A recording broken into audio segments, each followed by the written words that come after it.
Hey, what is up, my friends, my foes, and members of the Omni Council? Thanks for stopping by. Name's Daimien Kamiya, the Omni King, and we are back with some more Borderlands 2 melee only. Now, I do want to run some stipulations through because I talked about this in some previous streams, but and while it's not really been an argument people have brought up for me, it is something I want to approach upon. Especially near the end of the last stream, I was using bullets a lot more than I should have. Mostly to either handle flying enemies or to get up from fight for your life. I was already at a 50 counter, so there really wasn't a consequence for doing that, going against the challenge. So for that, I'm sorry.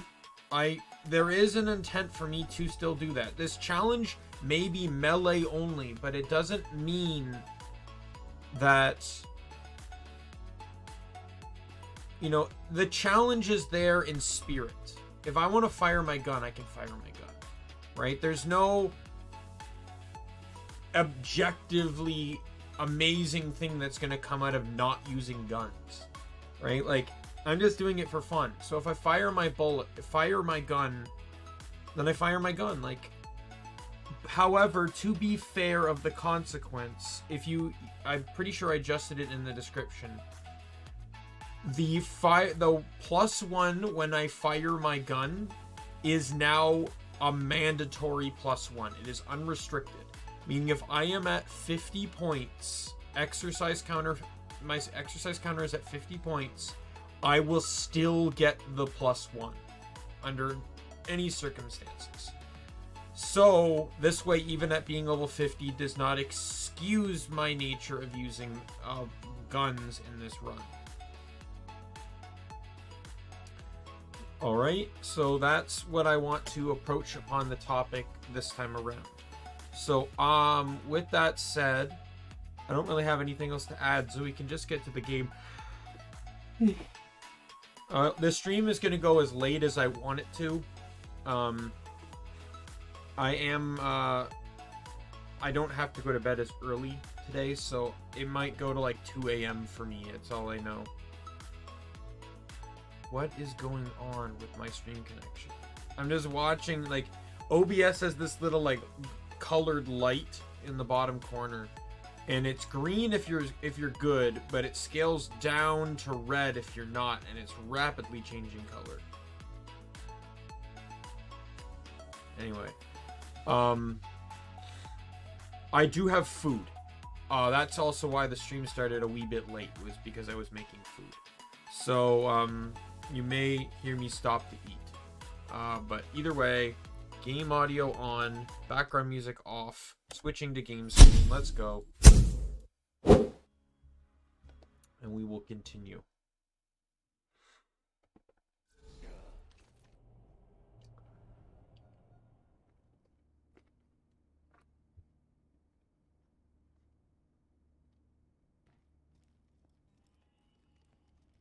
Alright, so we got a ton of quests to do because we just got back to Sanctuary.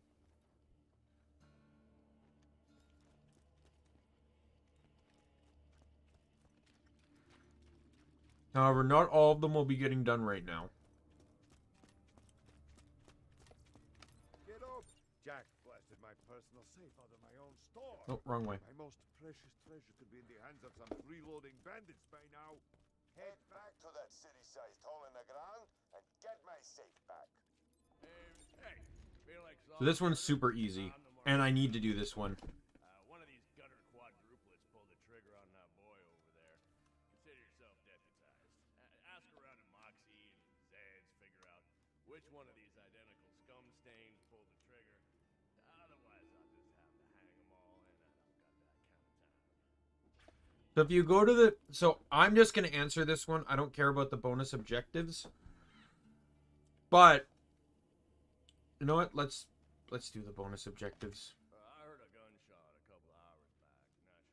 Naturally, I ignored it until someone came and got me.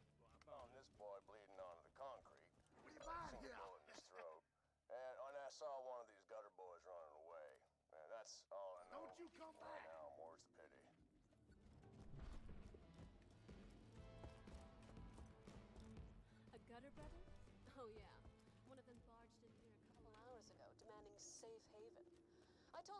make any promises, and he got bitchy.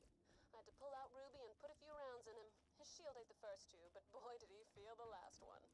Nobody threatens me in my joint. Might as well do this because I can explain the reasoning as like the how I know who it is.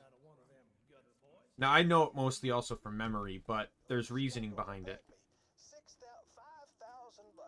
You don't need to confiscate that or anything, do you? All right. So they each tell you something. So Moxie tells you that his shield ate 2 of her 3 shots, identifying that the brother has a shield. Right? This means so you need to stand back enough to see their health bars. This means that Shin is not the killer because he does not have a shield. Then Zed mentions that he patched up one of the brothers. This means that Hark is not the killer because Hark is not at full health right now. So this puts the last 2. Both have a shield, both have full health. So who is the killer? Well, that's actually answered by the Marshal. He says he heard a gunshot. One has a sniper, the other has a rocket launcher. If it was Barlow, if it was Ennis, he would have heard an explosion. Hey, Brick Boy! How you doing? Yeah, I did it. I ain't sorry. Why don't... This is gonna be a late night stream, so if you can stick around, I'm probably gonna go to like 2 a.m. my time, so if not later. Last time I streamed this game, it was 9.5 hours, so I'm doing good, by the way. How are you? Excellent. Got the law. I need the law. Oh, no. I already have the law equipped. There we go.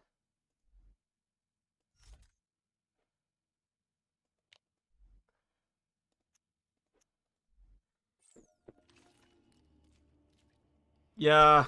Figured it'd probably be pretty late there, wouldn't it? Well, you know, if you're tired, feel free to sleep. Like, I'm not gonna be upset if you want to put sleep ahead. I already sacrificed sleep too much as it is. I was falling asleep during my last 2 Gunfire Reborn streams because I was just so tired.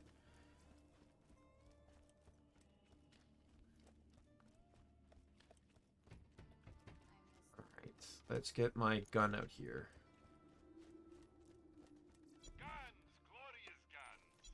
I'll just sell everything. Or did I already sell everything? Why is that not working?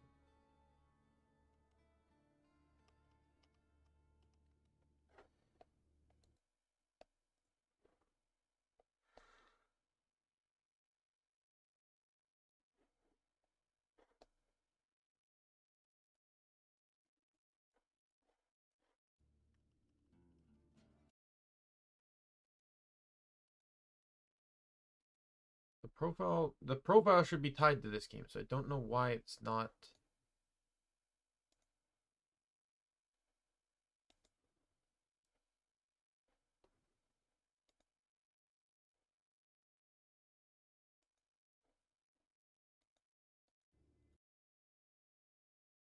I wonder if it might have changed because I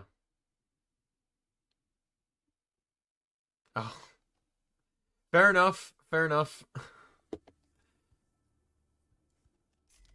There we go.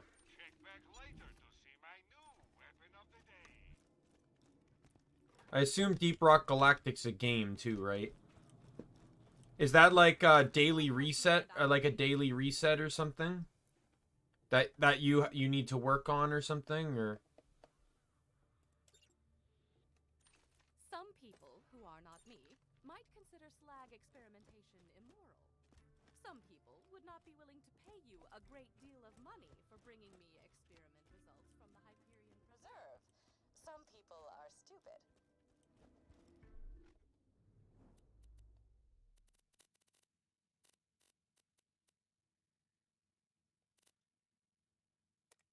In a fit of extreme extreme paranoia, I hid my notes on the opening of the vault and promptly forgot their locations. While I grind my teeth to dust in frustration, you will retrieve... By the way, I'm eating a bit, so if I don't respond right away, it's probably because of that.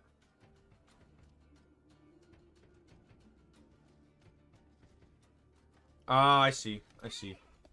It's my birthday! I first rolled off the assembly line 7 years ago. Do me a favor and hand out these invites for my stellar birthday bash, will ya? And quickly, we're gonna start any minute.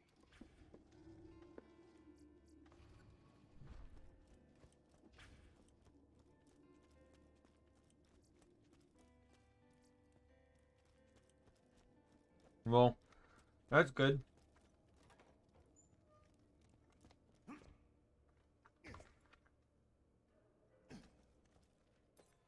Clap is having a shin.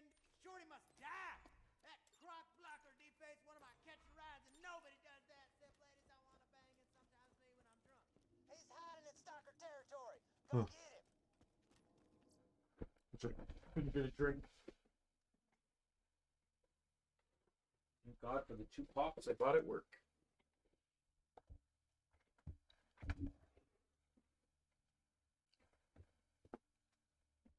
Oh, I see.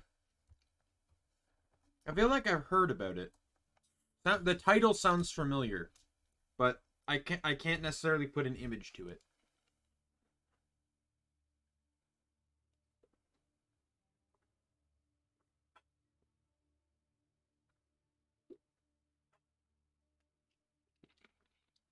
Now, is it like MMO style multiplayer where like everyone's there, or is it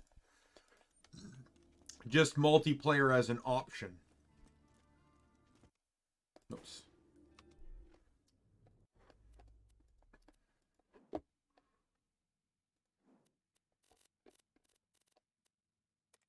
Hey, you met my girl, Lenny? She perfect, man. Blonde, a great body, distantly related to me, great body, but them fridge rats brainwashed her. You gotta snap her out of that cannibalism crap. I don't want to get bit.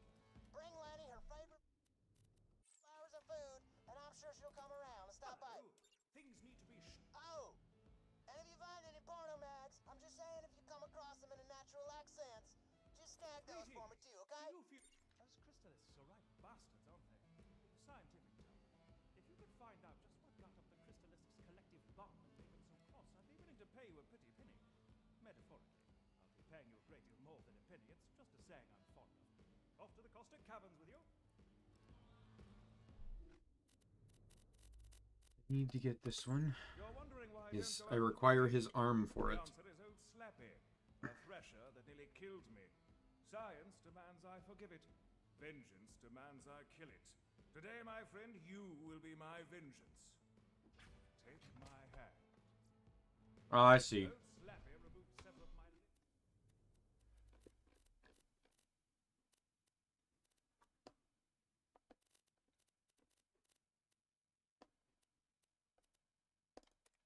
Hey man, I think Roland wanted you to go check out the town of Overlook. See if you can help the people there or whatever. Them folks been cooped up in their houses ever since they got the shivers. Dollars to donuts. That sounds interesting. I might take a look into this. Let me check it out on Steam now.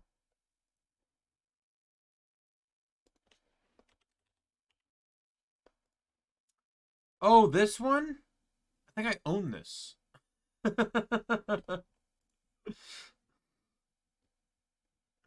me check my library.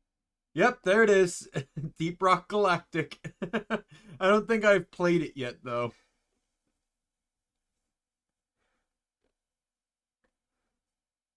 I think I got it because, I don't know why. Oh, yeah. I was looking for games that had very interesting class mechanics.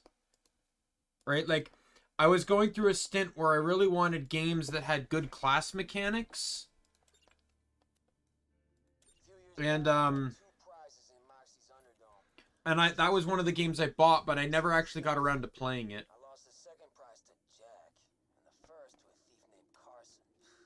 Should definitely check it out. If I never see I those think it's prizes, single player too. That's you want 'em? not gonna lie, I'm not a huge fan of pub stuff. the few times I did Left 4 Dead 2 pub stuff, oh, I regret every single aspect of it. Just people whining and complaining and on voice chat, and I had enough of it. I was done. I'll play Left 4 Dead solo. I'll use console commands to allow myself to play versus by myself. I'll play with friends, though. Friends are 100% on board, because I know what I'm getting into. I know what I'm getting into when I play with friends, right? I know these people, right? But, like, randoms are just, like, yeah. Like, I play MMOs by myself. Like, that's the way I play it. Alright. I need to beat the next story mission before I can get the next weapon I want.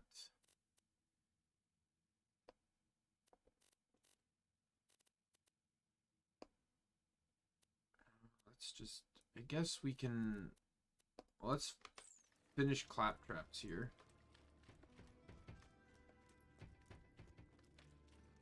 My single-player stint, though, all started back... It started under two circumstances. You could lead it back to the time I played RuneScape. I was the only one of my friends that had membership back... Like, this is back in, like, 06. I was the only one that had membership. None of my other friends had it, so I ended up playing the game alone because none of them could do the membership content, which was a large chunk of the game, to be fair. There was so much more to do once you had membership. But in Maple Story was another game I played a lot in, and that game very, very much, like, even to this day, it's not great in terms of pushing people to actually play together, or at least the last time I played it, which was like 2015-ish or something. You know, kill stealing was still a huge problem.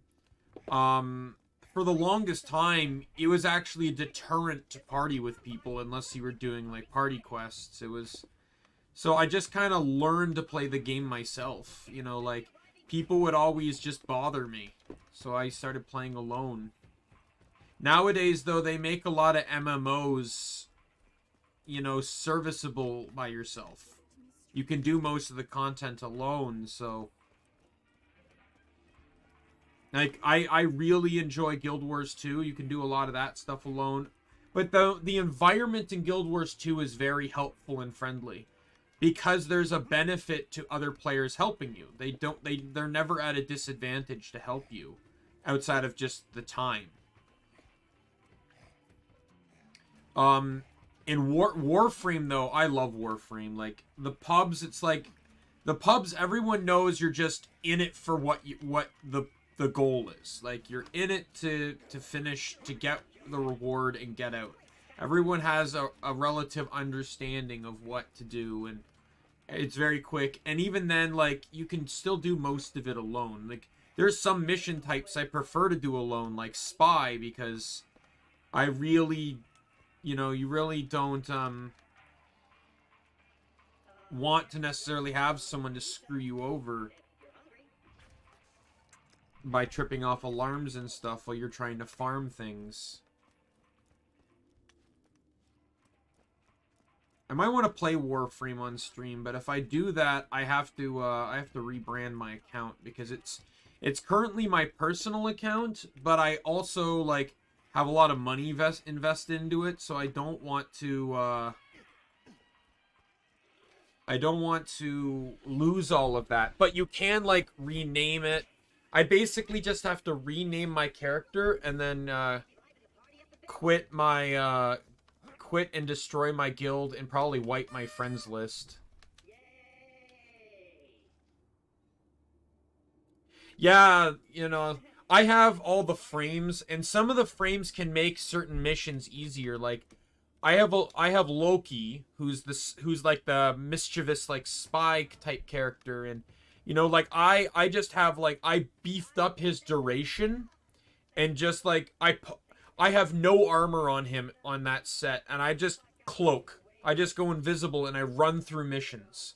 No one sees me at all. I just hide completely, and I am able to, like, do all that, the spy hacking missions and stuff. Hardest mission to do alone, though, is probably, what's it called? Interception, I think? The one where you have to capture the points. That's really hard to do alone.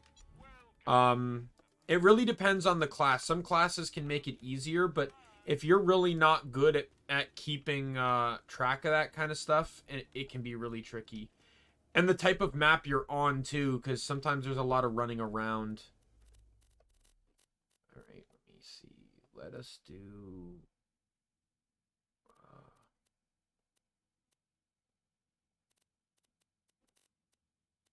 what's the... yeah, Slap Happy's level 21, so let's wait on that one.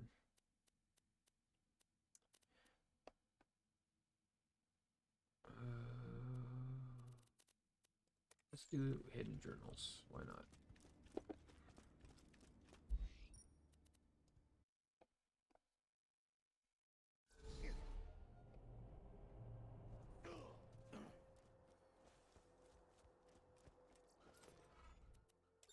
I just ordered some serious merchandise from an arms dealer. Man's got to protect his business after all. I'm gonna need you to pick up the shipments quick as you can. One of my favorite characters in Warframe. It's a more newer one. It's the frame known as Lavos. His gimmick is alchemy, but what I love about him is none of his skills use energy. They're just all entirely on cooldown. And he can utilize like any element, even the hybrid ones, in any of his abilities. And he's super fun to use for that reason. And there's a trait or a mod called Blind Rage, which enhances weapon power by a lot, but at the cost of efficiency. So you have to use more energy. However, because he doesn't use energy, it just negatively affects one part of his third skill, which is when that skill hits an enemy, it reduces the cooldown on any other abilities. It's normally set at, I think, 1.5 seconds per enemy hit, but with the Blind Rage, it goes down to like 70 seconds, or like 0.7 seconds. But I don't care, right? Like, I'm still getting a cooldown reduction.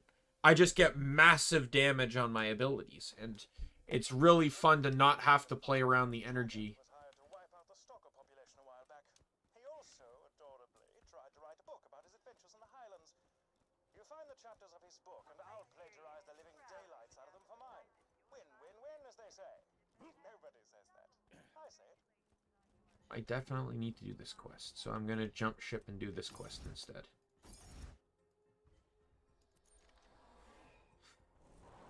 Because this quest gets me the shield I am going to use for most of the game until I get order.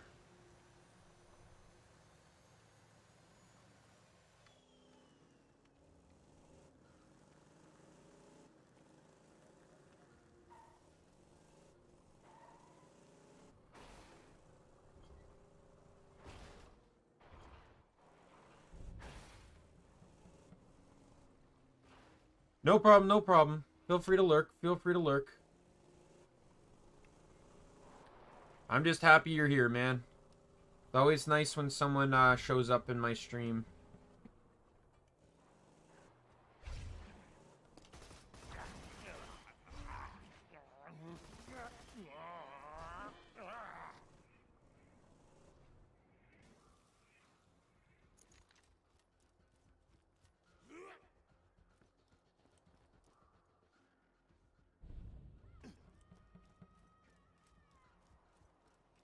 I do in Warframe, though. The other reason why I don't want to get rid of or change up or like start a new Warframe account outside of just money, although this is money related, it actually comes down to I have Excalibur Prime, and the Skana Prime and the Loadout Prime, which are all things you can't get now. You cannot get any of those things anymore. They were a part of a beta package you had to buy when the game was still in beta. It's only on Steam. And you cannot get any of those 3 things again. And I have them. I'm a Grand Master. And I refuse to give that up. Even if it's not the best Warframe, even if it's not the best sidearm or sword, you know, they're like trophies to me that mean a lot. I am going to die. Roland forcibly relocated me to Sanctuary for what he claimed was my safety. The slackjaws who populate this city make my flesh scream. A young woman said hello to me today. I stared back at her, my mind screeching as I looked for a way to escape this unwanted interaction. As my face grew red with nauseous stress, a blood vessel popped in my nose and a jet of crimson shot out of my nostrils, splattering us both with blood. She screamed and ran away. Pleased as I was at the time, I fear causing fountains of blood to shoot from my face will not be a viable long-term strategy for avoiding conversation. Ah, you stupid stalker.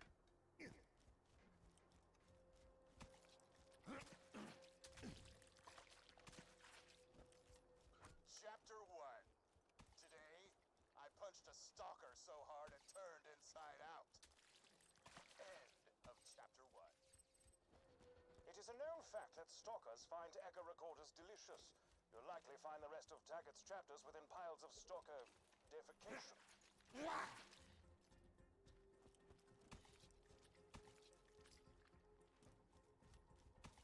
No, evidently not, because I cleared this spot out.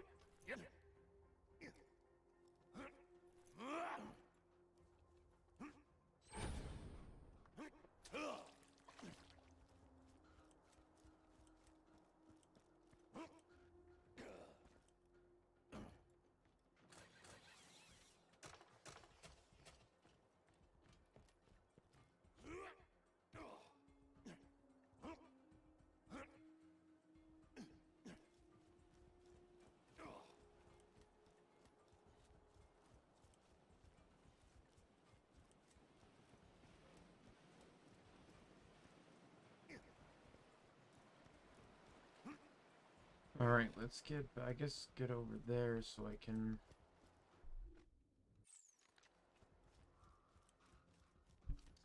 get another vehicle.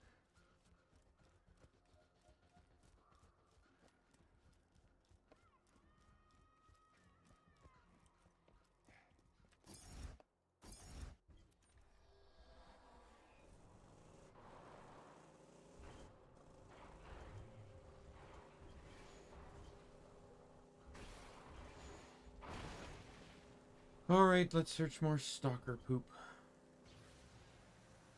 I know a good spot to search while I get the Tannis logs, since I know where they are. Open these.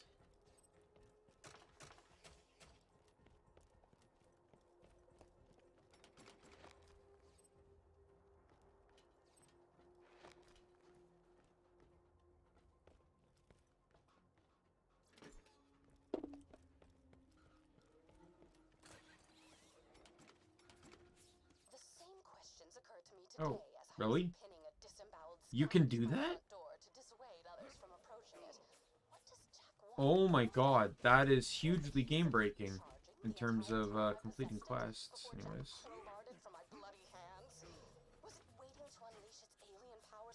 So as long as that opens up to money, you can pick up the echo log through the wall. 3,000 hours and I'm learning that now. How many times have I done this quest? God, I've beaten the game like probably at least 3 times on each character. At least. More on some other characters, probably.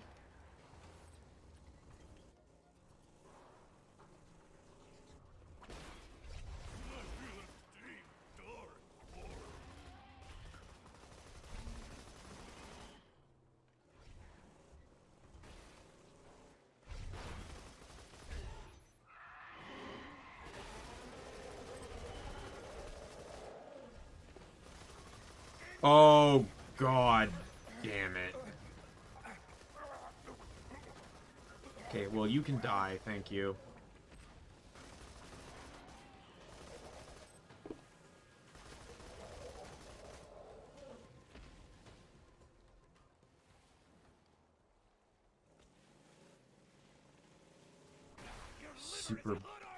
Super badass pyre thresher. No. No, thank you. Don't need that in my life, thank you very much.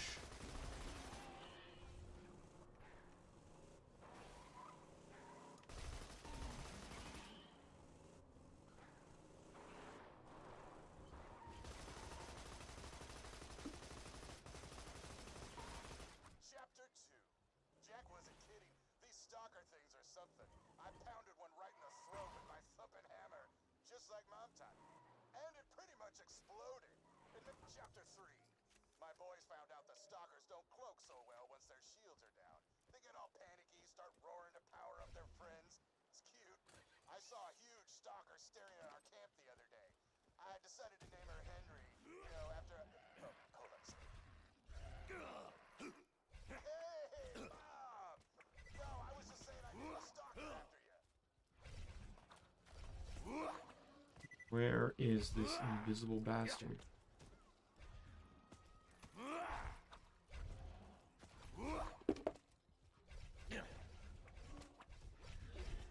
This is gonna get immensely annoying.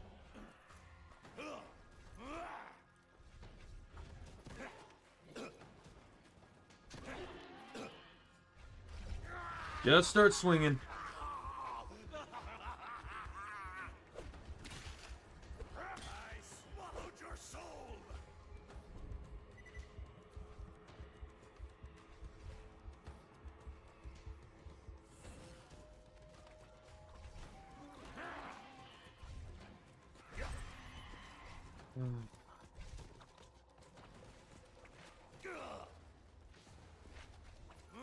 Get back here! I need to kill you because you're a nuisance to me.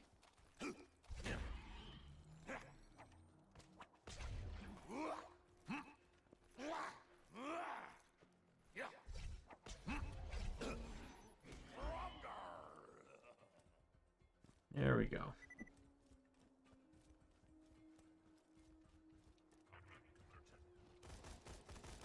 You know what? I completed a side quest, that's right.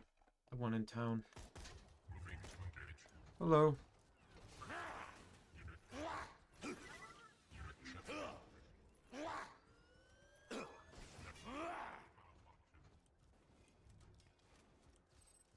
Chapter 4. Henry and her stalker friends took out my team and stole the special Mother's Day present that I had made. Hell with it. I'm heading out there and I'm getting my damn Mother's Day present back. Jack is my witness. This will be the best Mother's Day ever. You hear me, Henry? Henry ate my hands. Somebody delivered a feast! Shut off from Jack. Then spiky bitch laughed as Yep. she did it. Mom, I just don't know what to do. No. Get away! Henry! Henry, get back! Mommy! Oh, come on.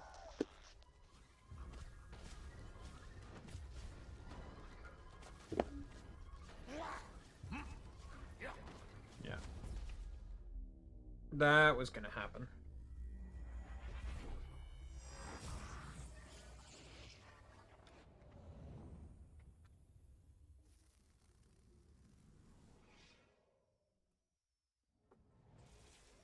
Hyperion recommends channeling your post-death frustration into pre-death vengeful anger.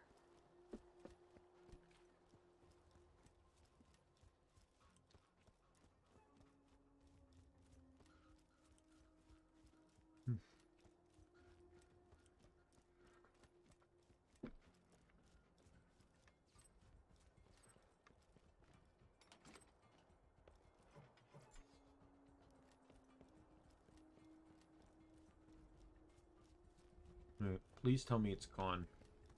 I wanna hear you God damn it. scream!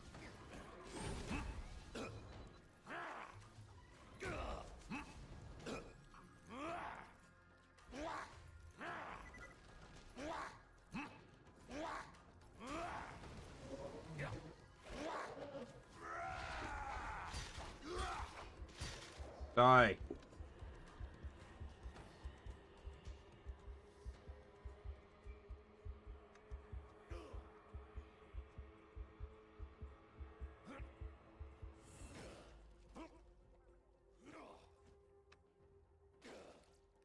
have uncovered legends of an ancient alien warrior.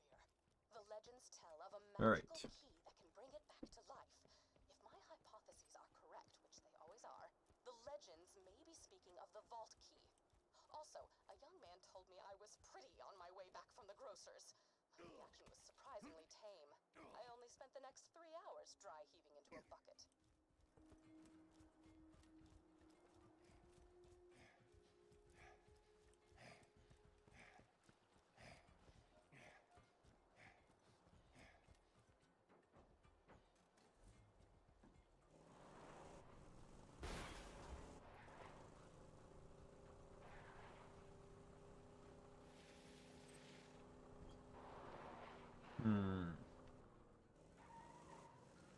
Let's go turn in Stalker of Stalkers. Because that will allow me to start the quest I really want to do.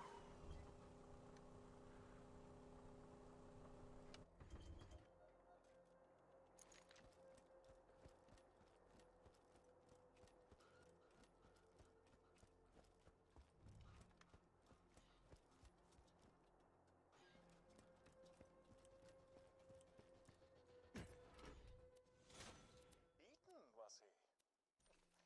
Suppose there's a lesson to be learned in all of this. He who attempts to fight nature will get eaten. It's much more poignant in my head. Apologies. I love Hammerlock. Like, this game just needs a polite person. Like, that's why he's so good.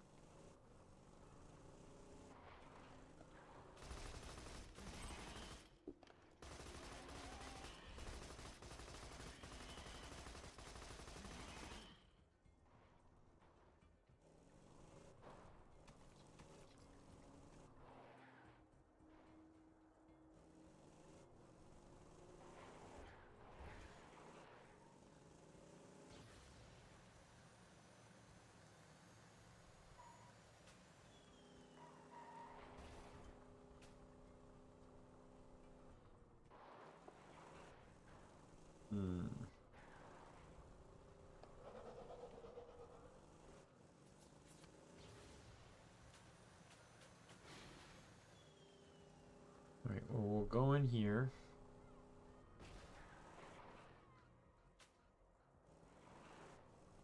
We can abuse the hell out of the car again.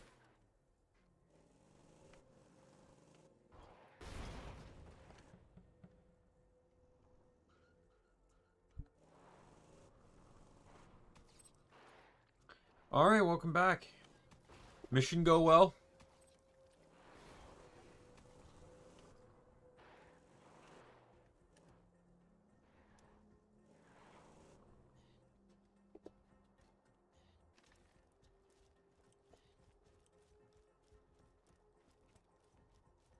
Oh, and I also just died too. Why did I not count the death?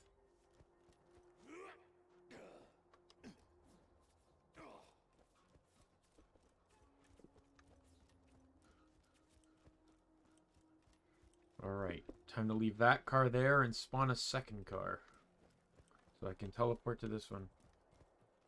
Oh, jeez.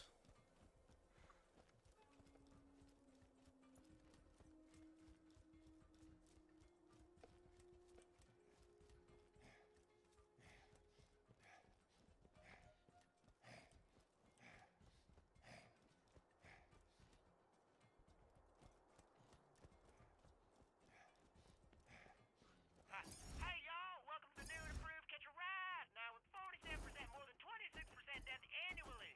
That is down from last year. Hold your applause.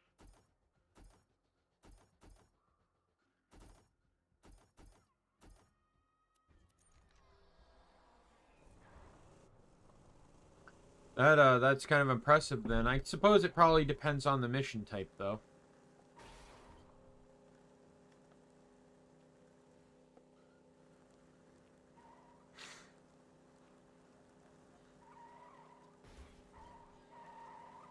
So I also don't have PlayStation Plus or like Xbox Live Gold or anything like that. So with those types of services, like when the game's like monthly free, does that mean like if you download it during that month, you get to keep it, or is it only free and available during that 1 month?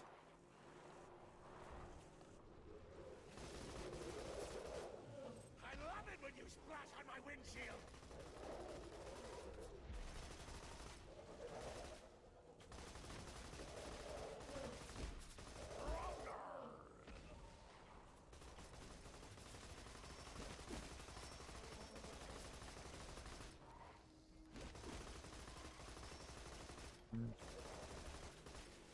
Train won't stop. Iridium.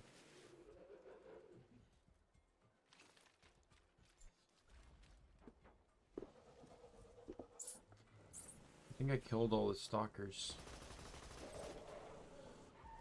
Well, I could go do Cold Shoulder. There's tons of stalkers involved in that quest. Or, not Cold Shoulder, sorry. Swallowed Whole. I also have to farm that map. Get the other quest to spawn. Oops. Unless I can get lucky.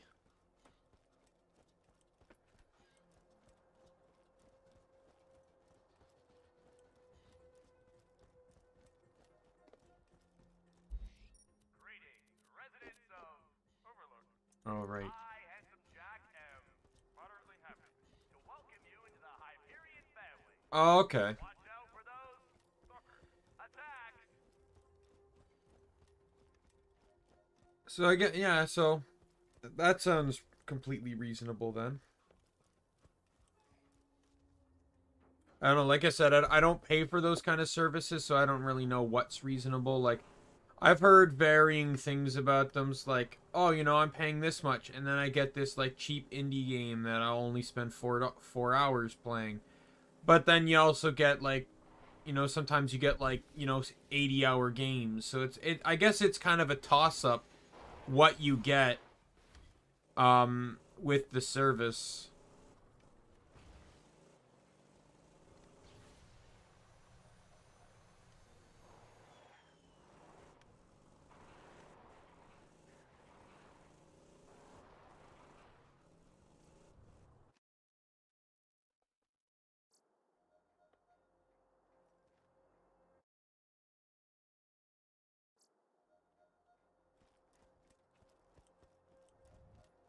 I made a massive mistake.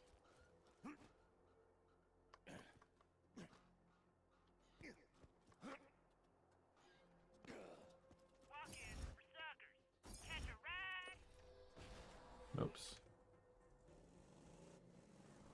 You just need to hit a fast travel point. For some reason, I thought that exit led to the fridge, and it doesn't.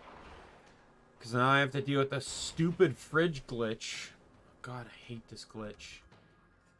There's a glitch in Borderlands 2, and you know, with you know, the 3,000 hours I have in this game, I'm very, very familiar with it. Basically, for whatever reason, when you enter the fridge for the first time, it doesn't unlock the fast travel location. It doesn't unlock it until you go there a second time. It's not hard to get to the fridge, so it's like, it's just more annoying than anything. Like this, it's the only part in the game that has this glitch, or this bug, or whatever you want to call it. Hi. Die.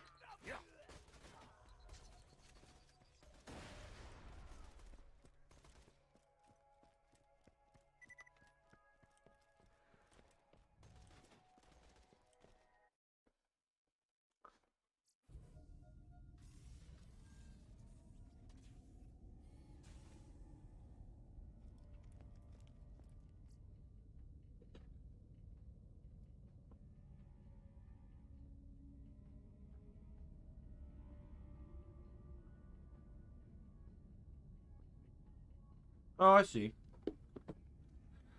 Yeah. I don't own, like, the last PlayStation console I bought was a PlayStation 2. And I still own it, but... Yeah, so... It's not like PSN is a concern to me. Because I don't, you know, I don't have the consoles to use it.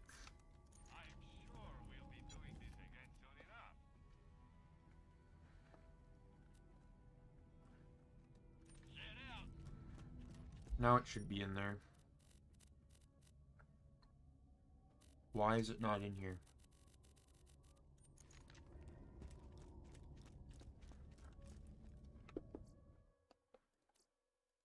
I'm trying to do a save and quit here.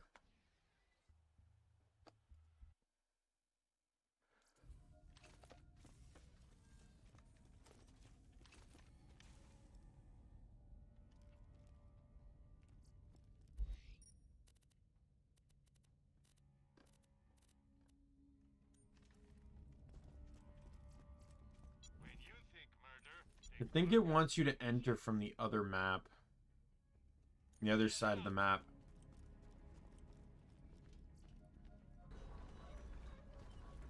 I can do that quickly.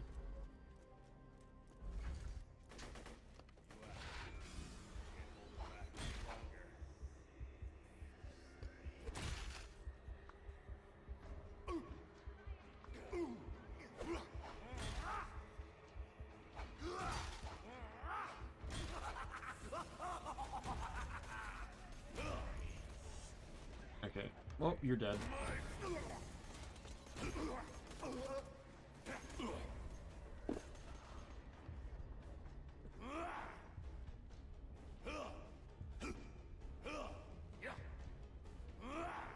Do you mind getting just a wee bit closer?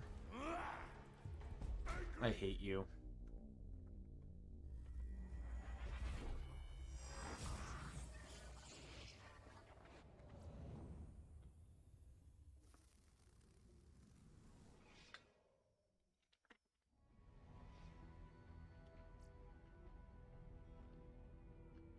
Oh, yeah.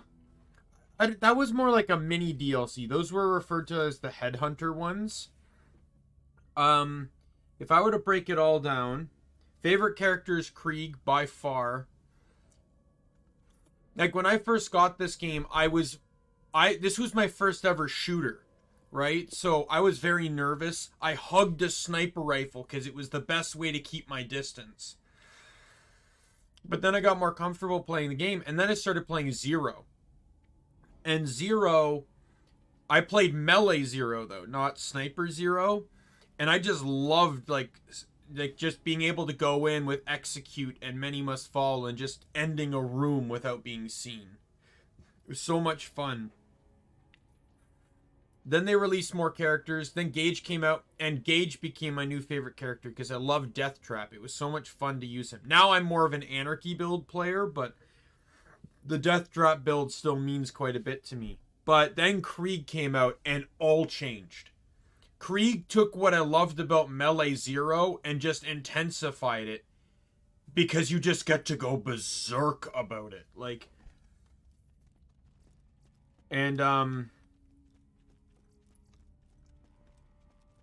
yeah, and, favorite DLC, for factoring in the base 4 DLCs, I would probably say, I don't know, Tina's DLC is really, like, I like each of the DLCs differently, though I'd probably say that Oasis one is probably my least favorite, the Captain Scarlet one.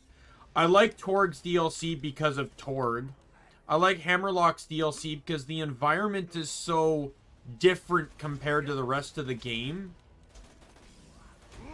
And I like but I like Tina's DLC just because of like the adventurous aspect of it.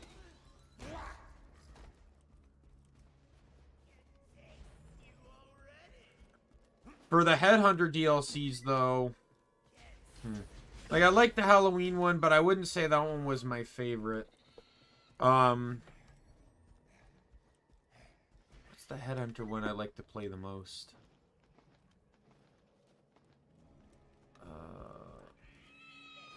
I probably like, you know, I'd probably say I like the Valentine's one the most.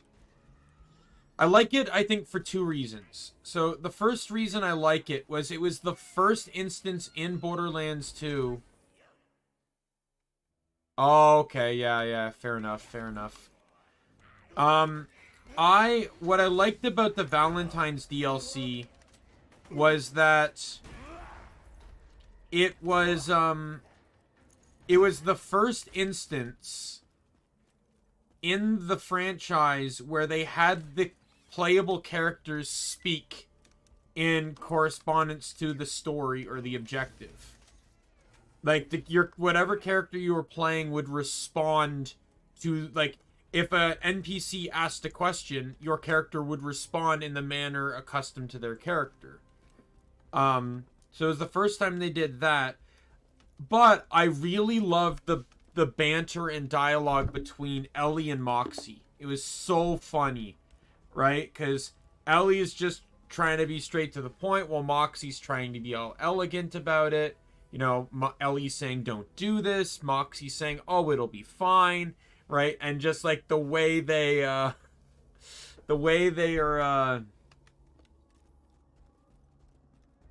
you know, just going about it is so funny.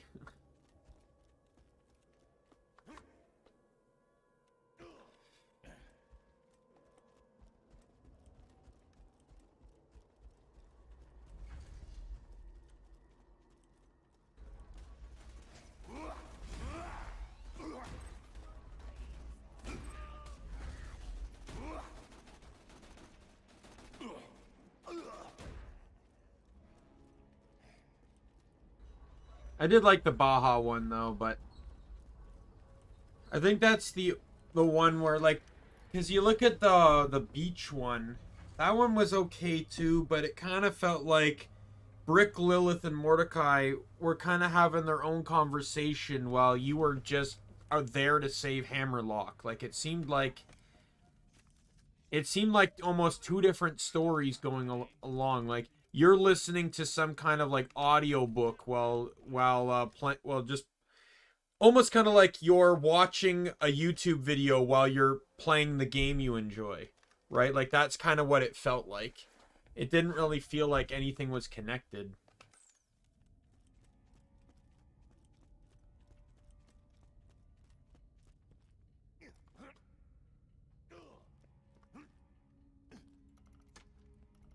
And then I like the Torg one. My favorite part of the Torg one was the raid mission, where you had to listen to Grandma Flexington's story, and she would pause to ask you details, but most often you tuned out of the story. So you're usually guessing based off of, like, what the answer to the question was. And if you failed, you had to start all over from the beginning. So genius.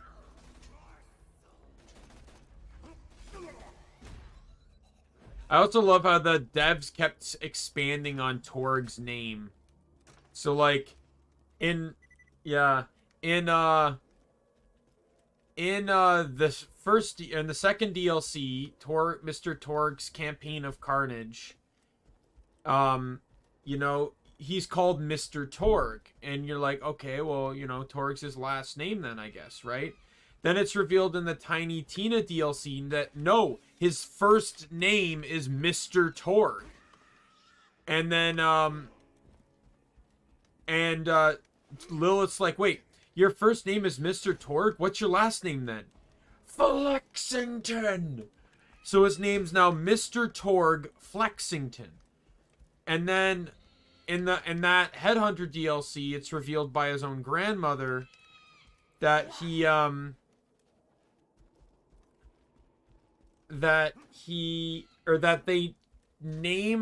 give the middle name of the grandparent to the kid. So his middle name is his grandfather's name, which is High Five. So his full name is Mr. Torg High Five Flexington. I love how they just kept expanding upon that. There we go. Got the fridge on there now. Not that it's really important to have.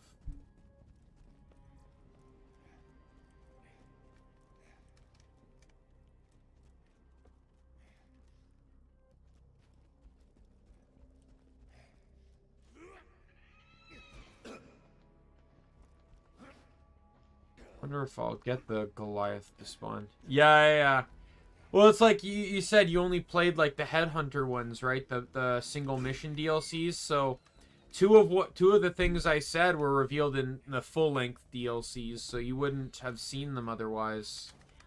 But it's so funny. It's like I remember during one of like the AGDQ events, one of the GDQ events, they 4 guys were co-op speedrunning Borderlands 2, and they had Anthony Birch, the head writer of Borderlands 2, on the call, along with I think one of the game designers, and he was answering questions, and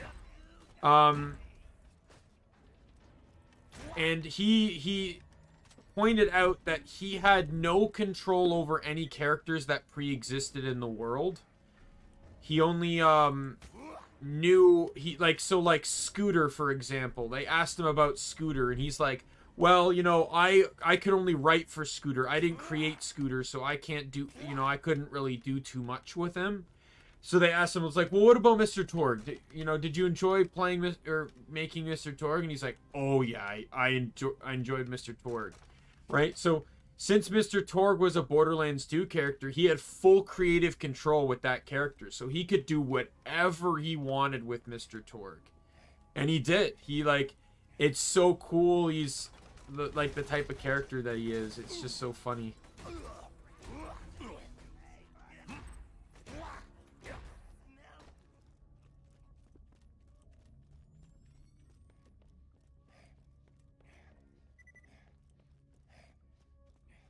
Like that's my text message ringtone.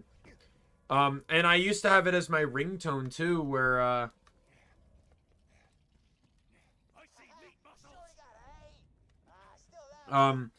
so I used to get texted so little that if I got texted, it was usually an irrelevant. It was just like the context was useless. It didn't mean anything to me.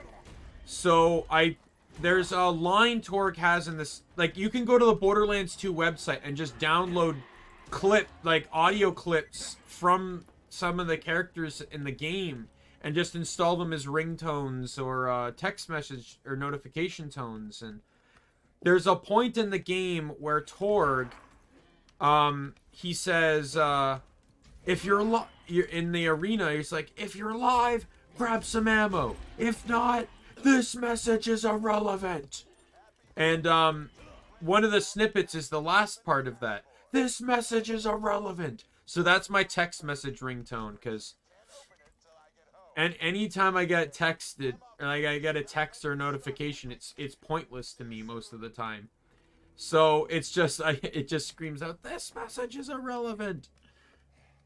I used to have it as a line Claptrap says in the beginning of the game, like on Southern Shelf. If you're taken too slow to follow him, he'll go like, "Underlay minion, arriba, arriba!" And I use that for a bit. There was another one I edited together, which was the intro cutscene where he goes, where like Tannis is explaining about a vault, and he goes, boring. You don't want to hear about that, Vault Hunter. You want to hear about loot and pecs and explosions. My name's Torg, and I got one question and one question only.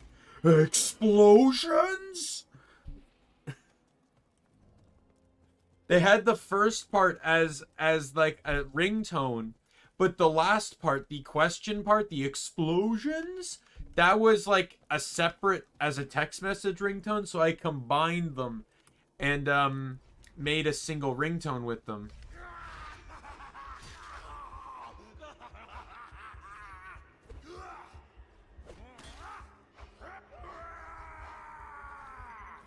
Stay still. I'm trying to cut you.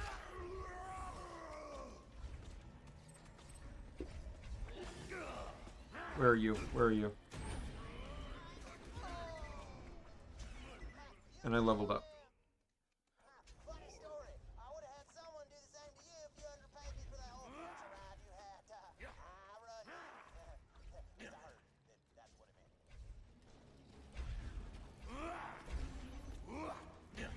meant. Yeah, I think on the website it was, you could get Claptrap, Torg, Hammerlock, Tina, and Moxie. Those are the 5 characters you could get dialogues from. And it's just dialogue lines they say in the game. Like, it's nothing extra or special. It's just stuff they said in the game. And for everyone, Tor gets the second DLC. For everyone else, I think it's just what they said in the base game. Though Moxie and Tina might have some second DLC lines. But Hammerlock, I think, is entirely base game. I don't think they included any third DLC lines. And there's no 4th DLC lines, because all that stuff came out even before the 4th DLC. Can I level up? I did research... Oh, yeah, I was getting health now, wasn't I? Oh, sweet. One more level. I can get Redeem the Soul and start with Salt the Wound.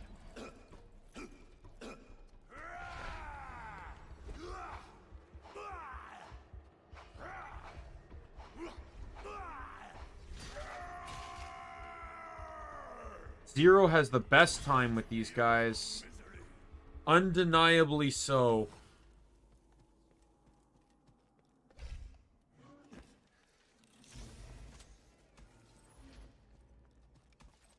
Like, just the ability to use deception and be able to see the enemies is such a huge benefit.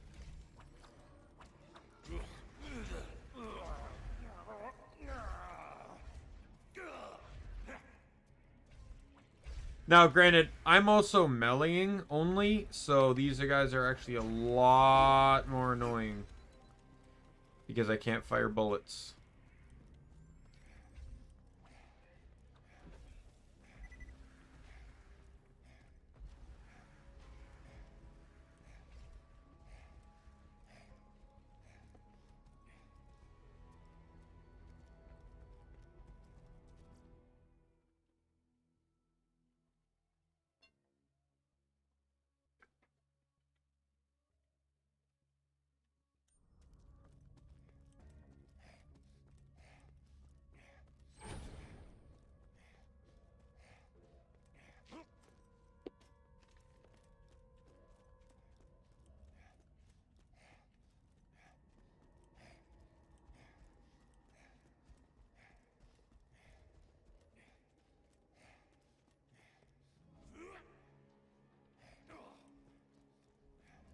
Alright, so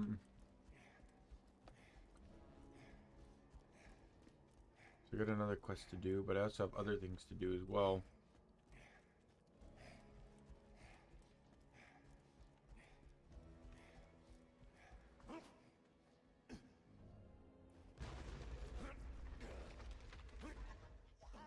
Lenny loves playflowers, man. Goodbye.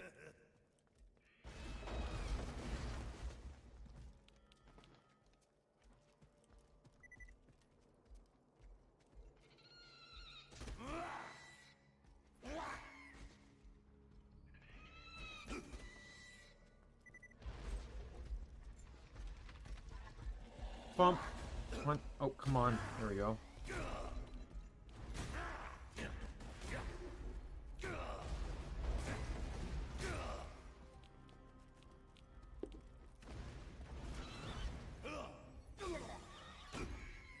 Yay. Got health back. Alright. Where's that last rack?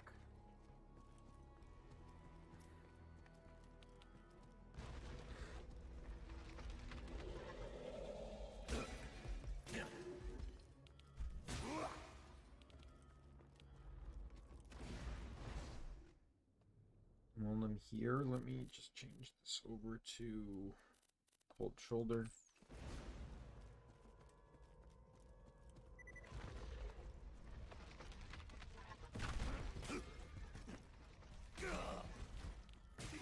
I'm going to kill you all. I wonder if it shows that I've played this game enough that I know how to swiftly kill these things without really even getting bothered by them. I used to be so terrified by these things, but they're actually super easy to fight. The only character that has an issue with them is Gage, and that's because for some reason, Gage's melee is weaker than the other characters. Each character can basically one-shot each leg, except Gage. While each character can kill them in 3 melees, Gage's requires 4 for whatever reason.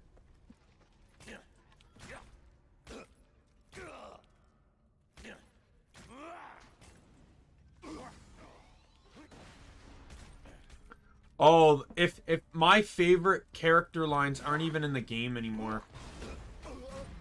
Krieg had some really, really good ones. Oh god. I'm dead. Like, I actually, I can't get up. There's no way I'm killing that thing. There's a death. Yeah, so Krieg here has a skill, in his, I need to respawn first. He has a skill in his right tree here called Raving Retribution. While on fire, taking damage from enemies will spawn homing fireballs that seek out the attacker and explode on impact. Fireballs can only trigger once per second.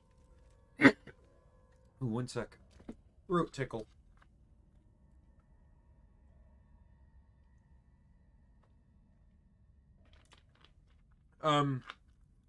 When Krieg was first released, that trait used to have Krieg go through some crazy lines of dialogue. But at some point they decided to remove them. But if you go to the wiki and search up like Krieg's quotes and stuff, someone uploaded all the audio files to the wiki. So you can actually still hear them if you want, but like some of them are just crazy. Like let me look up a few now.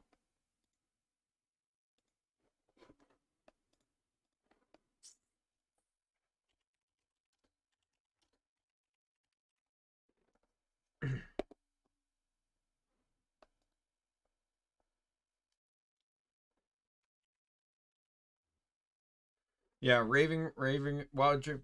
Over here, my sweet meats. Your prince of justice and genocide has something to say. Gone are the days of the tentacle and the age of the gods, and mercy is far away. We are fighters of the middle, the second act, and the 3-part meat play, and I will win Best Supporting Actor. Right, but then you got some more cruel ones, like, I know what I have become. I am the inside of this world. I taste the gore and smell the crying. And I want more! I want to bathe in your flesh. I want to savor your fear. I want to live in a castle built of your agony. And I want to crumble it with an axe to your quarter and artery. Keep your chin up so I can smash it with a hammer. Oh, there's no time to cry. We have to squeeze the whimpers out of you like a smothered baby in the night. You won't make a noise now, will you? Will you? Stay quiet or you're dead. Now and forever. And it's just a lot of lines like that.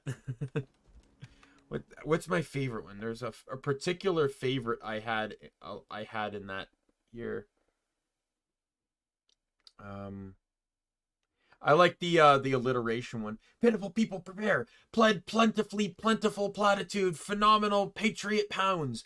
Poundingly perverse puppets pulping pleasantly putrid pasties.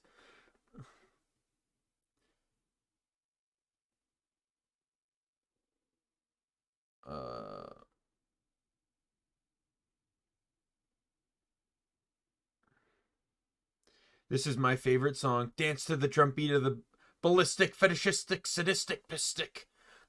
Let the bullets scrape me clean and never, ever, ever flash a sassy eye at the good doctor.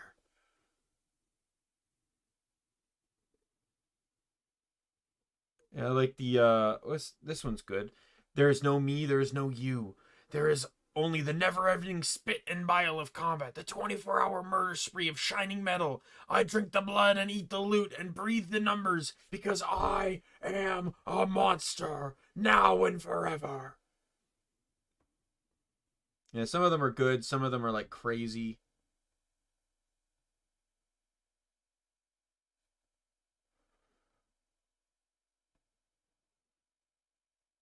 Oh, there he is. I'm going to kill you all. I'm going to kill your friends and your family. I'm going to track down your grandparents and turn them inside out. No one can stop the blood train that will turn your loved ones into a red splatter across the tracks of humanity. Lots of good ones. One of the reasons why Krieg's such a good character, because Krieg has his internal voice and his external voice, and he's voice acted by the same guy for both lines. So it's super good how like, and with Borderlands 3 expanding upon Krieg's character, what with the echo logs in the main game and the DLC, I personally think the voice actor did a phenomenal job. What was who voices Krieg again? It's like yeah, Jason Douglas. Though he's being voiced by someone else in the film. Florian Munteanu? I don't know, in the film. There's a film though?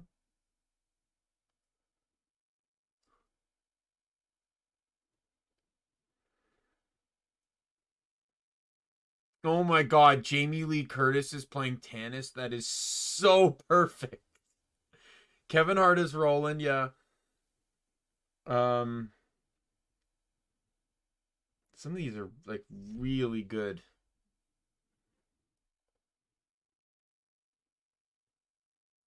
Jack Black is Claptrap. Oh, well, we'll see about that one.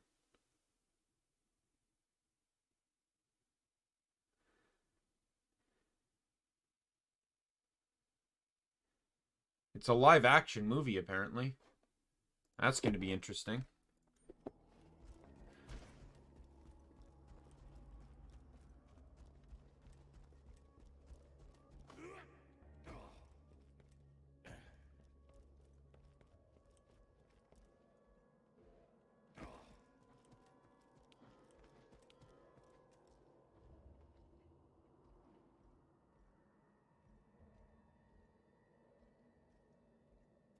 Where are you going?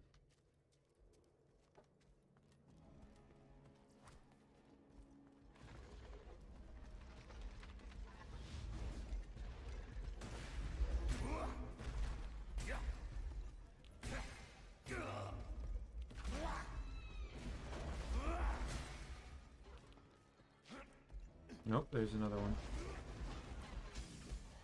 Do you mind, like, not attacking me, maybe? So I can kill you, please?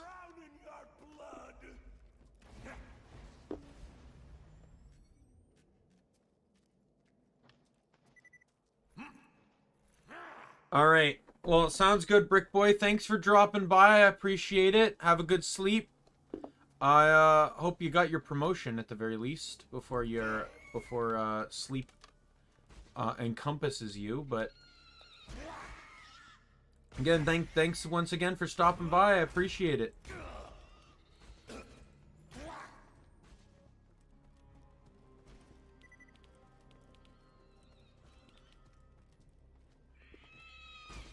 Yeah, I'll definitely have as much fun as the game's willing to let me. And I'll see you next time as well.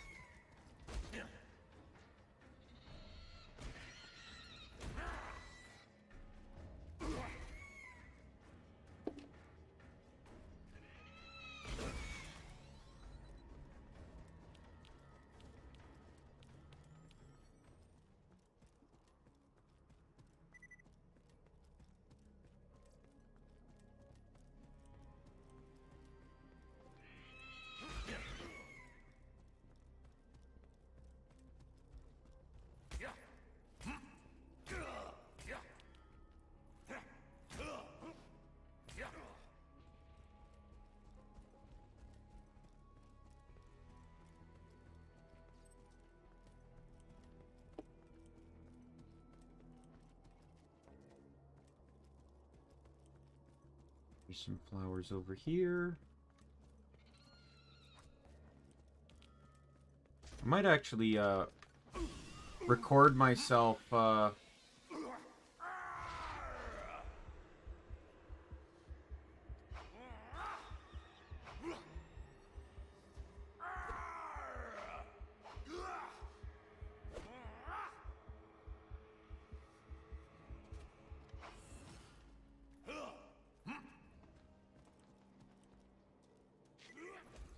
really don't appreciate you making me waste my buzz axe rack.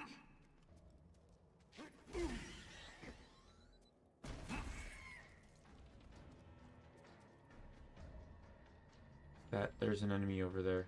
And I think it might be what I'm hoping for. Please tell me. Please tell me. Oh no, it's just a rack stuck. Get my hopes up, you stupid bat bird. God damn it. I was hoping for the Goliath. The other quest I need in here is spawned by a randomly spawning Goliath.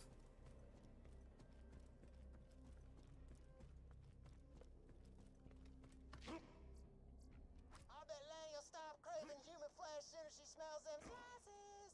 Why would anyone ever be a cannibal so long as pizza exists? The dude brings up a very good point.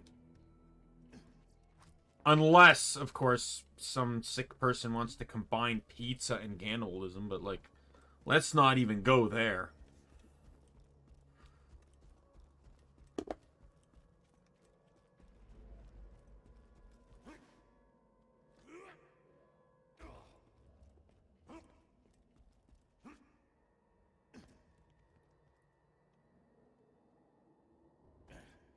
Looks like you got what you need to unbrainwash Laney. That's a word now. Pretty sure unbrainwash is a respectable word. Like, brainwash is a word, and it's an action word. It's a verb, I'm pretty sure. So I'm pretty sure unning something is a completely reasonable term.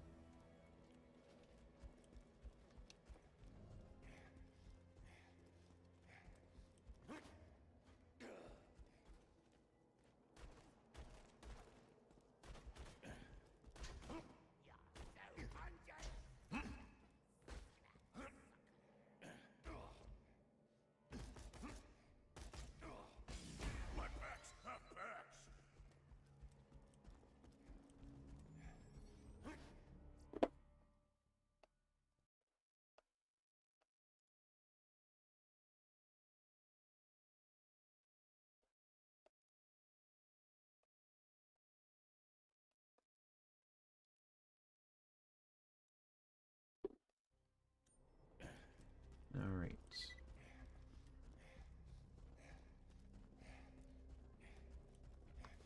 I'm gonna have to save load this this map.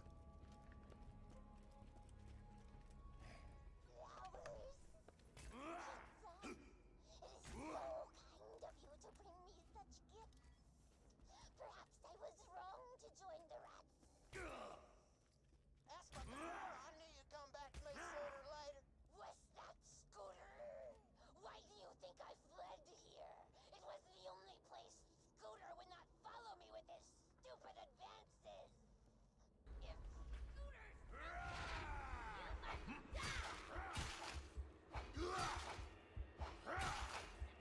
Go ahead and blame all that rage on the being turned into a rat thing. With Laney White and the 7 gremlins. That way, see? Still we tried. Come on, man.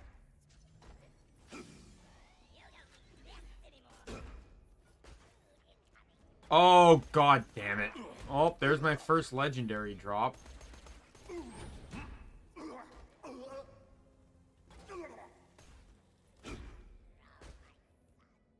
This is a Snow White reference. God, I got the gub. That's the legendary that's gonna give me a +1.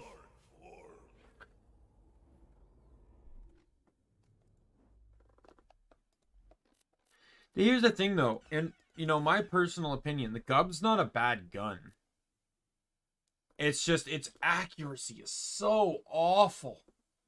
Oh god, it's accurate. Like the spread on it is so ridiculously bad. I might do that maybe. I have a third Borderlands account. I may hack like using like an editor or something to adjust my badass rank accuracy. I want to see how high do I need to get that accuracy to make the gub like actually have accuracy like any other gun. Like if I could get the gub to the accuracy of this. Like there's this. There's the gub. And I'm going to shoot here, but I'm not going to add points because I just want to prove something. So when I shoot this, look where the spread goes. Not particularly great, but, you know, like I can burst fire if I really wanted to. But if I use the gub, like look at that. That's awful. Oh, the scope's not bad. I don't know. To be honest, the gub is as good as the gub is, like, it can only come corrosive, which I suppose is good in this game because there's so many loader type enemies. But there's so many better corrosive guns. Like the Hornet is just an immensely better gun.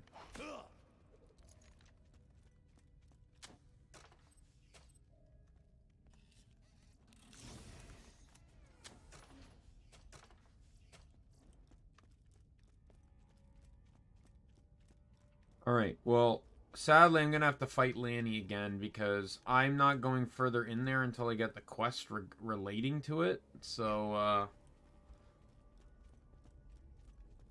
might as well hold on to the gub until I can get the next weapon. I don't get my next, I don't get the final weapon I'm looking for until a little bit in, so. Oh no! There's a cat that's just, oh, he's in so much pain and desperation. And he wants to go outside into the negative, like, 10-degree weather. Oh, what a shame. Clearly, he's the most... Oh, God, not this crap. Clearly, he's the most, you know... disrespected cat in the world. We won't let him go outside into negative 10-degree weather where he's probably going to freeze to death. Keith, can you wait like, I don't know, like 15 to 30 minutes? And then someone else will be home, and then someone else will be home to be able to, you know, like deal with your howling.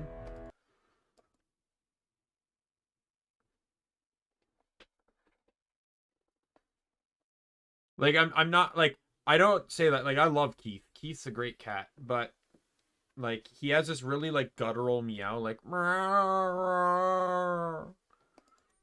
yeah, there it was again.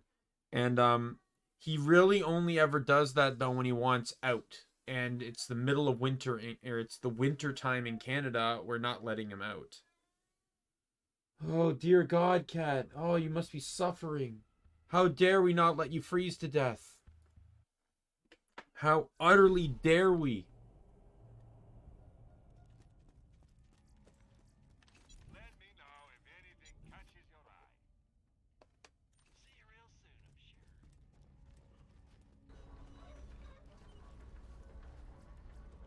What's that one class one? Oh, it was Salvador's. You know, there's actually a bug with Salvador's. That was the Titan class mod, wasn't it? Yep. So Salvador has the legendary Titan class mod, and it actually buffs, it's one of, in my opinion, one of his best class mods out there. But it comes with a really bad negative effect. There's a trait Salvador has where when his shield is depleted, it causes him to have an empty shield. Or when his shield is depleted, his fire rate can go up. And I believe the legendary Titan class mod buffs that trait to +5. So you end up with like a 70% fire rate.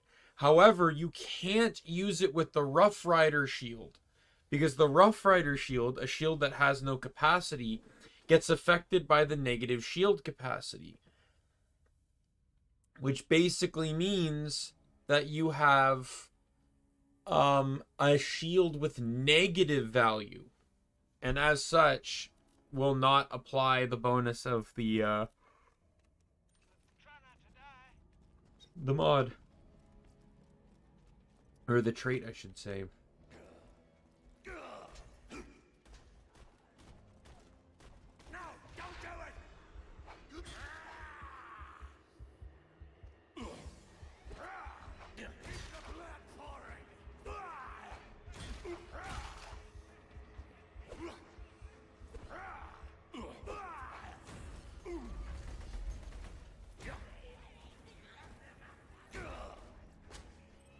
I'm not gonna lie though, I am tempted to get the Rough Rider, but it's not really crucially important to me, especially since it's...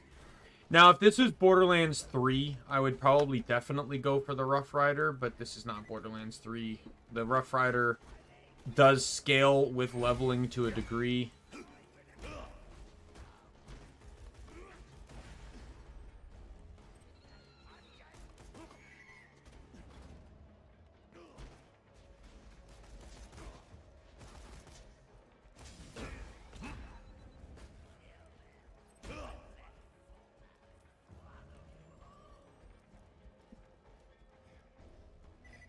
Oh, thank God.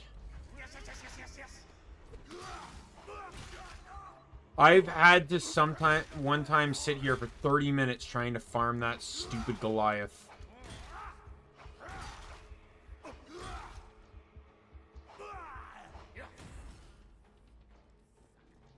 He drops this.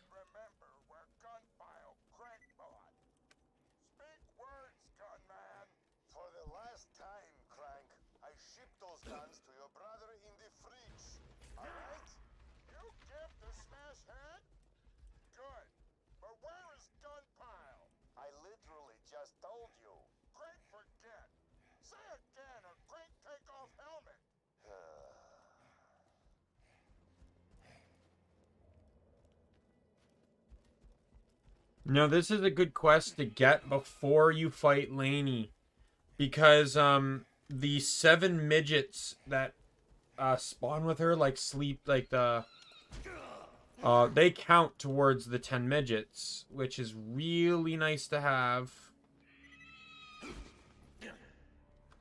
because if you don't take her into account,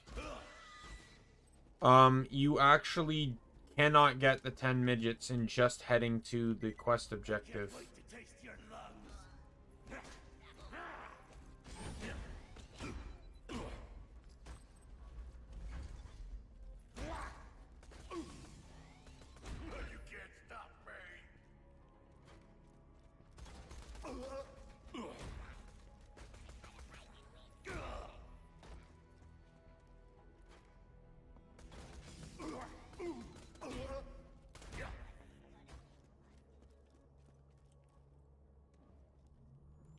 Of course, he spawns over here.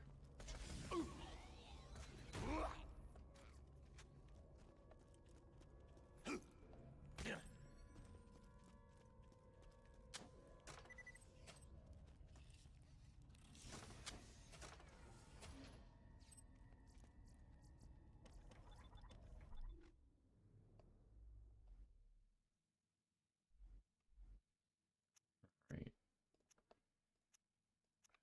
Get all these X'd out.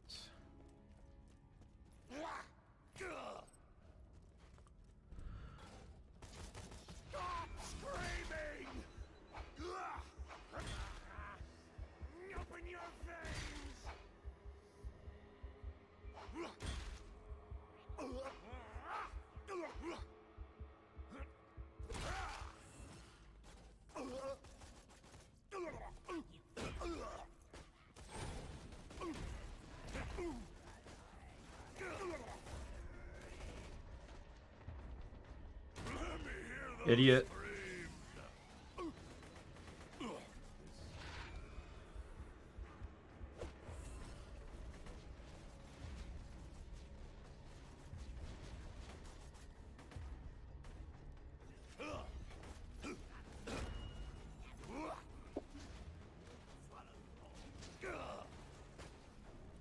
I was hoping to get a kill with the buzz axe. Get me all my health back. Thrill of the kill isn't... I don't do enough damage with Thrill of the Kill. For Thrill of the Kill to get my health back with when shield is up. Which, trust me, won't be a problem for much longer.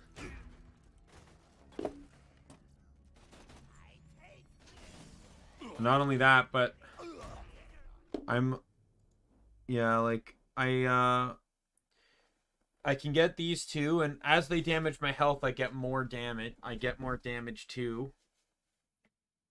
And it's up to, what, 30%?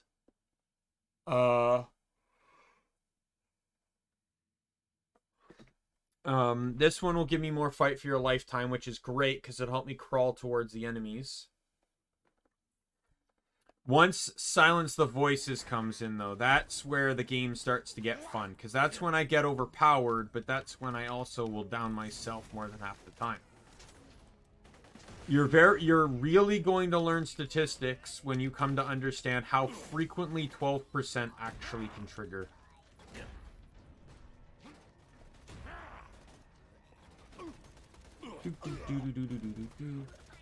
By the way, the thing I mentioned in regards to Zero clearing the room, this is where it was. I managed to clear this entire room here without being seen. I walked in with deception. The enemies just kept spawning at a rate that I was slicing down every single enemy in one shot, enough to get to kill the room. I think this is also where I ended up with the achievement, where you have to stay in Zero's deception for 15 seconds.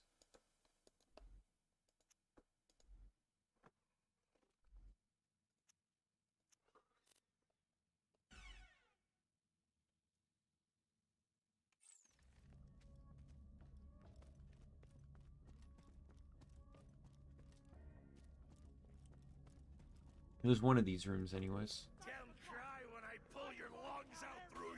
Oh, god damn it.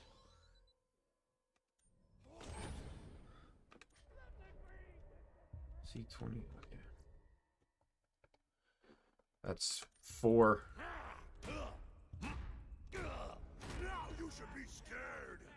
I managed to see that I had 27 in the magazine, and when I fully reloaded the 31.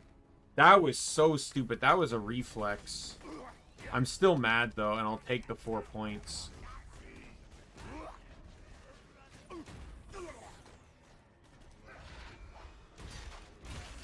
Oh, come on.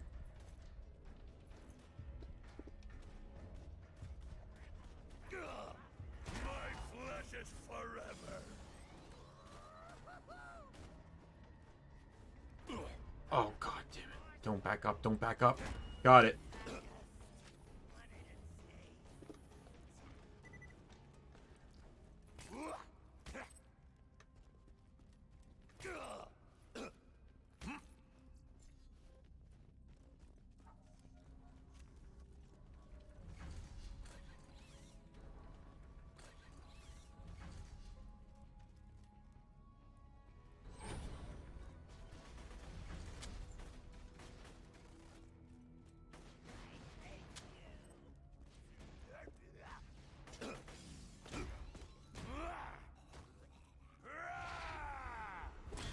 Don't particularly like getting close to lab rats because of that attack. That is a dangerous attack. It doesn't usually kill unless you're very low health, I find. Generally, its danger is that it puts you in HP critical almost instantly, which is not good when the other enemies are capable of just killing you in that state. Alright, more food time. Oh. No, I'm tired. Don't worry, though. It's fine. No, this is a solo playthrough. Sorry. But welcome to the stream.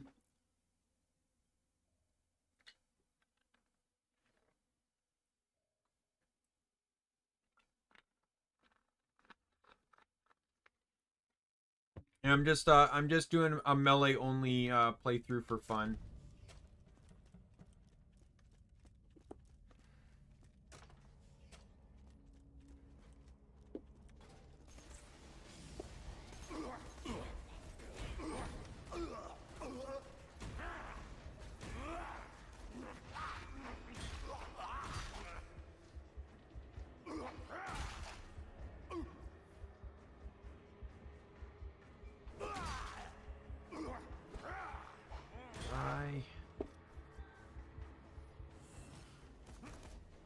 Why are you... Okay.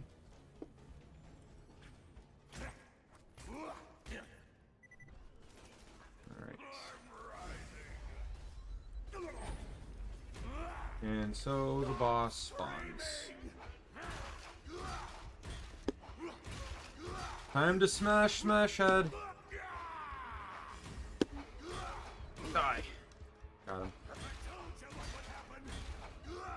Say a midget boner. Okay, the devs were definitely knew what they were doing there. You don't come up with an enemy name like midget boner by accident.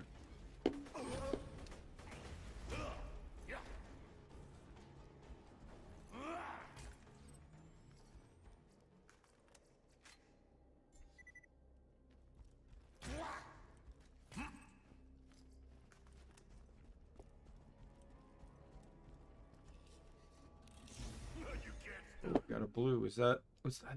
Wait. Please tell me. Really hoping for, I'm really hoping for a non-white sickle mod. I would really like that.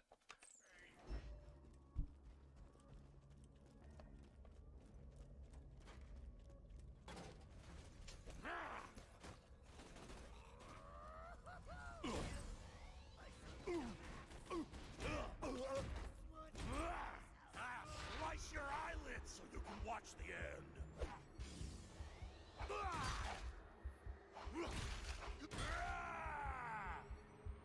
Direction am I going here? Let's go that one to get some money.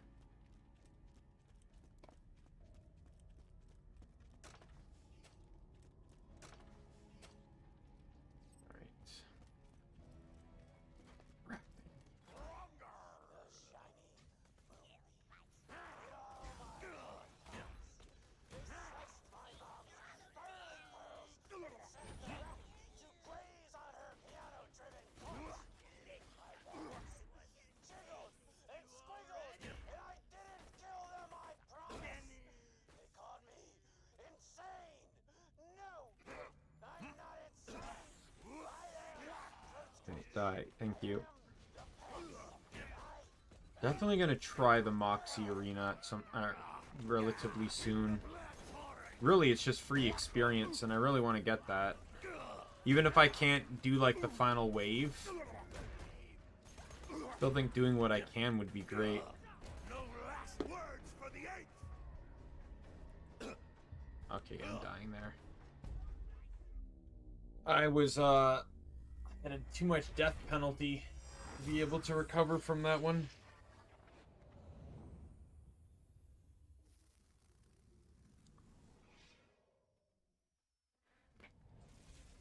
Perion is offering a 90% off sale on all new you respawns. This offer expires in 3210. Better luck next time.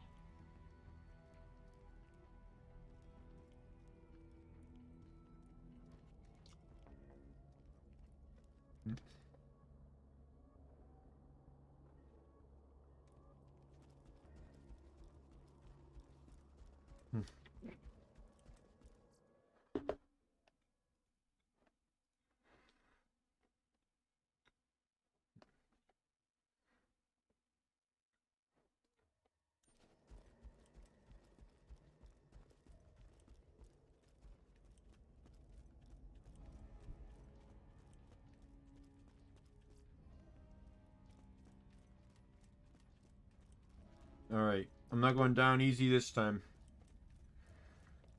I got Buzz Axe available now. Who wants the first slice? It's relatively unfair that you can slag me. Too early in the game to deal with that kind of crap. Level up.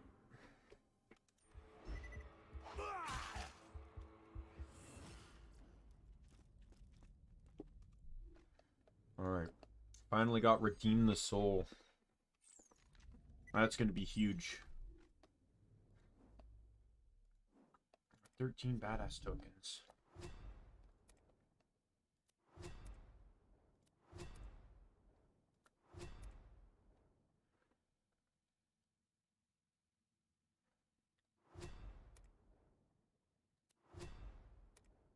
Alright, I will pick that.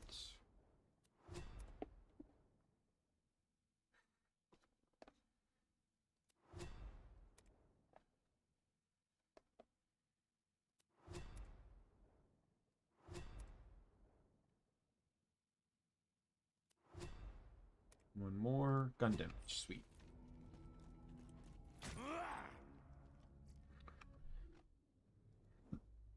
Alright, so that's 300.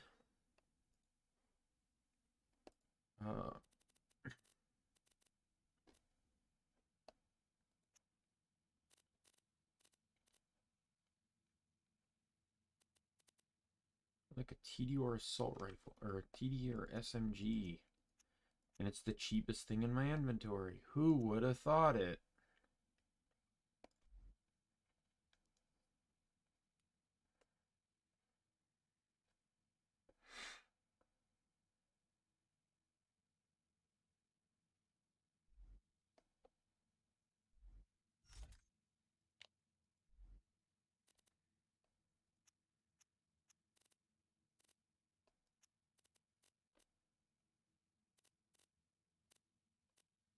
Just 1 sec.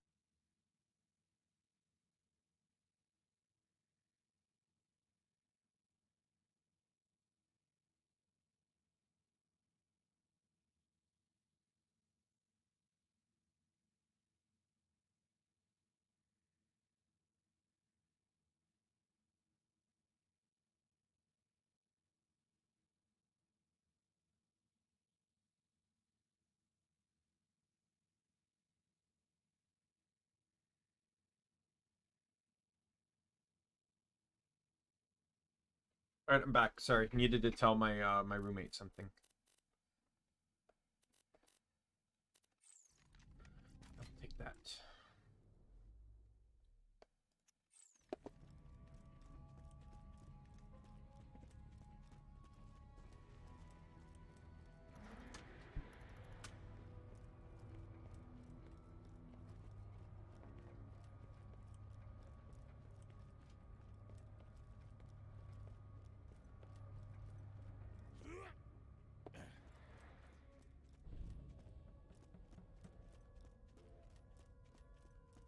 Rockman!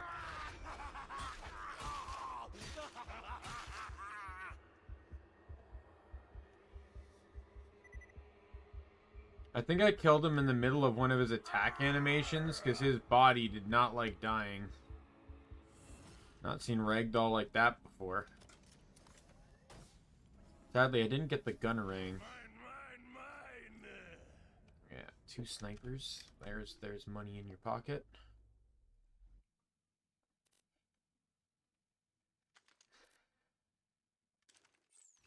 Any surprise, the 2 cheapest guns in my inventory are TDR.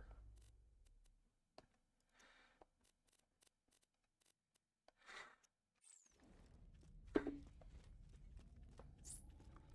slag sniper rifle. Oh my god, what a beauty. If I was actually using bullets, I would have taken that, because the slag and the blade would have made it a very worthwhile weapon.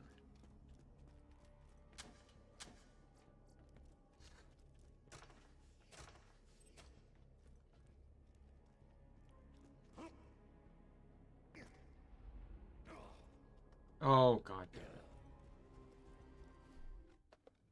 I wanted to go over there. Alright, so with that done, I now want to go back to here and do best Mother's Day ever.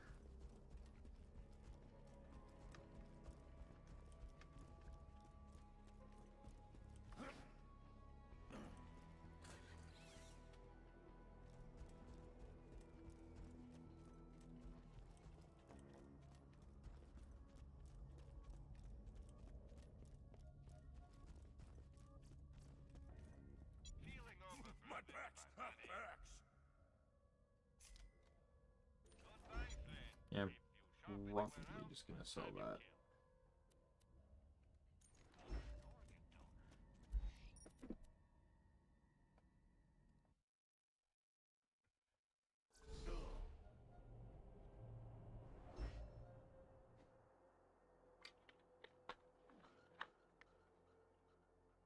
Where did I spawn here?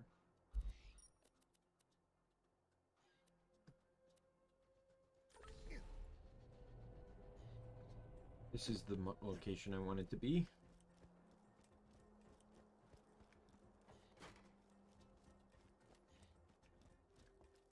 Time to abuse car mechanics again. Because I'm telling you, I do not want to do this fight melee. Absolutely sure.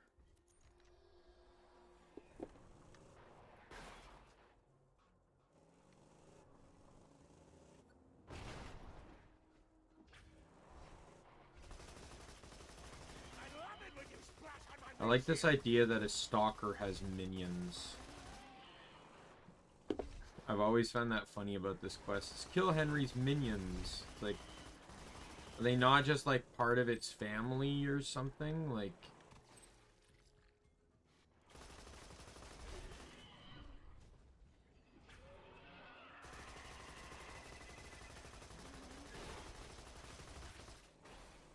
that was rude of you, Henry.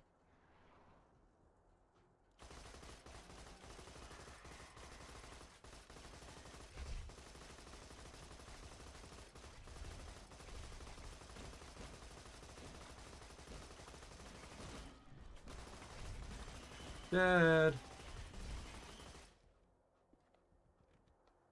Blue SMG.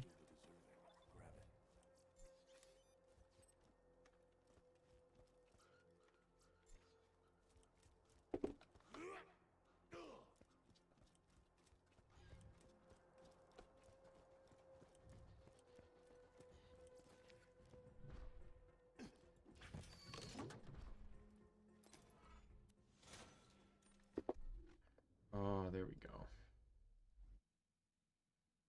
Much stronger. Well, actually, it's not as strong, but the explosive damage is definitely going to change things for sure.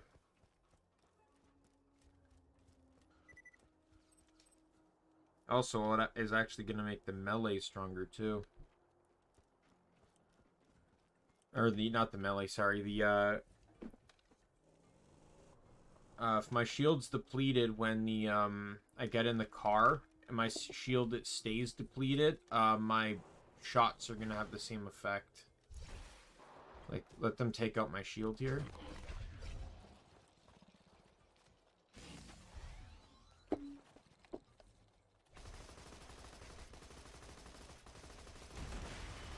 See? However, it does come with a side effect. It does damage my car. I gotta be careful. It's another neat little bug, I guess you could call it. Alright, now I am going to very specifically kill anything in any area that could very well possibly involve the arms dealer quest, so I can do the arms dealer quest.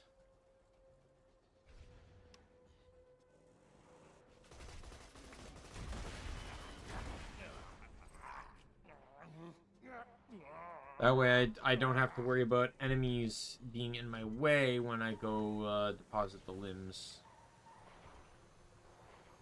And I got one spot over here.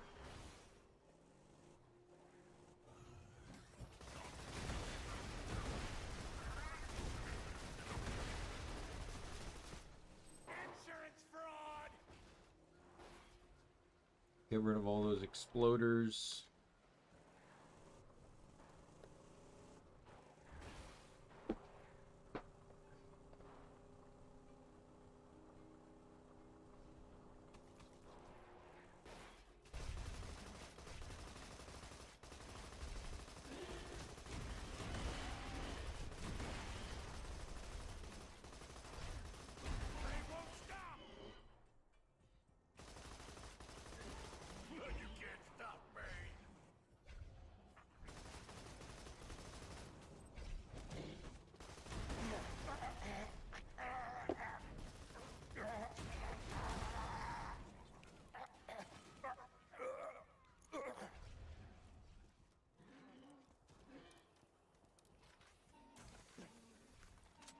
that stuff.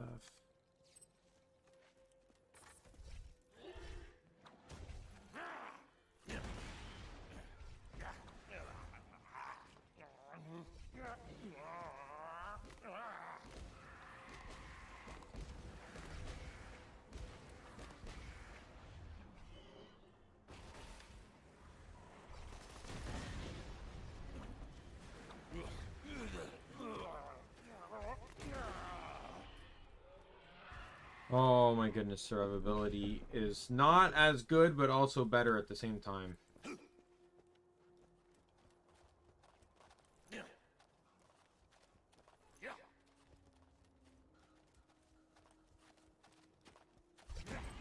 Gotcha.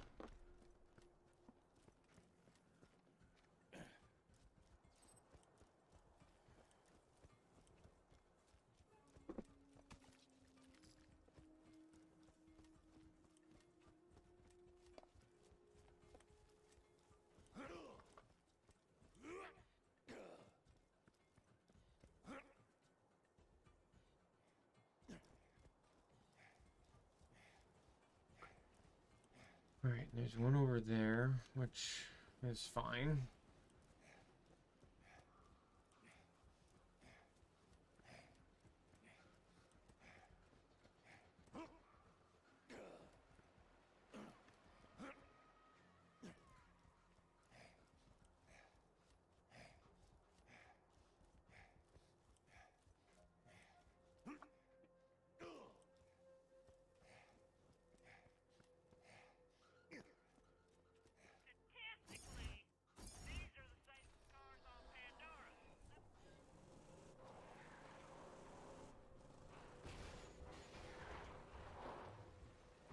Oh, that was a neat little 360 there. I'll take it. Absolutely take it. Alright, let's go start arms dealer. I don't even fully remember all the drop-off points, not gonna lie. I just remember those 3.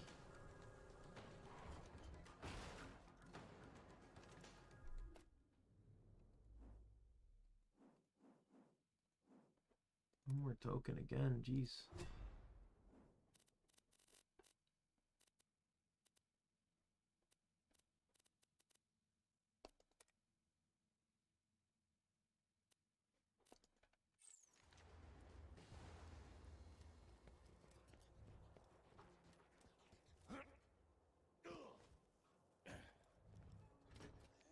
That arm's looking good.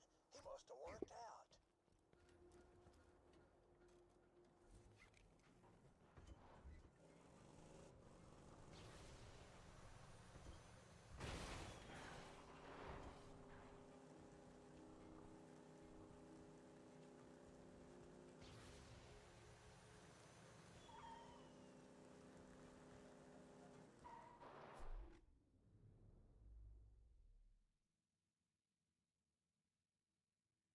Alright.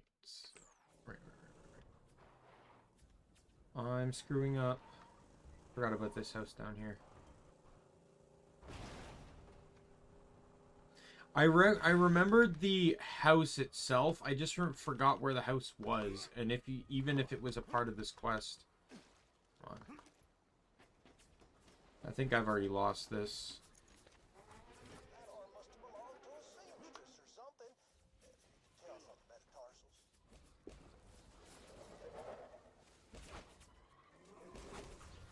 It's definitely very tight.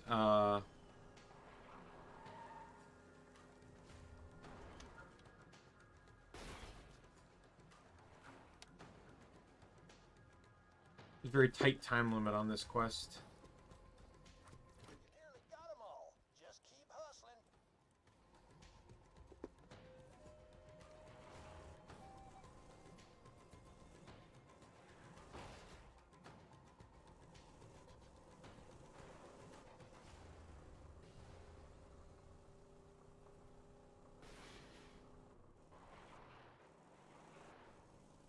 This is why I killed all the enemies, though. Makes it way easier to do this quest when you don't have to deal with enemies shooting at you. Not much time left before those go bad. Better hurry. Like I said, absolutely abusing the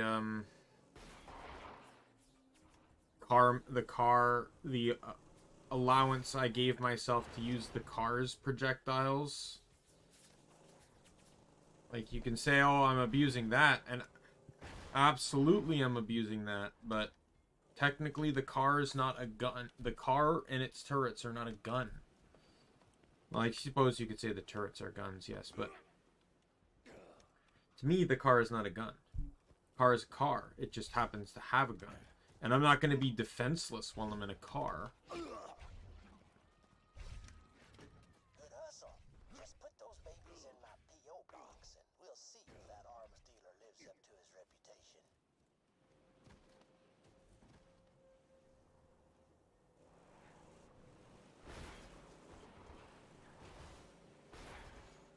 I'm very curious about how Zed knew all these mailboxes had arms in them.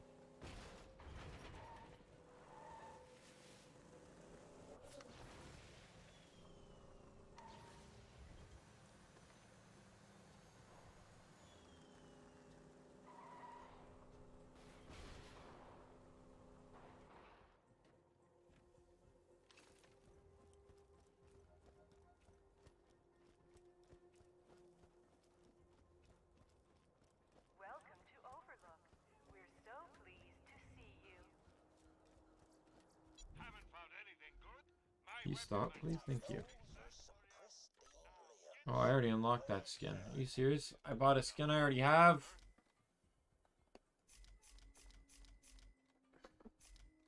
Don't get killed. Well, there's a joke somewhere about how those cost me an arm and a leg. I can't think of one right now, of course, but I could sell those.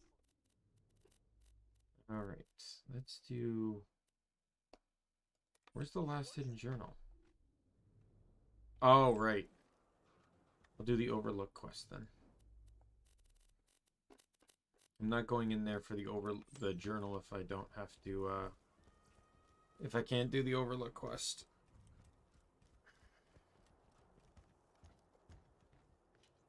Hello.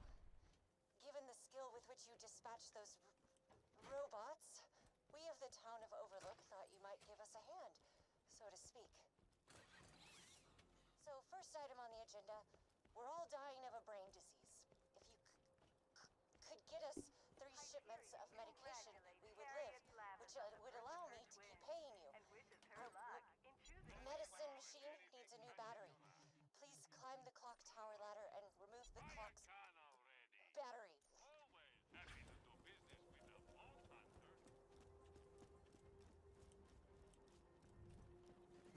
Yeah, I kind of got distracted on this one. Normally, the moment I talk to her, I'm already at the top of the clock tower.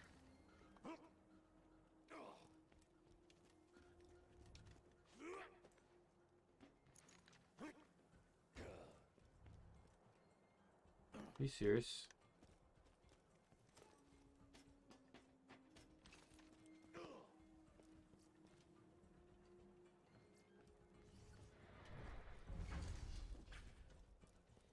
God damn it, some jackhole broke the clock tower! How the hell am I supposed to know what time it is now? You found the battery. Plug it into our medicine machine and buy some skull shiver medication. Please. Once I find out who thought we needed a running clock more badly than we needed shiver medication, they will be thoroughly reprimanded. Yeah, I wonder who. Hope you've had your shots. Thank you, but we need 2 more medicine shipments. The next is carried by a traveling Hyperion requisition officer wandering the Highlands. Get the medicine from him. Without his guards, I'm sure the salesman will give you a good price for his medicine. I suggest killing them politely, if possible.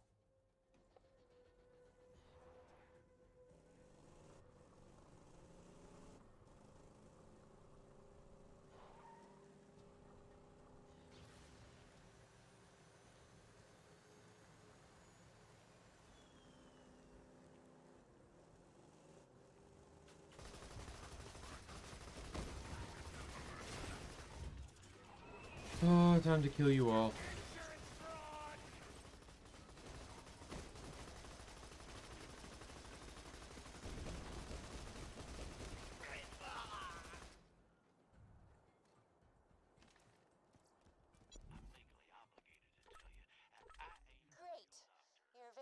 efficient.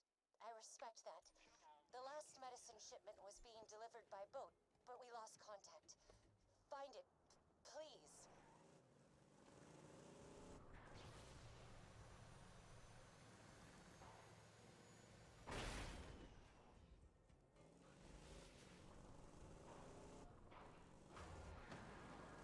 This one's relatively easy to get, though it may seem harder.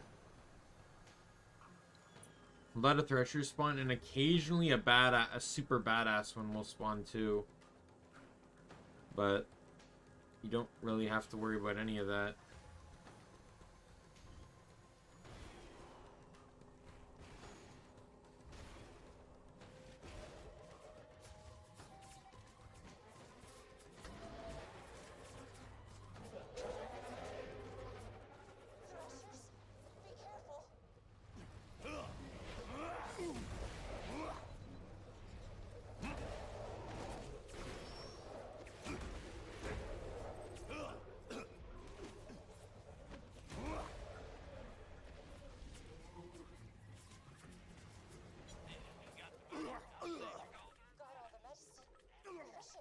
I can waste my money to survive. Oh, god damn it.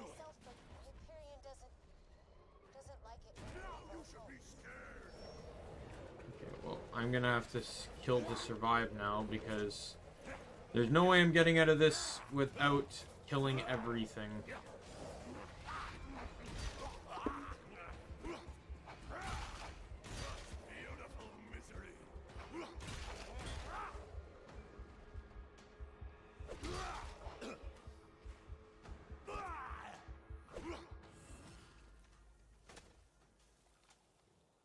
I did that purposely because I swear it was this game, but if you just... I'm not counting this because this is like more of a side thing, but... Hey, Mikey! How are you? Welcome to the stream. I was just testing something out with the water. I swear there was a point in the game where you could shoot the water. I might even be thinking of a different game, but you could shoot the water and like dead fish would pop up. I think I'm thinking of a different game, though. Because I guess I saw these and I was just thinking it might be this game.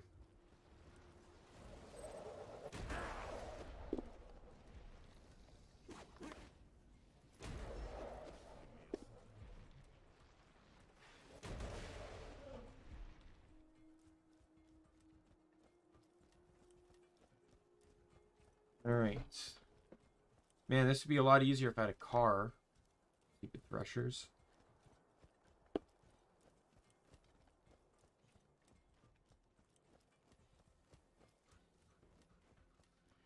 Oh well, at least it's not too bad. I can get a car right here. What's in these vending machines while I'm here? Oh yeah, war shield.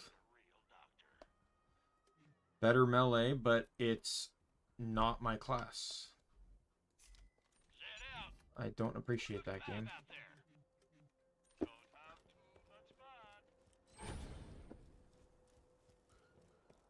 Alright.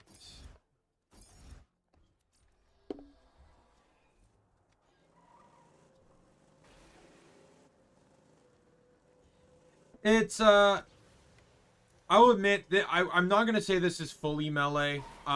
It's melee only in spirit. If I feel like I'm in a troubling situation, I might I have a rocket launch. I can't show it there, but I do have a rocket launcher equipped. Because I'm doing single player, if I die on a boss fight, like, it means that I have to restart over from the beginning. So there are aspects, like, in spirit, I'm trying to do as much as I can melee only.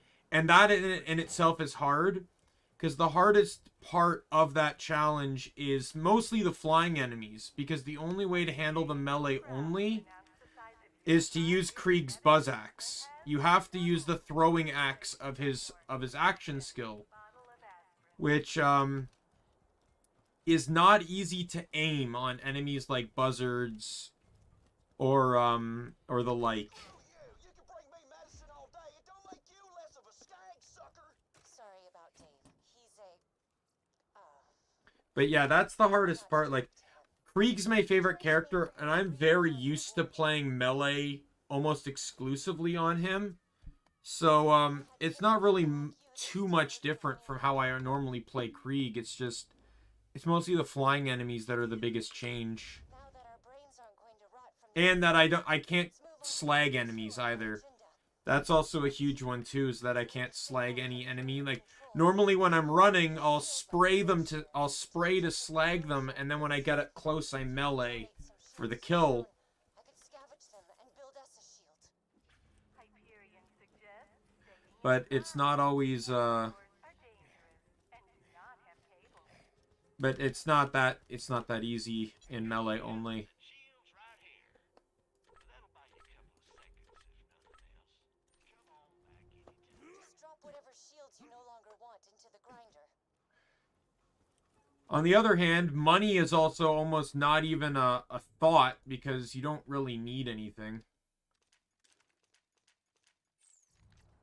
Oh, come on. I'm an idiot. Why did I not think that was going to happen? Not a single shield fell in the grinder. If they all collided with each other.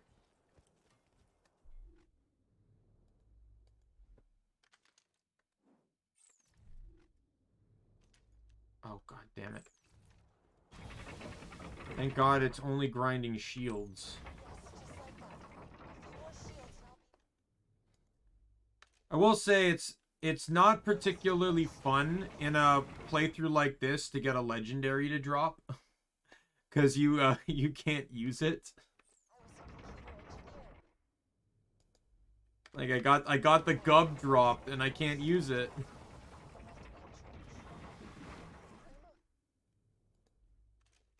can't make us no techie shieldy thing.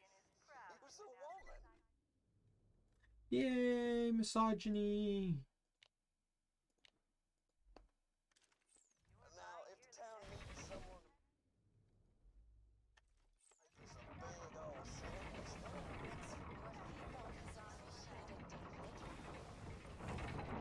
There we go.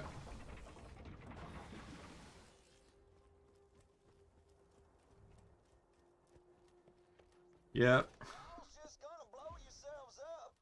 Better quit now. There is For your input, like, Dave. I'm about to get into a pretty hefty area that where melee might Overlook shield is like, finished. and oh yeah, another issue. Your help test The exploding enemies are generally not fun to deal with melee wise. on the launch pad. Really not fun. Having a working shield, not being a woman. Oh my god, shut up, Dave. It's probably more annoying to deal with the exploders though, because if you melee and the heat loaders or the hot loaders, if you kill them in close range, they blow up. But if they if it's like a suicide psycho, those only drop grenades, so you have an opportunity to back up before they go off. Oh yeah.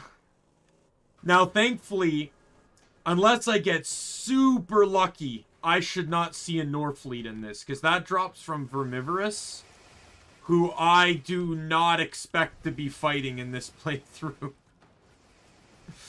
Oh god, if I had to fight Vermivorous in a melee-only playthrough, oh god. Like, he has the higher drop rate chance, but technically it can drop from any source. Oh, here's an exploder. Exploders are really easy to deal with, because they'll blow up on their own after a certain point. Die. Die.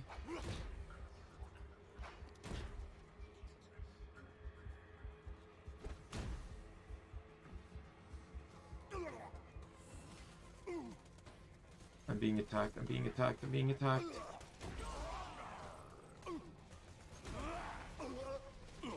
Oh.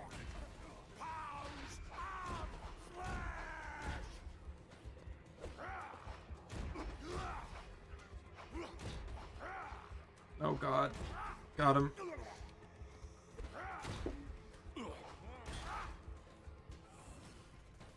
Someone's shooting at me over here. Serpentine, serpentine. Yeah, I think I've only had Vermivorous spawn like once in my games, and it's not a fun experience. Like, Vermivorous is very much a boss you need to prep for. It's definitely not an enemy you can just be like, oh, am I not gonna make it? Don't move, hot loader. Don't move. Don't move. I got this. Got it. Yeah, Vermivorous is definitely a boss you have to prep for. Like, I've seen some videos and it's like you need a party of 4. It's like half of the group are sirens so they can range res. Hell, I saw a video where guys had 3 Vermivorous spawn at once, and like that's crazy to me. Please ignore Dave and aim the cannon 55 degrees port bound, 86 degrees skyloft. We'll need Overlook to sustain a direct hit from the mortar to test the shield.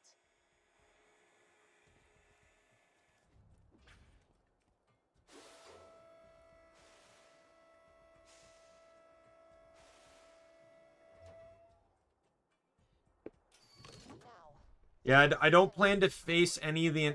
I plan to do all side quests that don't involve Invincibles in this game, because the Invincibles spawn at default level 50, and I don't plan to necessarily be that high.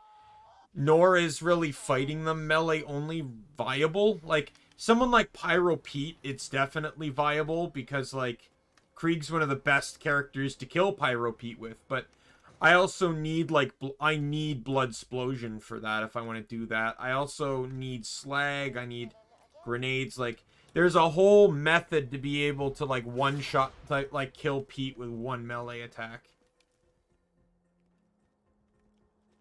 It's like, you go in with a Slag bullet grenade, it sprays the spider ants with Slag, you melee one, and then Bloodsplosion keeps endlessly triggering, killing Pete. You don't even have to hit Pete. Pete just dies. You kill one spider ant, and it just kills everything in the room. But, like, I'm not even using grenades in this playthrough. Like, I still have the starting grenade I got with the stuff there, the Contraband Skyrocket.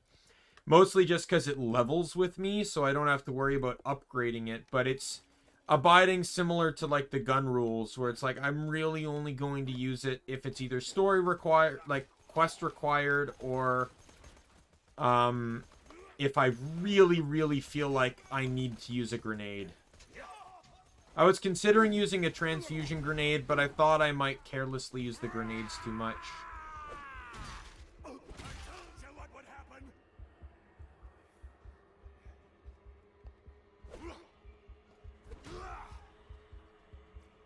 Dude thought he was gonna hide from me by an exploding barrel. Absolutely not. Constructor! Oh god. Oh, thrill of the kill, saving me.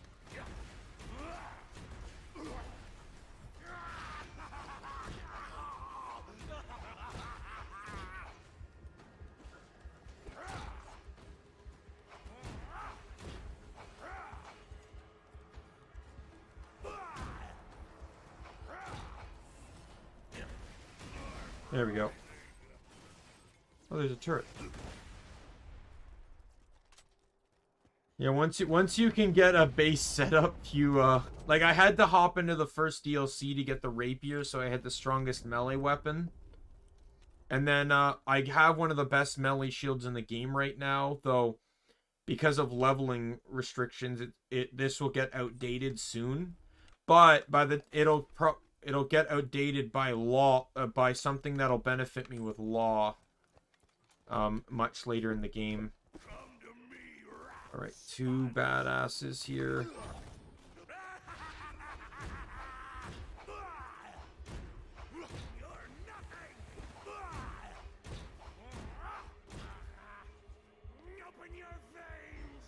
There we go.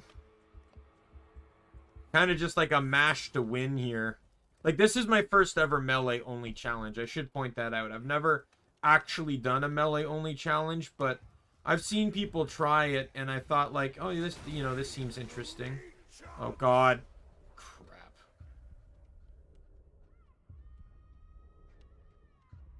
They know I'm down, so they're not running. They're not rushing me. You bastards. How dare you? Oh. Take the hit, and I'll take the +1 to exercise.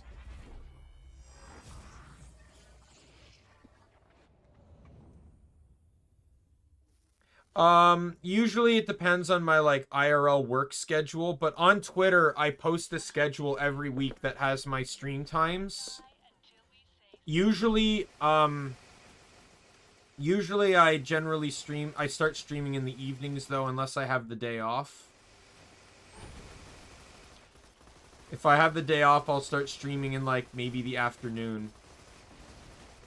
My last Borderlands stream I did on a day off, and it was 9.5 hours long. So the stream can go for however long I want. You know, if I don't have anything to do, I'm just like, one of the reasons I started streaming was because, you know, if I wasn't at work, I was at home playing video games. So, you know, like, why not just do that? And then, you know, like, I can also use it as a means of, like, content creation, which is why I stream on YouTube and not Twitch. I plan to actually use my YouTube channel for more than just streaming. I just need to get to that point. I have some of the stuff I need. I just need to sit down and work on some additional stuff.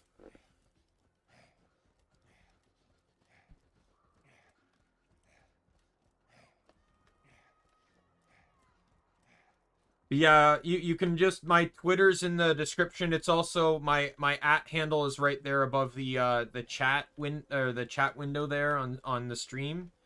I always make my stream schedule my pinned comment, so you can always come back and find it. Or so you can always find it on my my Twitter profile. I usually update it every Sunday night or every Saturday night, because Sunday is when the scheduler changes.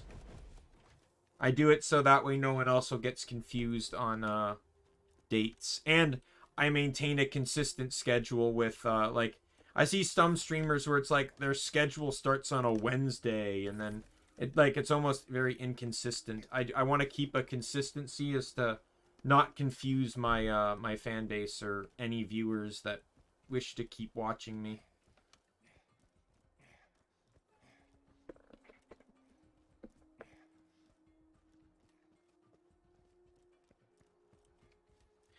Yeah, I appreciate that. You know, I hope, like, I said in my debut stream that, you know, if I can get 1,000 subscribers, I'll be happy. That's I think that would be my best case scenario. And if I really wanted to push it, I'd be happy with 100K, like, just so I could get a play button.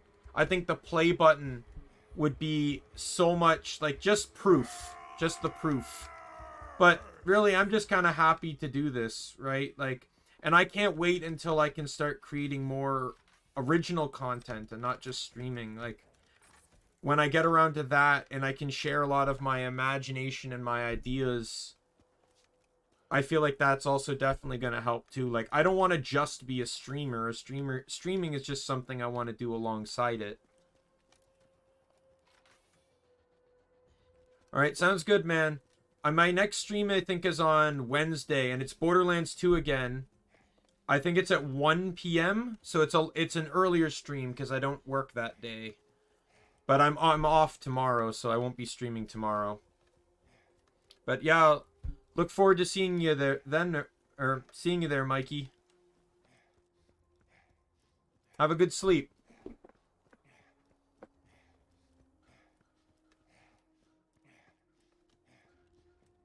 Oh God, am I gonna have to buzz axe for this? Are you serious?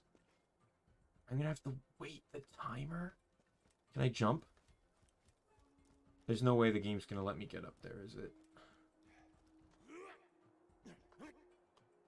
Oh, God. I'm gonna have to buzz axe the timer. Are you kidding? The thing. Are you serious? What a waste of buzz axe. Thanks, I appreciate the luck.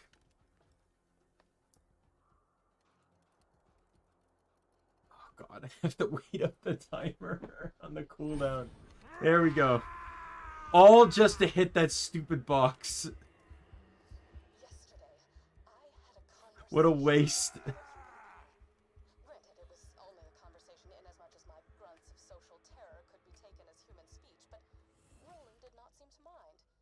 He asked me why Jack hasn't revived the warrior yet if he has the key. I conveyed that the key needed to be charged by iridium, hence Jack's mining operations. He nodded and silently wiped the streams of my saliva from his face. I returned home, confused not only at his lack of disgust toward my behavior, but my lack of disgust toward him. For the first time, I felt as if I could actually live in Sanctuary. For the first time, I feel as if I might be okay. Right.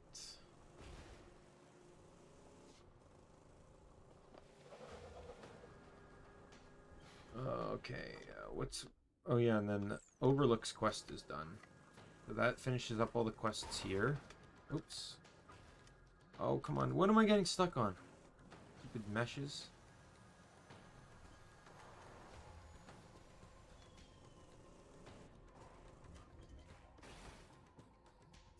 Hyperion reminds you that any unauthorized behavior will be rewarded with a one-way trip to the grinder. Guns! I got them, you need them. Oh, I did not mark anything, did I? Alright.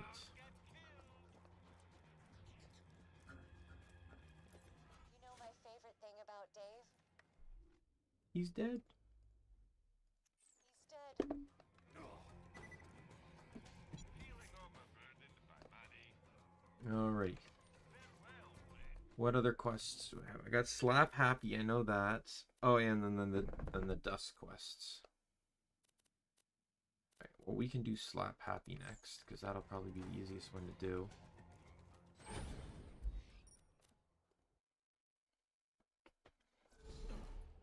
Time to melee a boss, that's for sure. I hope this one goes easy. The melee hitboxes on Threshers is not particularly great.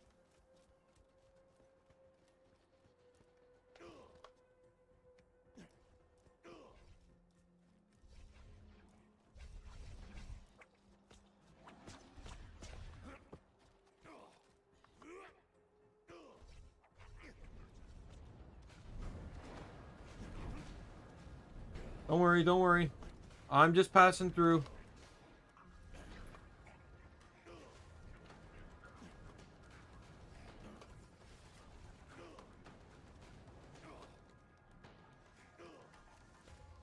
I'm in a good spot now.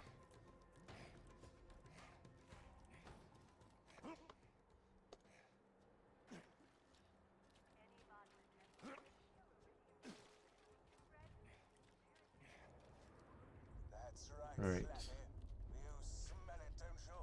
That's the scent of a gentleman. Can't kill Slappy now. Have to wait till him go under, come back up. Follow your throat, badass. Beware Slappy's tentacles.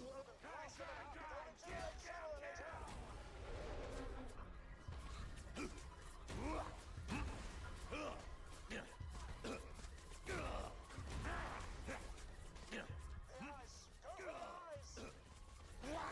Oh, this is not going to be easy. Why are all the tentacles on the other side? Oh, come on. I hate Thresher hitboxes. They're awful. It's almost like they're designed to be shot with guns. You know, one of the 8 billion types of guns that exist in this game. It's almost like the developers didn't expect people to do exclusively melee in a very gun-oriented game.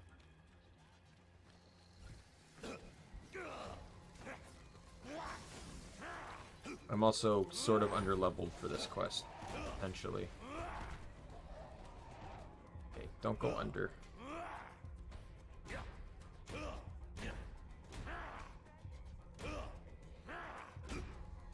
Oh god, I'm doing like nothing. Okay, this might not be a doable quest right now. That's 2 deaths.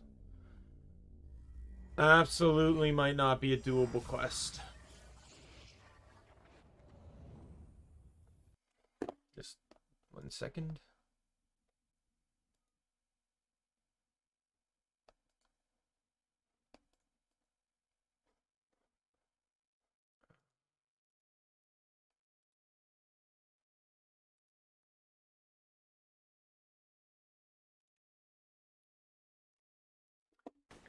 Oh. Yeah. I hate those click-in screenshots.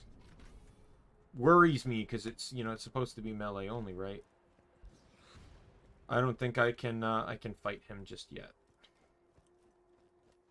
If I'm gonna be, if the hitboxes are gonna be like really wonky like that, I'm really gonna need to be higher leveled so that I can damage him with the limited options that I possess.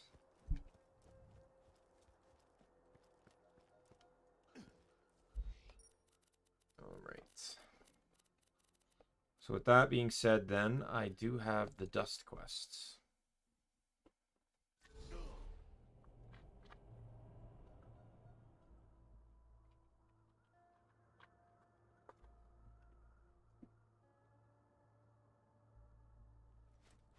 All right. Thanks for coming out to see me. Got a fun little project for you. I'm sorry, Ellie, but your project will wait. Mordecai will come first. Because Mordecai's quest doesn't involve leaving the map. Feel about gang wars? The Loadouts and the Zephyrs have been having a half-assed feud for years, and I've been thinking the world might be a teensy-weensy bit better if all of them were dead.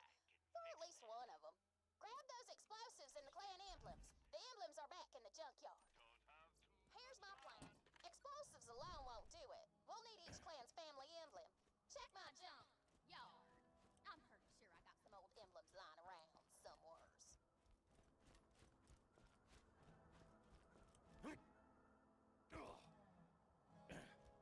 I like this one. Podunks chose that as their emblem because they love skinny chicks. And they love skinny chicks because they's pussies. Zephyrs chose a clover as their emblem for good luck, which be pretty damn ironic once we're done with them. Now that you got all the stuff, head out to the Hodunk Speedway. Man, those Hodunks are gonna be so pissed. They'll regret not killing me when I was a baby even more. Okay. Now that that's all done with,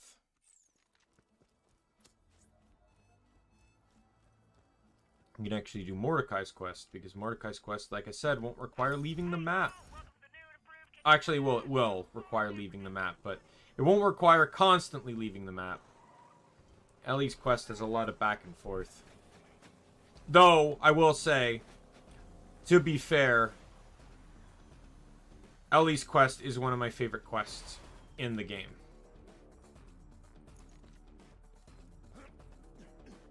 Because I love the Zaffords. The Zaffords are fantastic. I'm going the wrong way here.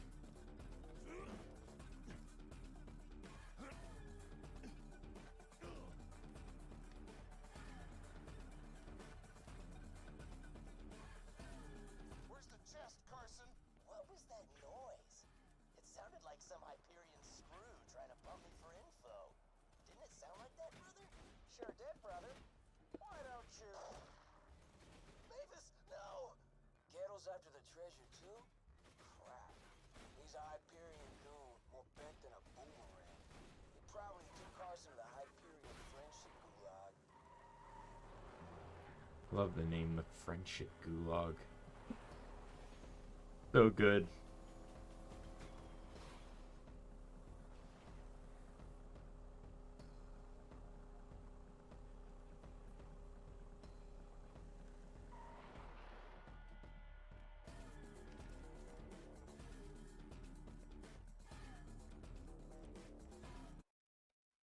It's a very small map, but it can be very dangerous.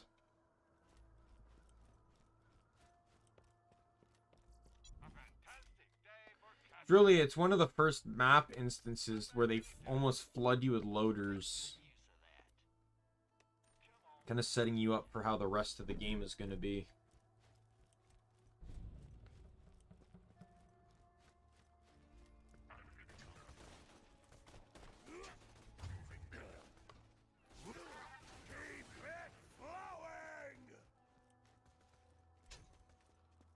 Also, this is the map that Roland gets taken to if you don't save him in time during, like, once you initiate the battle with that robot that captures him, the constructor that captures him, he will,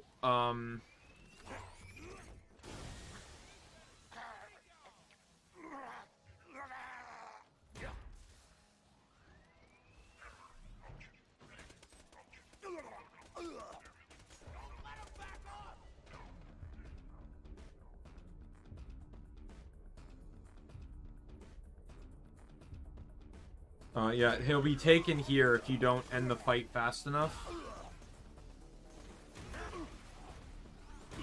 Oh, God.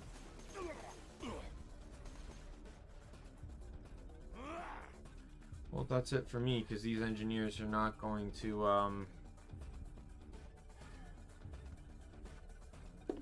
think I can do it. Yep. I'll take the +1. Because, like, I guess, like, that, like, if I can get the one-shot, it's fine, because I'm gonna get a +1 anyways if I go down. I might as well just not bother with the reset, but...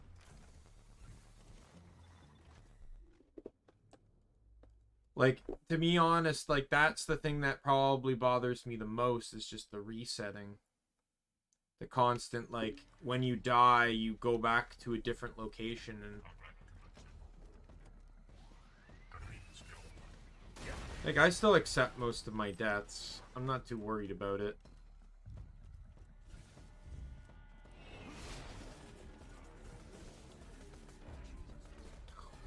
Okay, well... I'll take that death. There was no hope on that one. I wasn't near anybody.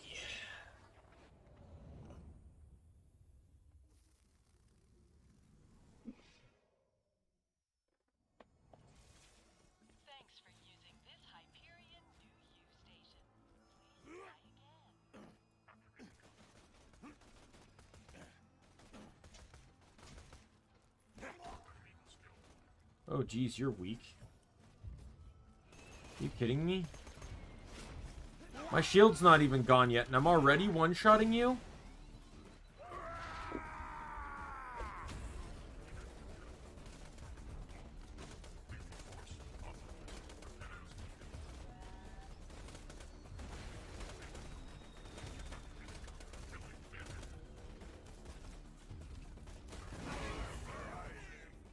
Take that again.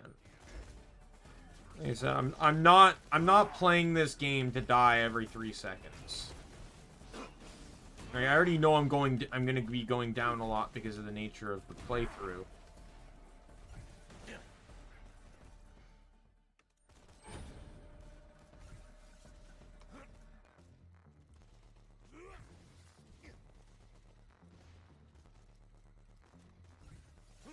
Me, as long as I'm meleeing like 98% of the time, I don't care. Not that no one's argued with me. I'm just trying to, like, I guess it seems like I'm just trying to defend myself, and I guess I am. I am trying to defend myself, but, you know, against the people that might complain. It's not melee only, you're firing your gun. Yeah, I know that. It's the spirit of melee only. I just want, it's more or less like, how much of the game can I play through with only using melee? That's what the game is.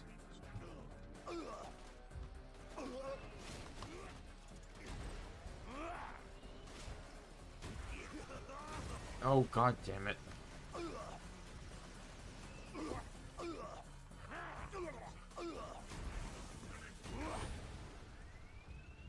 Oh god. Slice your eyelids! Watch the air!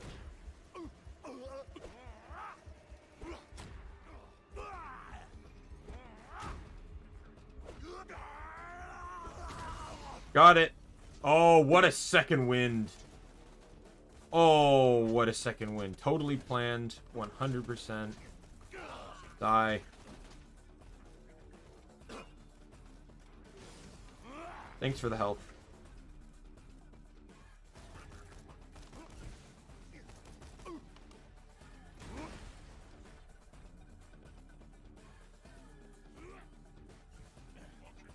Those are going to be the clutch second wins, though, in my opinion. Like, the ones where I throw the axe and it kills... I go down and it kills the enemy.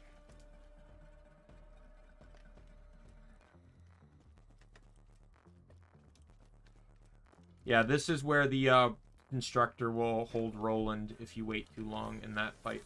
I've only ever had that happen in one single playthrough, and I forget what build I was running, but I was just not able to, or I don't know if it was just like, just unlucky or what, but like, I just did not have good weapons. Right, Mobley? Of course. I'm your pal, Carson. Now where's that chest? The flats, buried under a grave. So when do we bust out of here? Carson's dead? No surprises there. I've heard of that Mobley guy. Small-time bandit. Dangerous. Watch yourself. What did I tell you?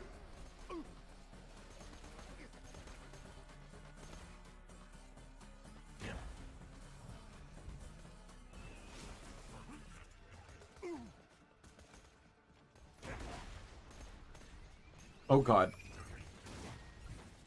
Nope. I'm noping out of that.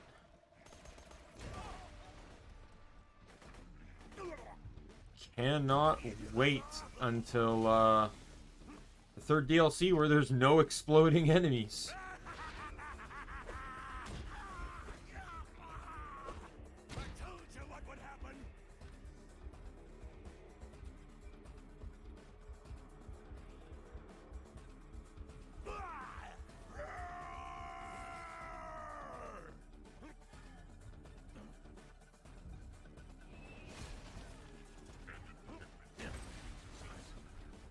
This is now we're coming up on one of my favorite parts. This is something I learned from Yodi Slaya.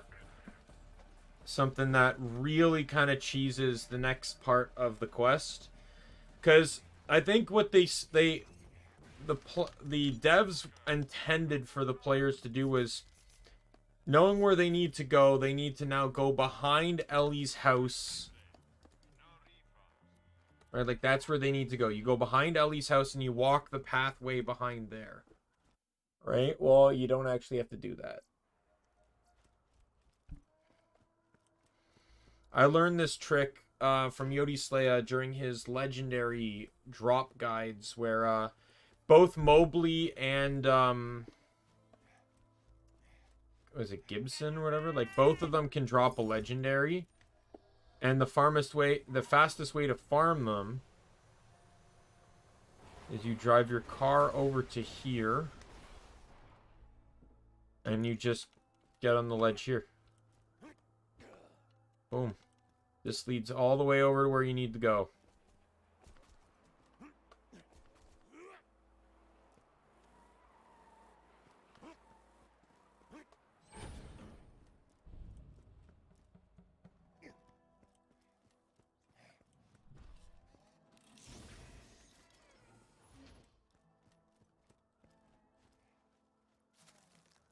That has to be something they changed in the Handsome Collection update, because like these existed all over the world and never needed to be fixed, or like you could never interact with them. Because I remember playing Borderlands 1 and that was the equivalent of like the skag pile.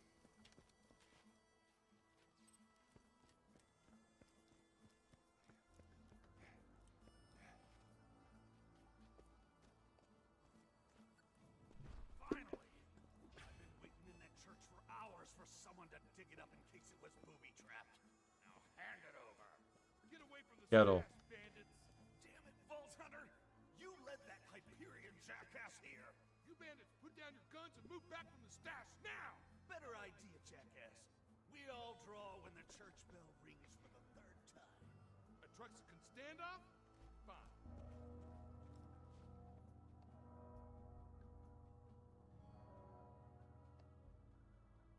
Drill! No!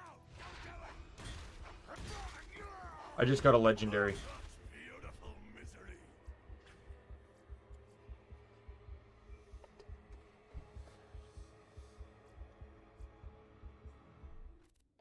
There's the Vuruk. Oh, and it's bladed too. What do you know? So the Vuruk is actually a really interesting gun. Personally, to me, it's an okay assault rifle. Like,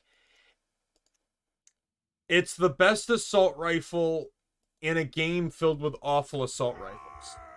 So it's okay, right? You're not really gonna get much better. Like, there's nothing standoffish about it. Like, other guns of other categories are going to outbeat it. There's almost little to no reason that you'd need to,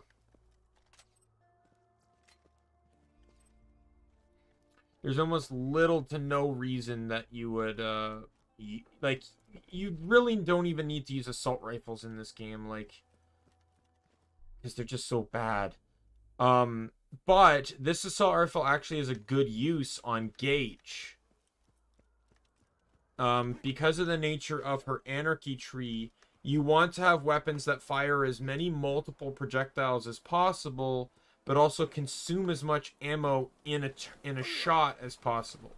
The Vuruk, when you aim down, or when you don't aim down the sights, it fires 3 projectiles.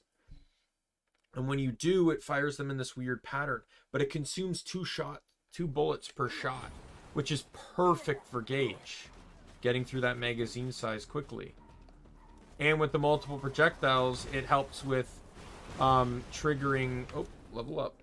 It helps trigger... it helps in the triggering of... Whatchamajingle-it. Oh, come on. Well, I got some air on that one at the very least. Am I going to die? I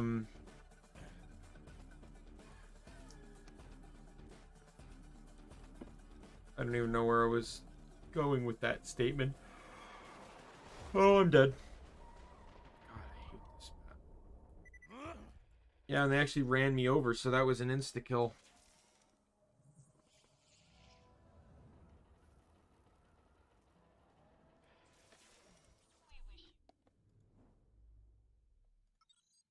Luck in getting revenge on those who kill you, unless you were killed by Hyperion personnel.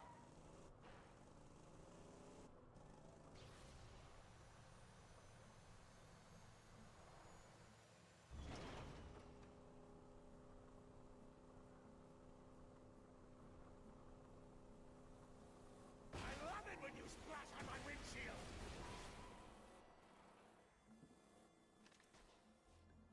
Wait, I think yeah, the other quest completed, right? Mordecai's quest completed? Yeah, so now I'm just on Ellie's quest.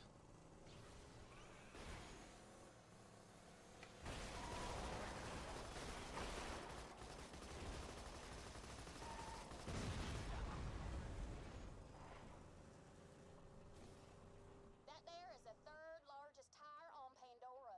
The Hodunk's pride. I back up, cause this is gonna be awesome. Stay the hell away from our caravan, people.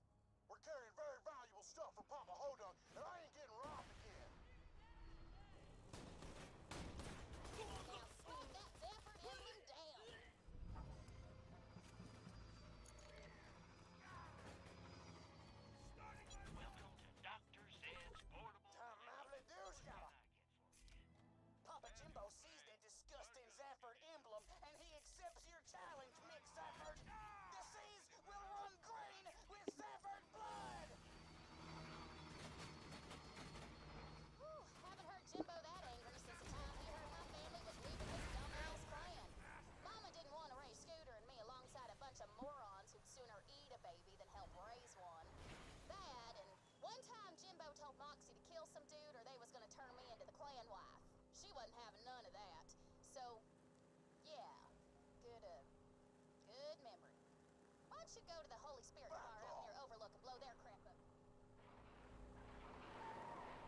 The van isn't supposed to be destroyed. Matter of fact, it can't be destroyed. If you try to take out the van in a specific way, like, it can insta-kill you.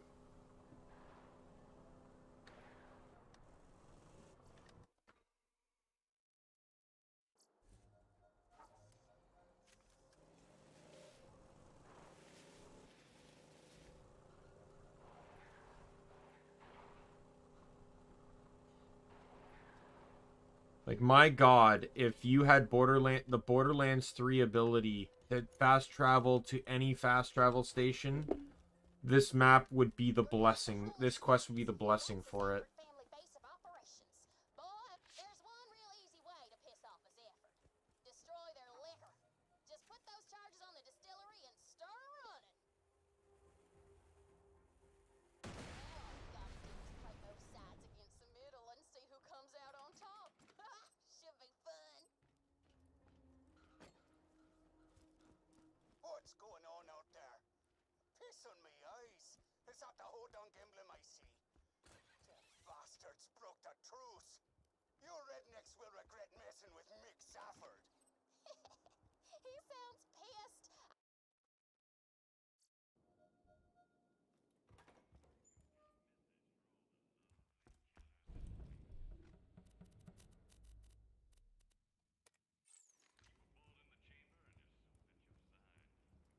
Yo, one sec, I gotta see my buddy dude. Hey, Steve!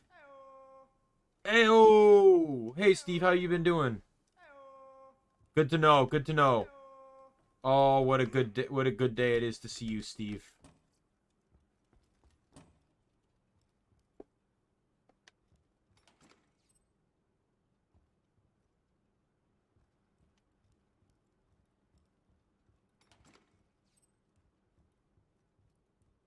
Hey, Steve, what's a pleasant and round way to say hello? Dude, you have the answers for everything. Where'd Mick go? There we go. Ah, a new recruit. Welcome to the Zafford family.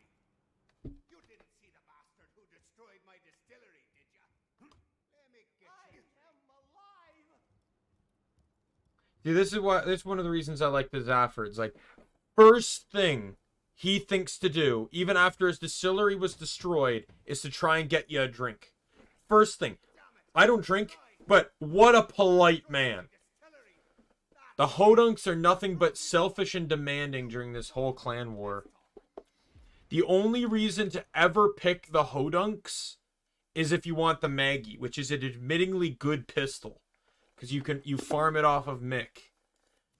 But other than that, it's way better to pick the Zaffords, even reward-wise, because the unique you get for completing is much better than the Hodunks. The Hodunks is a shotgun that fires, like, 4 projectiles in a square, and then they act like grenades.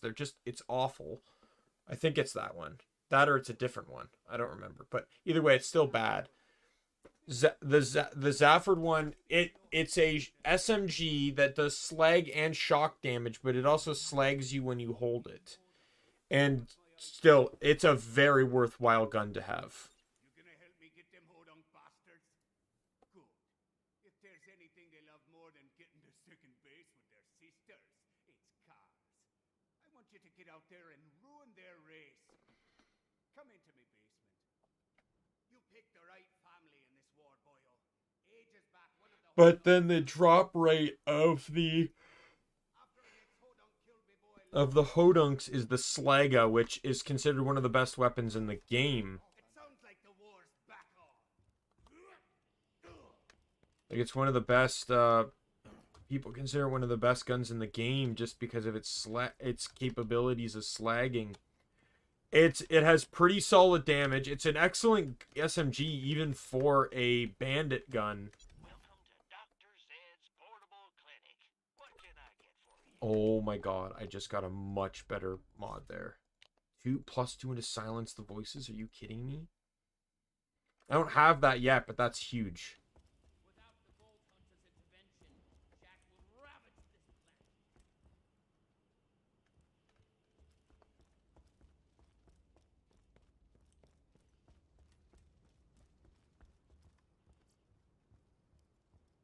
Yeah, the The Slag is one of the best guns in the game, in my opinion. 3 projectiles for 1 bullet, solid damage, good accuracy. It's the Slag. It just has everything. I'll always buy guns you don't need. Yeah, I'll still keep that. There we are. Now get out to the dust.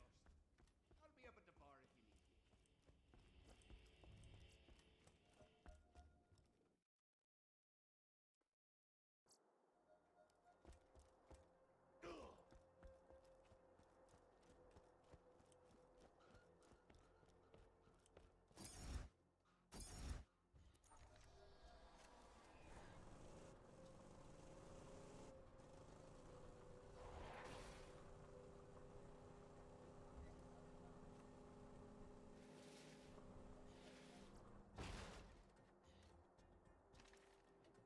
God damn it with the E on the travel.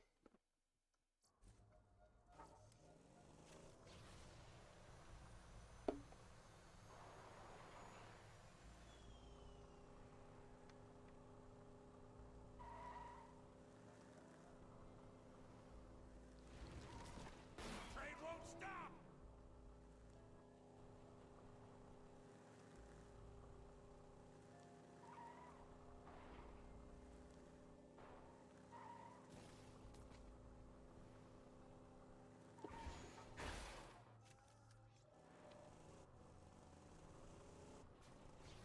The Hodungs do one of these races every so often. I want you to place them charges on the fireworks they leave around the track. When they set off the fireworks, it'll make for some proper violence.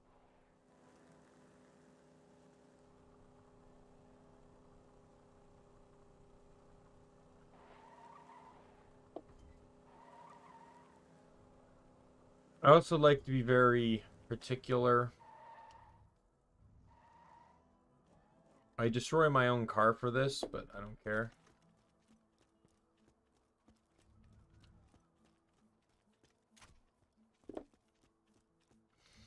But I use my car to block their cars. Down there.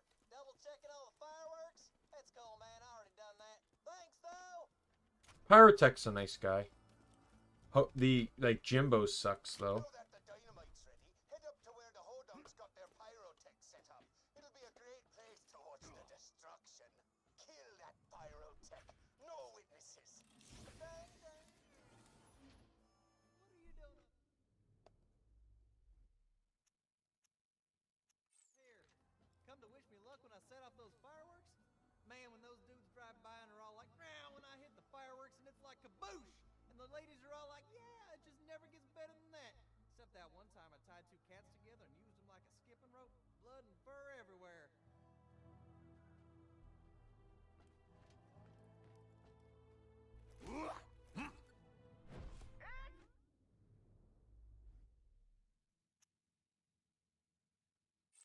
All right. Time, hold on! 3, 2, 1, Fun River! The race is starting. Blow the dynamite once the cars reach him. Honestly, with there being 3 cars in the race, The cars have just hit the roundabout! I can hardly believe my eyes! but you have to destroy all the cars. With there being 3 cars in the race and them racing at different speeds, I honestly feel like this shouldn't be a single, like it blows up all of them at once. But I really feel like it should blow up. Fireworks! Prepare for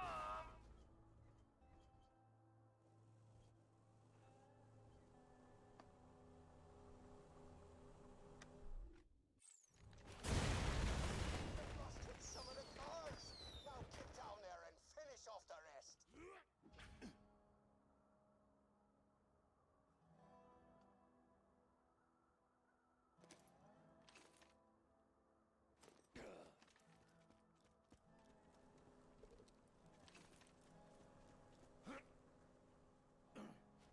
Yes, yes, yes, yes, yes, yes!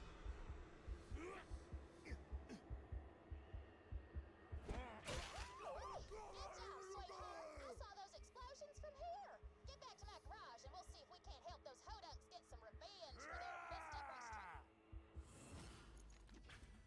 I was contemplating whether to use the rocket, because it did say, because it did say if it wanted to, it did say shoot. And I knew I didn't want to melee, you know, actual vehicles.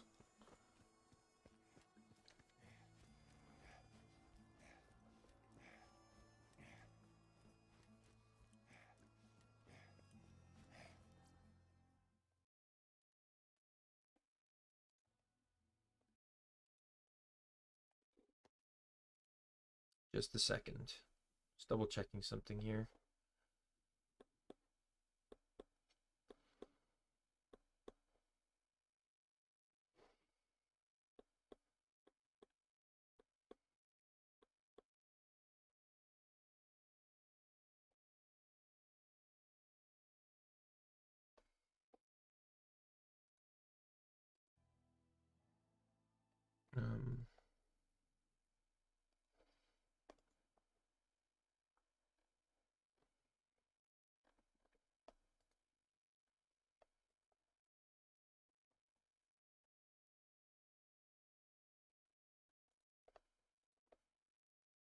Just getting a bunch of notifications again. Just clearing them out. Don't worry. Will only take but a moment.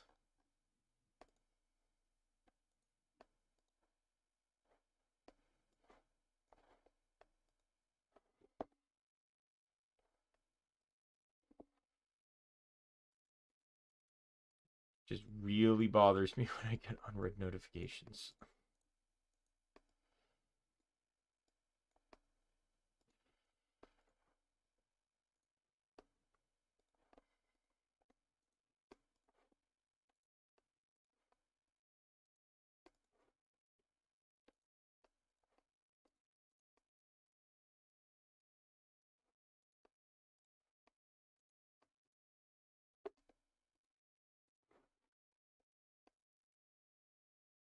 I know I should probably really just like close Discord or something, but I do have some people where it's like is their only means of being able to communicate with me, so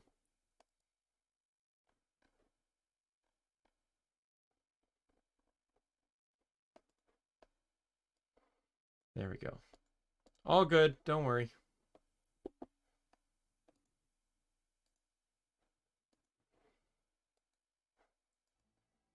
All right.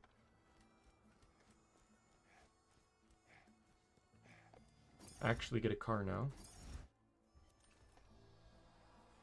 But if I had Borderlands 3 fast travel, I'd be able to just teleport to Ellie's workshop. God, that was such a good inclusion. Just being able to fast travel. That and mantling. Like, not gonna lie, Borderlands 3, I have just the time of my life climbing things.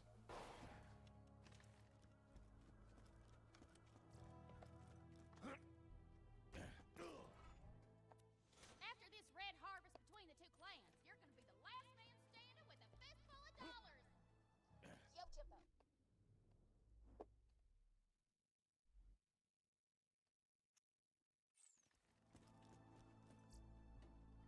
This is a planet-wide echo requesting strong, loyal soldiers to don't ask too many questions. Stop the Hodor family defeating the Zephyr cuss-outs!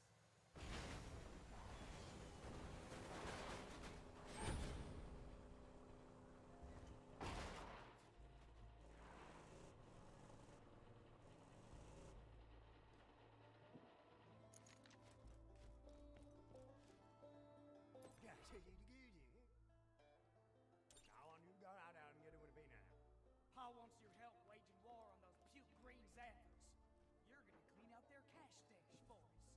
We got a dead drop out in the Highlands with all the details. Go get it! So this is the first instance in this game of a missable unique. I mentioned when I went to get the rapier that there was a missable unique in that one called the stink pot, which I also did not get. There's actually another missable unique coming up in this quest. You can drop a shield that is kind of like a booster shield where when you get hit, you, instead of dropping a booster though, you drop money. And it's missable because this is the only enemy that can drop it in the entire game, and he never respawns.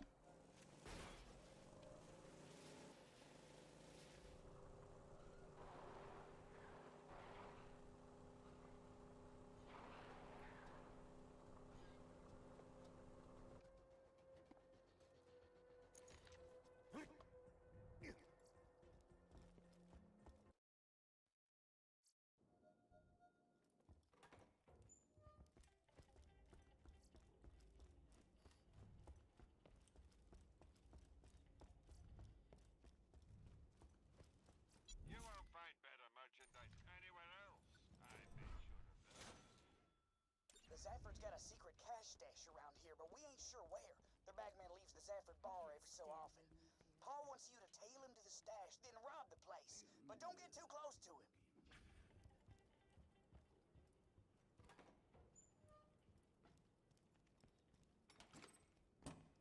I'll start here.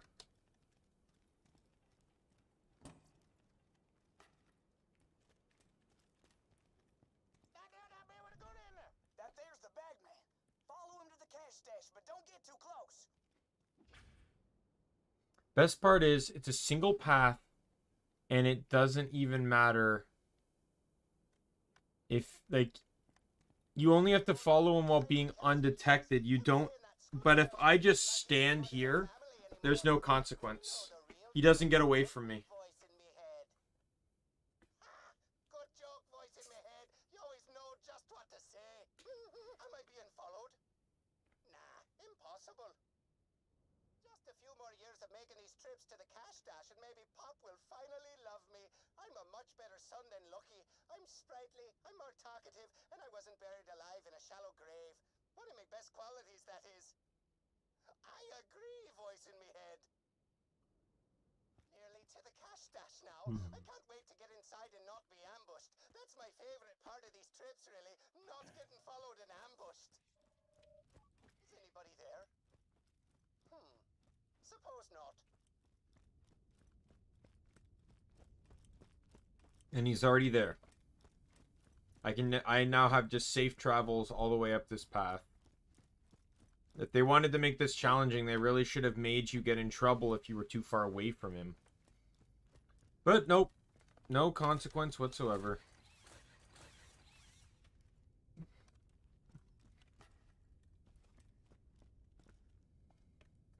Woohoo, baby, that's the cash. Wax that bagman. Take what they got.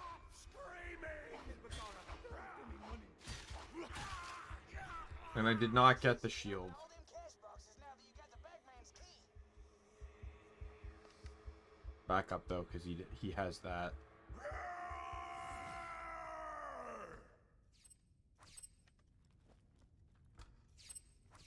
Yeah, you can loot all the stashes and get... This is another one of the quests that just gives you a heap of money. Along with that, the Tina quest, the Tina Lilith quest from before.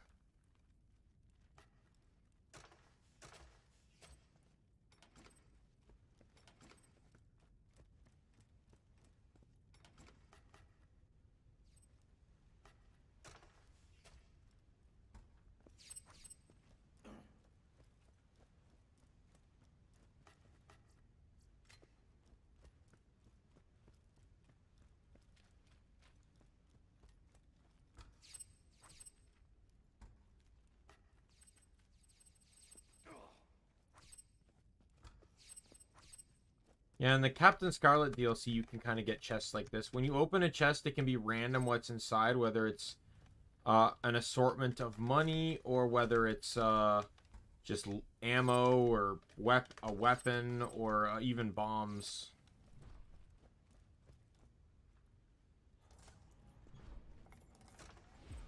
You messed up the Zafford cash stash, huh?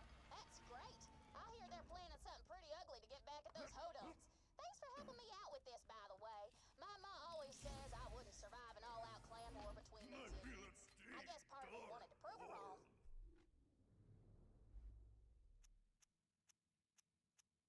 Did I sell the gub? I think I sold the gub. Oh well, I don't care. I plan to sell the Vuruk too. Like, I don't care, so... Like, to me, it's like, legendaries are great, if you get them at a time where you can use them, but and I don't particularly, if I start a new file, like I don't want to use other characters' stuff because I'm only going to play on this account when I stream. You know, it's a different story with my personal account because I don't care what the hell I do with that.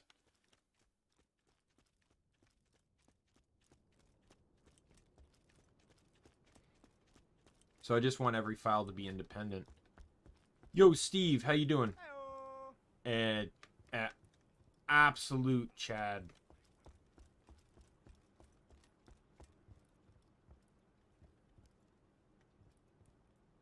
We should actually, before, you know, oh, I have to leave. Well, Steve, I gotta go. What do you have to say about that? Excellent.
Or at least I don't have to go back to the last map this time around.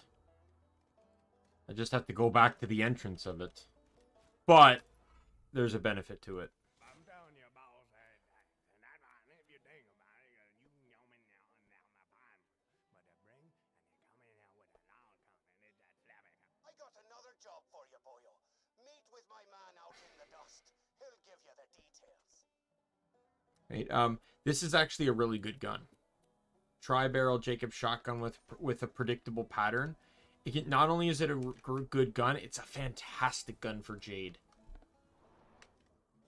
An absolute fantastic gun for Jade. Not Jade. Why am I saying Jade? I don't even know why I'm even saying the name Jade. It's a fantastic gun for Gage.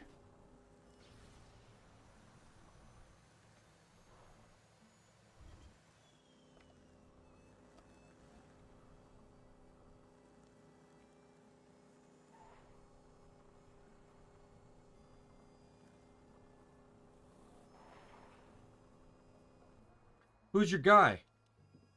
Who's this guy? Steve! Oh, man. Killed my boy. The Hodong sent some hit to track my boy Peter to our cash stash, and then they murdered him like an animal. Never hurt a soul, he didn't. There's only one thing to do. Burn their trailers to the ground. Do it after sundown. I want to see their flaming homes burning against the midnight sky. Get going. Hey, memes. Welcome to the stream. We'll welcome you in the fashion accustomed to the current point in time I am in the game. Beautiful. Alright, I kind of want to do this optional objective, so, I need to figure out what to do until night. Feeling overburdened by money? So that.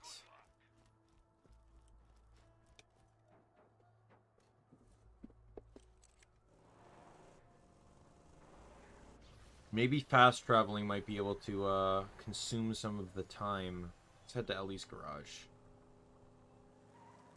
Do I have a... He gives you a fire weapon, right? Yeah. This is going to be one of those quests where I'm going to actually have to use a gun. Because I don't have fire on my melee. Like, technically I could get it, but that's an entirely different build, and I'm not respecing every time I need to do that. Absolutely not worth it to me. I'm not gonna kill myself just because I shot a bullet once for a quest. Anyways, fast travel. Let's go to Southern Shelf, I guess. Maybe, and then travel back and see if this affects time at all. I'm going to assume by the term fast travel, it may not affect time.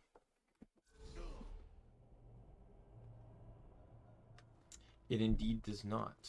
Though it might. I don't know. It looks like time travel a little bit. Do it one more time. How you doing, memes, by the way?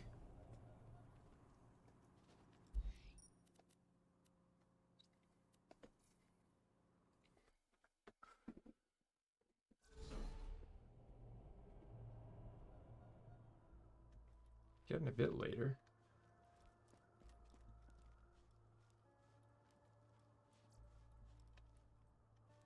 And we'll just wait around. Go kill some spider ants while I'm waiting. Because why not?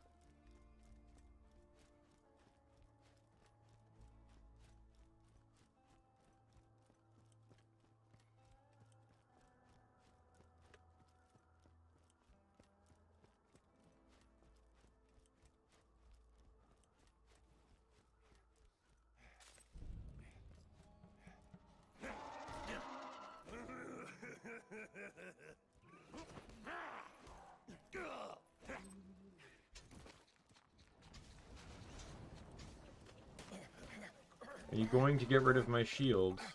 You shall become a fool for doing so.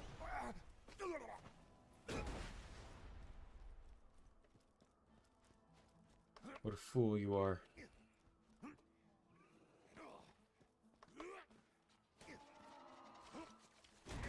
Oh my god.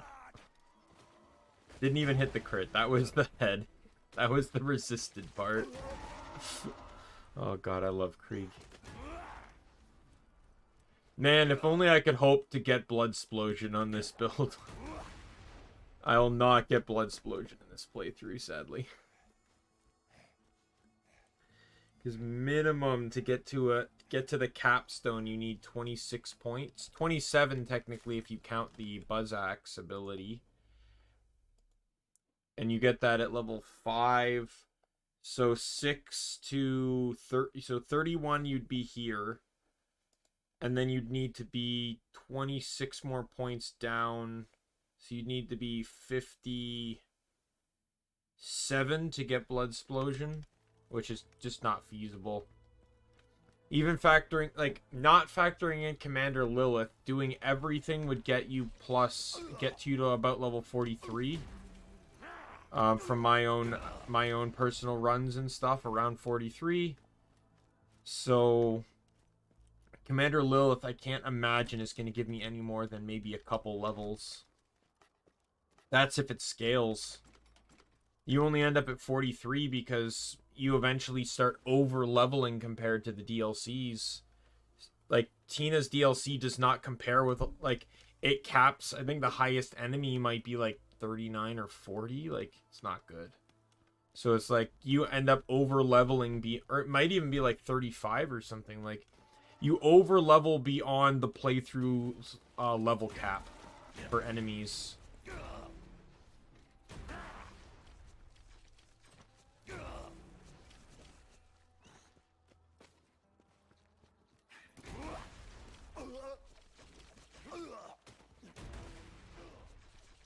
Or Iridium, already worth it. It was already worth coming here.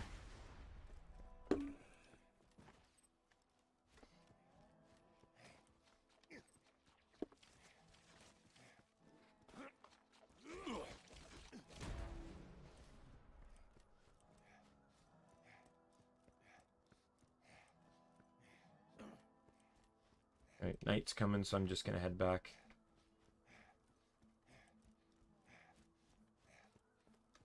There's something in this house. Did I go in this house? I did, yes.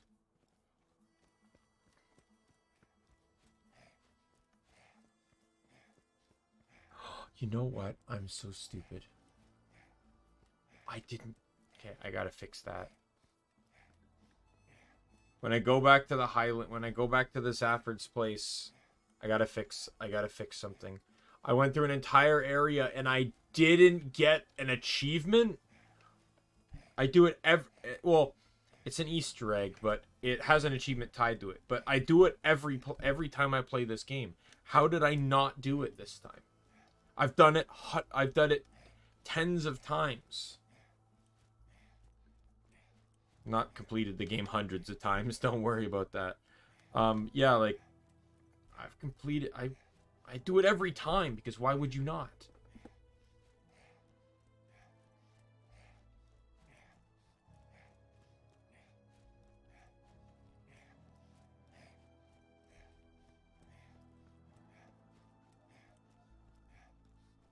I just gotta wait a tiny bit longer.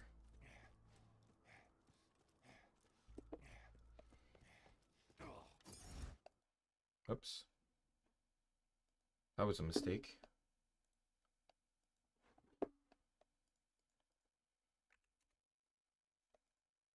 Government's over here.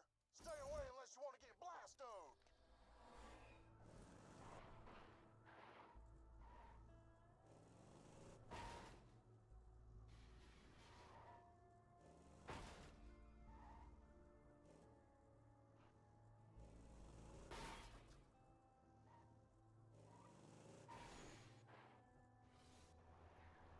Trying to see if I can get my car in there and then just destroy it. Because, you know, why not? Still waiting for nighttime, so, what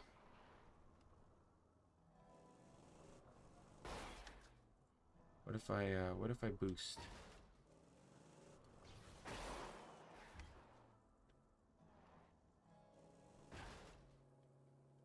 The lever does work.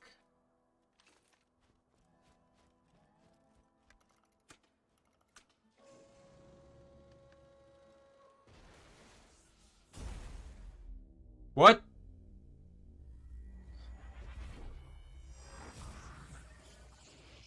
Okay. So, it closing still blew up my car, I guess, and that killed it. Like, there was still, like, a damage radius. It blew up my car and killed me. What? You know what? If I'm gonna die, I'm gonna die again. I'll die in style this time. Give myself the +1 now.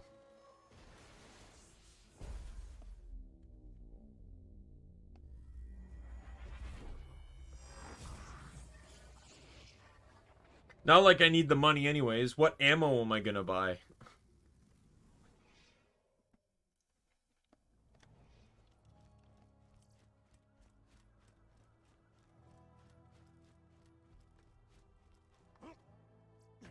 Ellie, sweetheart, when are you gonna come back to Sanctuary? I know you're angry. I'm not going to apologize for what I said, but it's not safe out there. Both of those dumbass families think the other started their clan feud.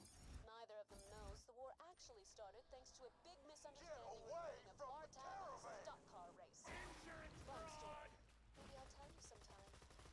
The point is, the truce between the Zaffords and the Hodunks can only last so long.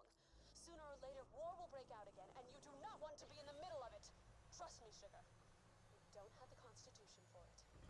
But hey, if you'd prefer to live near a bunch of bandits who want you dead rather than stay with your mother, who, God forbid, wants you to care about your appearance, that's your decision to make. But it's the wrong one. Just come back, honey.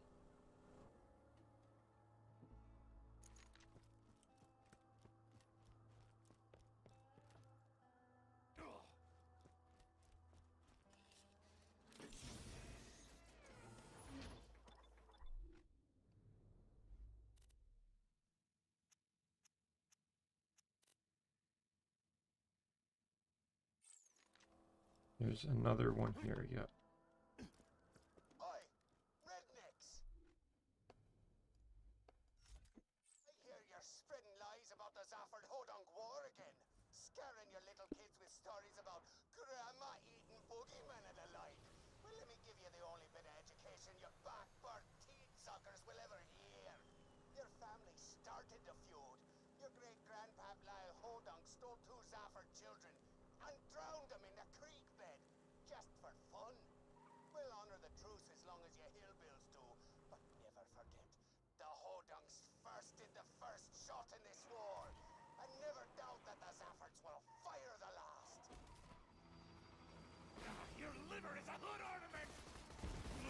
Goodbye. Get the gas tanks open, then hit him with the fire weapon. This may seem brutal, but the Hodunk started this. Now hit the tank with a fire weapon. Regular bullets will just bounce off. Yeah, so like I said, I do plan to use the guns here, and I'm not going to count it because the gun basically requests it. Somebody delivered a feast!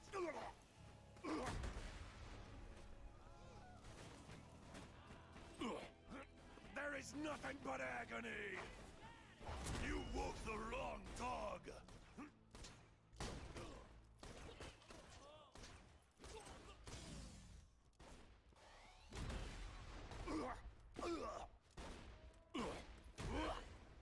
There we go.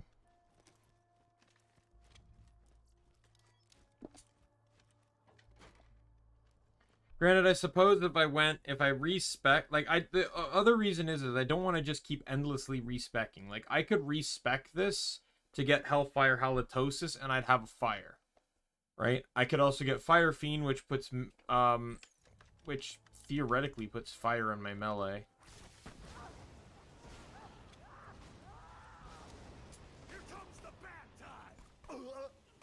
But I'd have to immediately respec afterwards because there's no way in hell I'm running a melee build with Hellfire Halitosis. Absolutely not.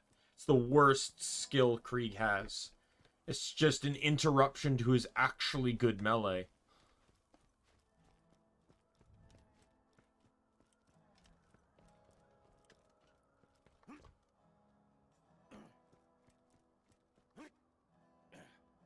Like, Hellfire Halitosis isn't even strong.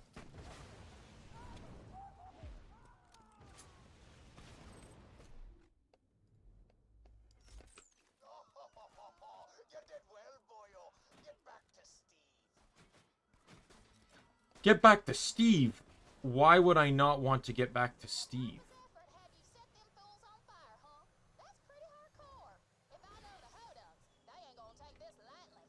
When they strike back, they're gonna strike back hard.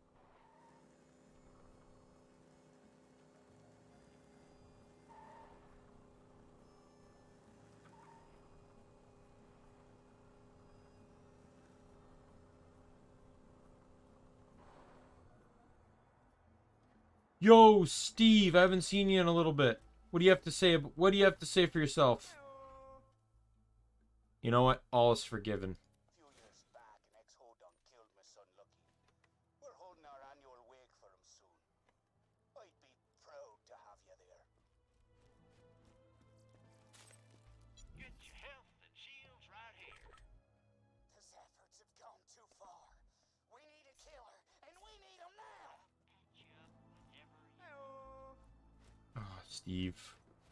You're... Oh, God. That was an accident. My finger slipped.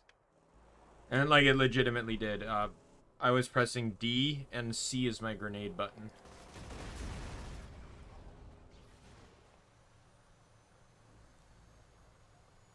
The, this Tartarus is still a little, like... If there's one thing I can give credit to the Orb Weaver on, is that the Orb Weaver really did, like, it allowed you to customize the thumb area and the palm area, so, like, you could make it a custom fit for the size of your hand. Well, the Tartarus took all that back. It's now a flat model. And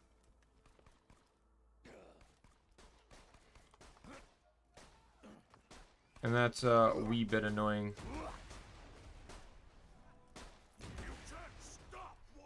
So it's like my hand feels more restricted.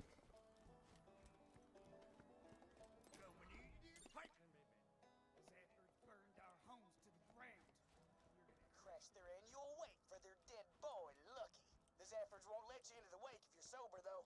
There's a bar in Sanctuary run by a traitor we Hodunks don't talk about. Go there now and get wasted.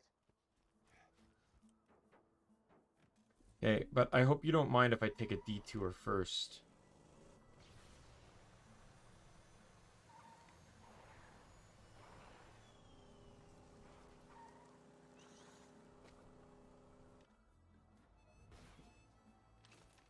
Okay, I hope I can do this without dying.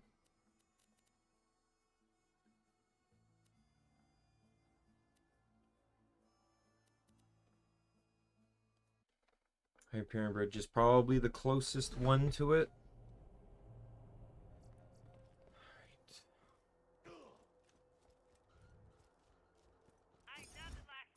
I'm super upset that I didn't do this before. I'm leaving it ambiguous for a reason.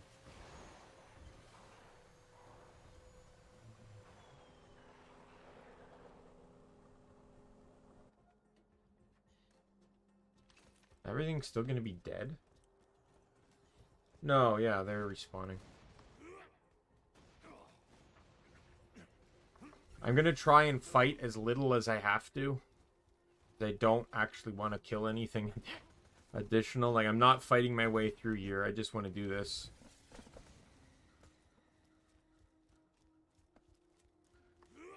Can I get it from this spot? Or do I have to go up the ledge? Oh, I think I can get it from here. That little tent over there, so... Alright, Jack or Claptrap? Jack or Claptrap? Who's it gonna be?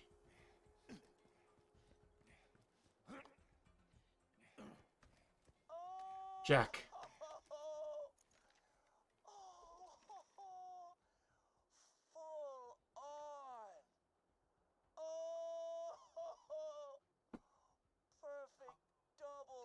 Rainbow.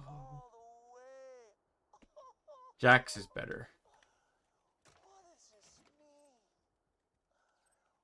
Full on. Oh. What does it mean? Achievement.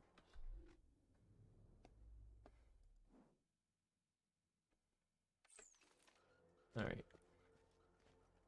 I've done what I needed to do. Yeah, so either Jack or Claptrap can have dialogue for that. I like Jack's better because, like, the voice acting's better. Like, Claptrap, it's like, because of Claptrap's default tone of voice, it makes it really hard for the emotions to come across the same way.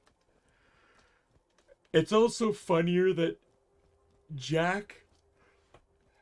Sorry. Your enemy is messaging you specifically just to like flaunt and just like rant and rave about like this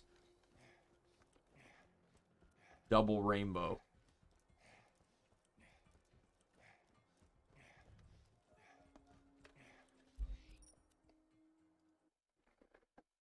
Oh, I'm here. I can turn in all the quests. That's good. I think Tannis is going to have another one.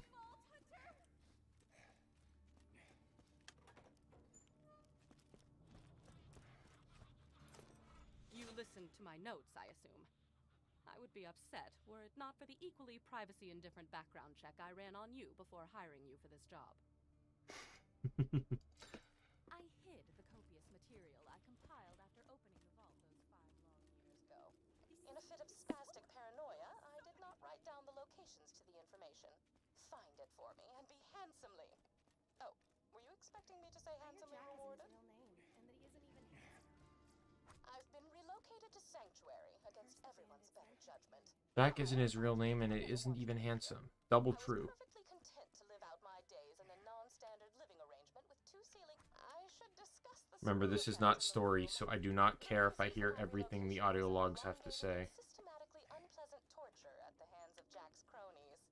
Roland and his well-defined pectoral muscles were kind enough to entrust the vault key with me after the away... Thanks again, man. Freaking rats, man. I was this close to finding out what second base feels like. And also what second base is. Oh, right. Torture. You and me both, Scooter. Several occasions to take proper precautions against bacteria on the I know what third base is, but I don't care enough to know what the other bases are, and as an asexual, none of that really matters to me anyway, so... Clark was afraid at first. Philippe. Philippe was so brave. He was so brave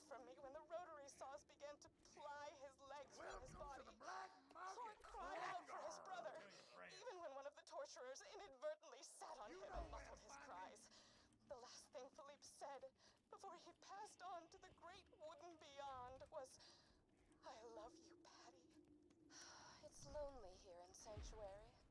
Sure, Clork prattles around on the ceiling, but it's hardly the same. Jack has taken so much from me. Jack has taken the only happiness I've ever had in his asinine quest for the warrior and more power. Ah, the Revenge chronicles is of as my pointless torture. as music, but on this I shall occasion, warm up some cold I will allow myself the revenge. I will allow myself to aid in his downfall. Mark my words, Jack. You're going to die. Yeah. Yeah, his name is John, and, you know, pre-sequel kind of shows that he's not handsome. Well, sort of. He was. Just not anymore. Careful, sugar. That's strong stuff. Keep plugging that booze. Zanfords won't let you into the bar unless you're so drunk that Amy looks like she's got Moxie's curves. Right. Sorry, Paul. Yeah, we don't talk about those heathens what left the clan. My mistake. Looks like you've had enough. Sorry, sugar, but I'm cutting you off. You seeing double yet? Get inside the Zanford bar before the booze wears off. Spending all that money on little old me? Hell, I'm all wet. I mean, I spilled a drink before you came in. Not because you tipped me. God, I don't think that is. They say money can't buy you love. Damn good replacement. Though Mordecai might disagree with that. Poor guy. I offered him a rack knife's worth of guns and cash for winning a top spot in my antidote. But he never wanted any of it. If I had a nickel for every time he asked me to run away with him, well, I wouldn't need a tip jar, that's for sure. Oh, sweet thing. I haven't seen someone throw that much money around since my last boyfriend. Thanks. This place ain't doing great, but it's still doing better than most. Nothing dulls the pain of losing a war quite like a strong glass. I'm trying to get one of the guns, because the guns all have healing effects. Business hasn't been so hot since Hyperion rolled into town. They talk big about cleaning up the wasteland, civilizing Pandora. But it really just comes down to two things: money and control. Hyperion wants both.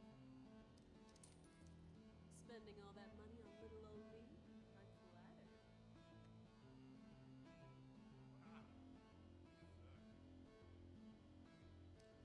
I got the Sugar Daddy achievement. Darling, business hasn't been so hot since Hyperion rolled into town. They talk big about cleaning up the wasteland, civilizing Pandora. But it really just comes down to two things: money and control. Hyperion wants both. Here, this isn't my favorite gun, but you might get some use out of it. There we go. Give it to me. Where's the gun?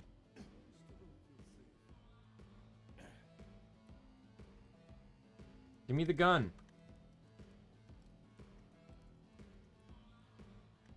She just robbed me? I want the gun.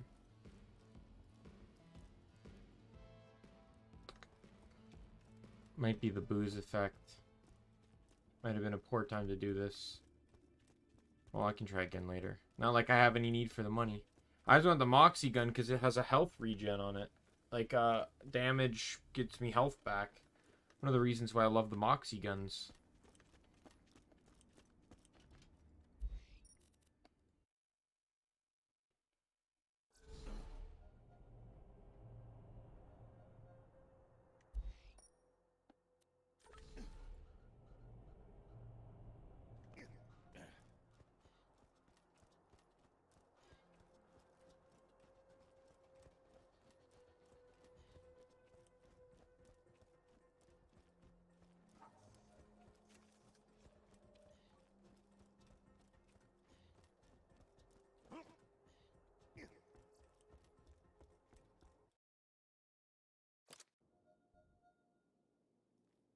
Come on in. The wake's just starting. Take your time. Find a good spot to start the shooting. And kill 'em all. We are here today to celebrate the life of Lucky Slavine Zafford. Lucky was a good man, kind of heart and noble of spirit. Lucky brought joy into the lives of everyone.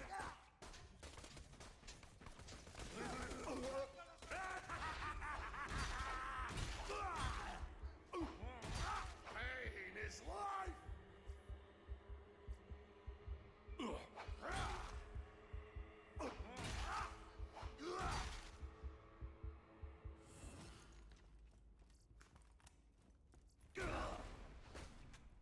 Kind of felt like it had to start with the preacher. Was probably out getting more booze.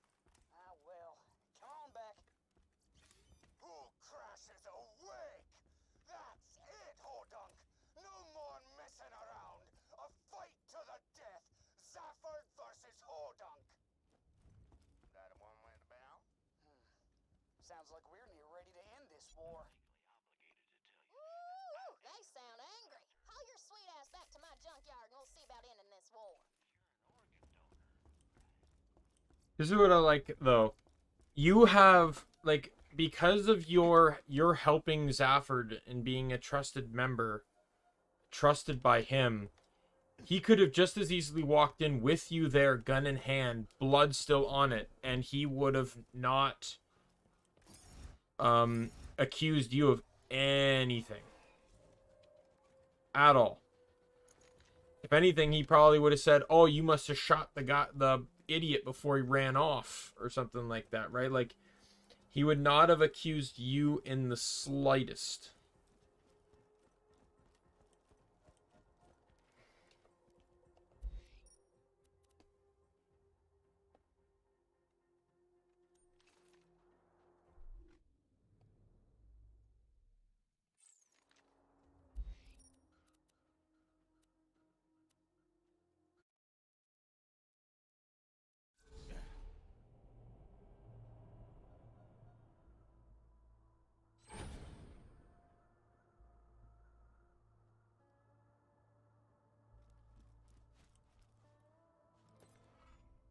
What say we put an end to all this playing fat? So this is a really stupid reward system. You get a pistol that's meh, it's okay, but you get a shield that gives you a bonus based off of the amount of pistols and of this pistol and shield equipped by the party. Up to, I guess it would be 80% with everyone using or at least 70%, but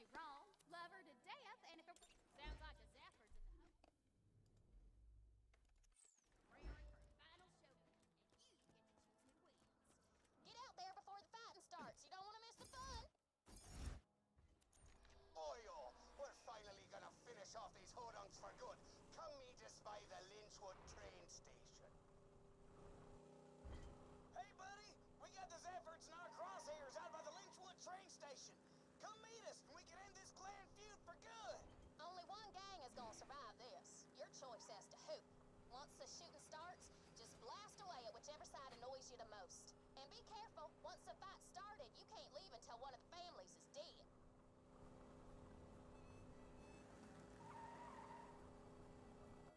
all right. Faithful soldier, here to help me wipe out these rednecks. The hell do you mean your soldier? They's with us.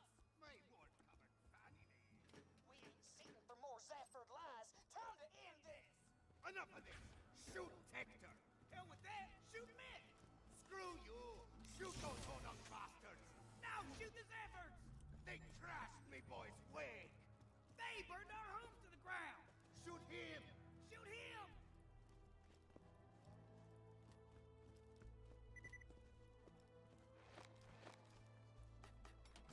Figure I might as well just loot a little bit first.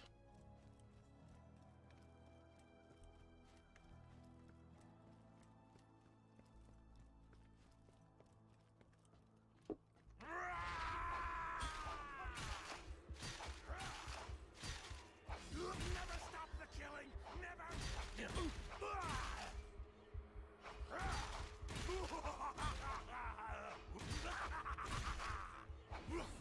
Shoot me till you love me! Zafford in the end. Let's talk.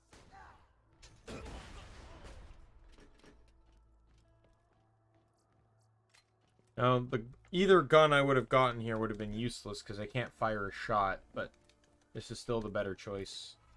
to me. Like, mechanically speaking, like the reward speaking, it's the better choice overall. But I still like the Zaffords more. You've done a good thing today, mate. This here's a family heirloom. Use it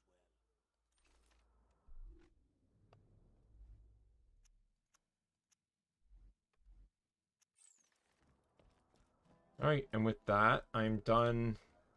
I got slap happy, but I said I was going to hold off on doing that one due to the difficult nature of the hitboxes on Slappy for the time being. It's going to be a lot easier to do it later when I can do more damage in a single shot, in a single hit.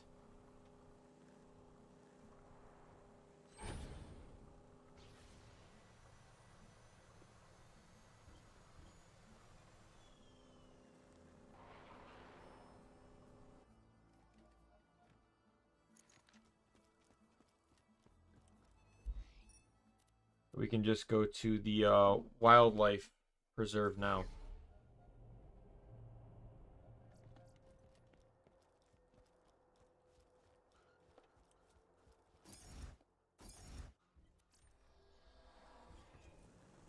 Story, here we come.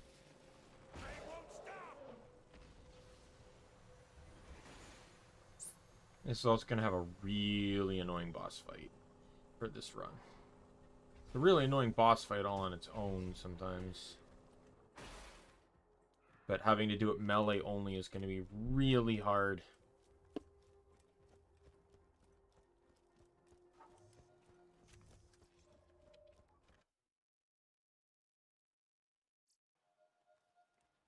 I bet your friend Claptrap could get through that Hyperion force field. Now he's out of date though. He'll need a software upgrade. Mordecai should have what you need. He's camped out near the preserve. I think he needs your help with something. I'm sure we'll be doing this again soon enough.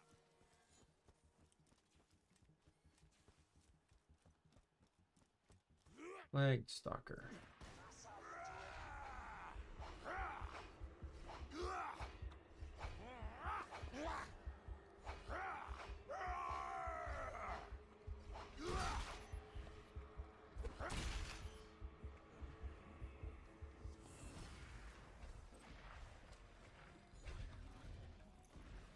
And part of me kind of wishes I was doing this on level 72. Just so I could have all the traits, so I could have access to, maybe that'll, if I ever want to do this again, maybe I'll do a level 72 version with the equipment I want. You know, like already in my inventory when I restart.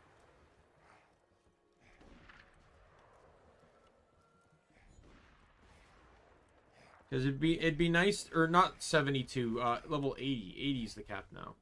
It'd be nice to just maybe do a level, 80 playthrough where, I have all the traits I want and need. I'd have to recustomize the build a little bit, though, because it's designed for grenade usage, too, which isn't beneficial. Hey, I heard about Sanctuary. You alright? Sorry I missed the action. I saw some Hyperion movement out in Tundra Express, so Bloodwing and I checked it out. Didn't realize we were walking into a trap. Bloodwing gave me time to get away, but bastards grabbed her. Brought her here. Roland echoed ahead. All my data's on a chip in my bird Bloodwing's collar, including your claptrap upgrade. Some Hyperion jackasses nabbed her. Took her into the preserve over there. Glad you're here. I've been scouting the place for the last half hour. It looks like at least a two-man job.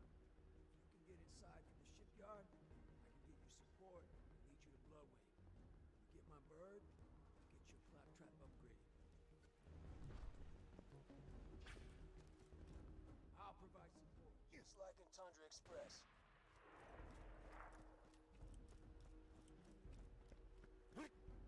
Head over here, because there's an echo log for a challenge. I found a potential vault hunter, sir. You'll definitely want to hear this. She's a siren. What? Unlike Lilith, she seems to have no connection to Iridium. But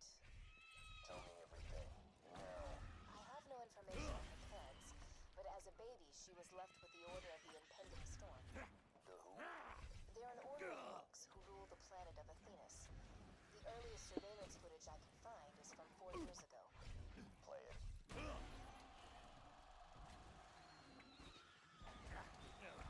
People of Athenas, after years of training and preparation, the order of the impending storm is ready to reveal your savior.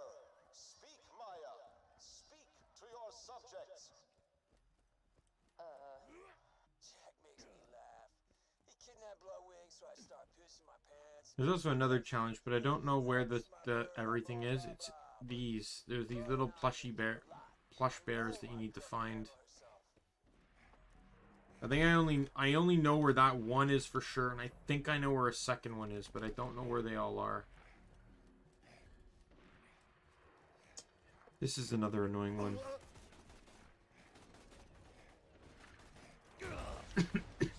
But there's a circumstance around it too.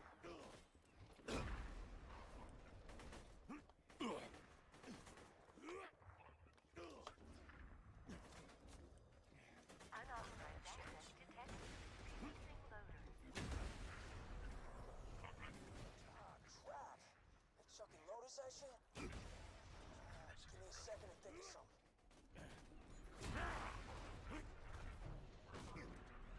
This is a really annoying part. Some of those loaders, but don't kill them. They'll have to open the door to send reinforcements. He says don't kill them, but that's all I'm capable of. Like, at least in this melee only run, I'm doing too much damage to be able to not kill them. So unless I have him shoot every loader, it's not gonna happen. But there is another way around this. I learned one day. It's just a run where I was just really overpowered for, so like no matter what I did, I was killing things. Like regardless of what gun I pulled out, whatever, like I was one-shotting things. And I think I was playing Gauge, so I had an Anarchy, and I think I had like over 100 or 200 stacks. So it's like, yeah, you're not wounding anything in that state.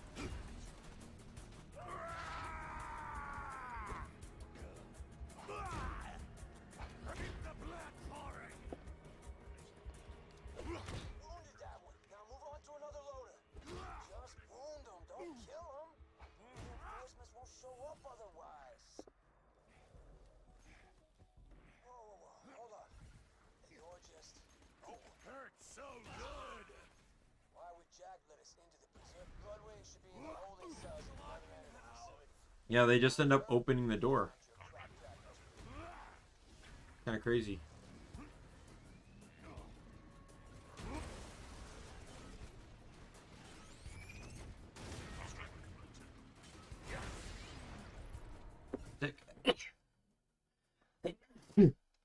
Oh god. I think while I got the game paused, I'm going to take a bite of my food that's probably cold at this point. Because I made it 4 hours ago.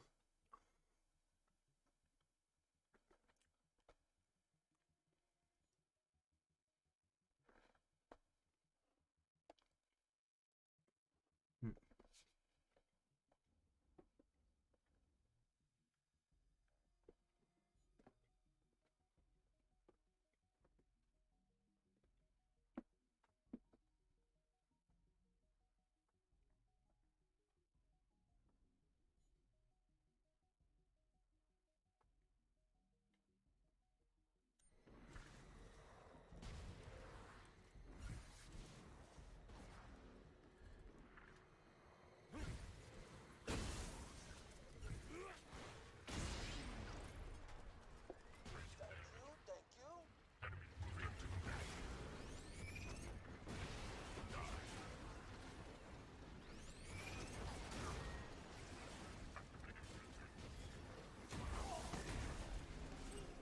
3 level up.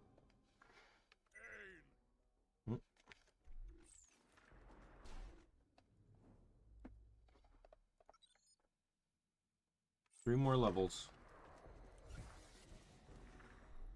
Not 3 more levels. Yeah, it's 3 more levels. I'm right.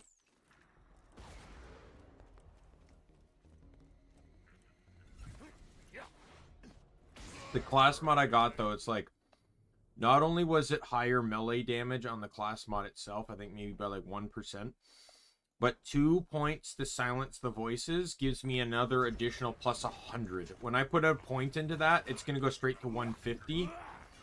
It's huge. Like, you run the legendary sickle mod if you're playing melee Krieg, and it's just broken. You do... It, you know, a trait that already gives you plus 250% melee damage gets doubled to 500%. It's insane how powerful Krieg can get. That's why, like I said, like, I'd want to try this at level 80 with everything, with the, like, the perfect build, or with, like, my preferred build or something like that. All the weapons I want. Might become too easy, though. I'd probably give myself both the ruby and the grog nozzle, but I'd have to decide if it's worth using the grog nozzle. Probably give myself 2 versions of the grog nozzle too, because I'd need to decide whether it's, if I do use the grog nozzle, should I use a bladed version or a non-bladed version to be fair, right? Because using the grog nozzle basically makes you invincible.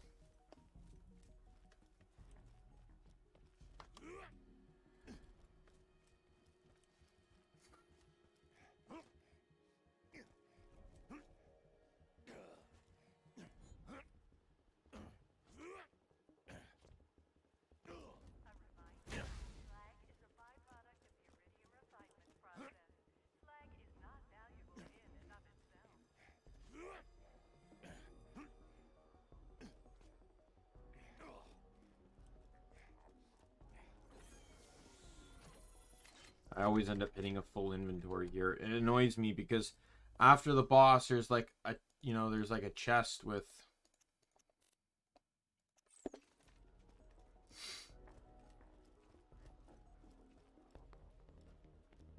multiple enemies in it, and it's, or no, like after the boss, there's like 2 chests that just are caked full of loot, and you almost can never carry from anything from either of them.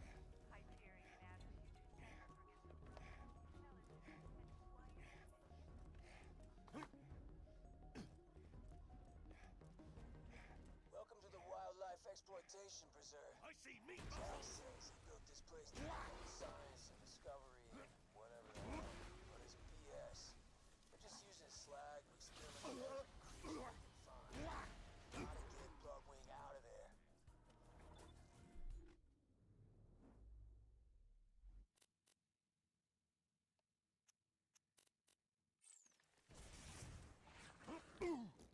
There's one thing that scares me in this area. Like, I don't care about badass stalkers. I care about the badass skags, because they're all elemental, and that in itself is something to worry about. Because they can all status you, and, you know, DOTs and all that. Oh, it's just awful. Okie dokie, Sammy. Let's say we start that test. It's Dr. Samuels. My test subject is still conscious. You can't expect me to... Sorry, baby. I can't hear you over the sound of people not being injected with iridium right now. His Volkey didn't make... Oh, hey, you're in the preserve. I was gonna do this whole thing. He basically blackmails her into testing on people. Showed up. Thanks for saving me the trouble, kiddo. Now is the rares here. Come on, and Toomba.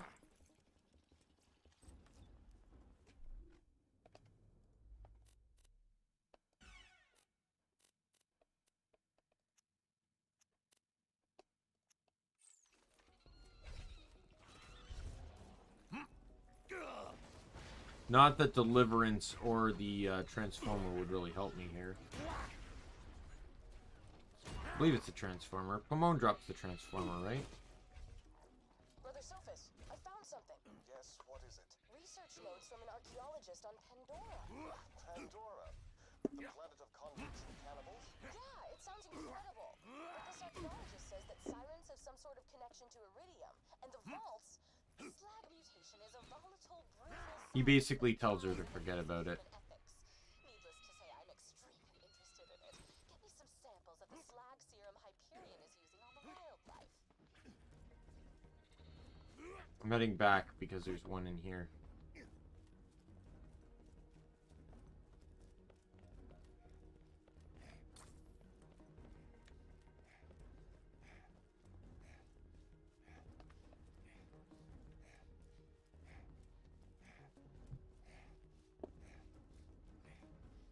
There's also another challenge here.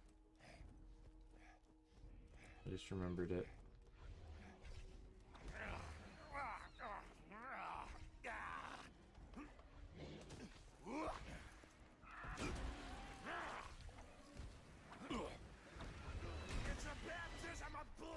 Okay, I threw a grenade again by accident. I have to give myself a +1 for that because I killed something with it.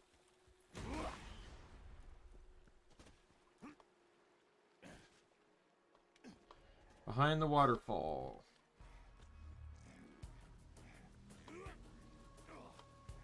Mordecai's secret stash. Marty's secret stash, yeah.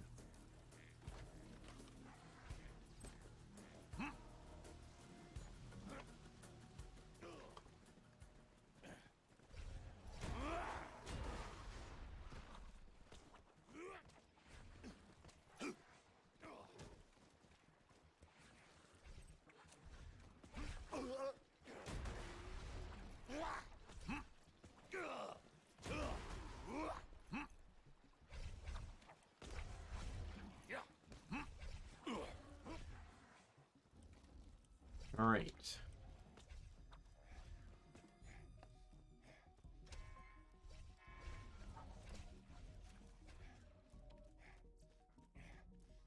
Welcome to Dr. Zed's portable clinic.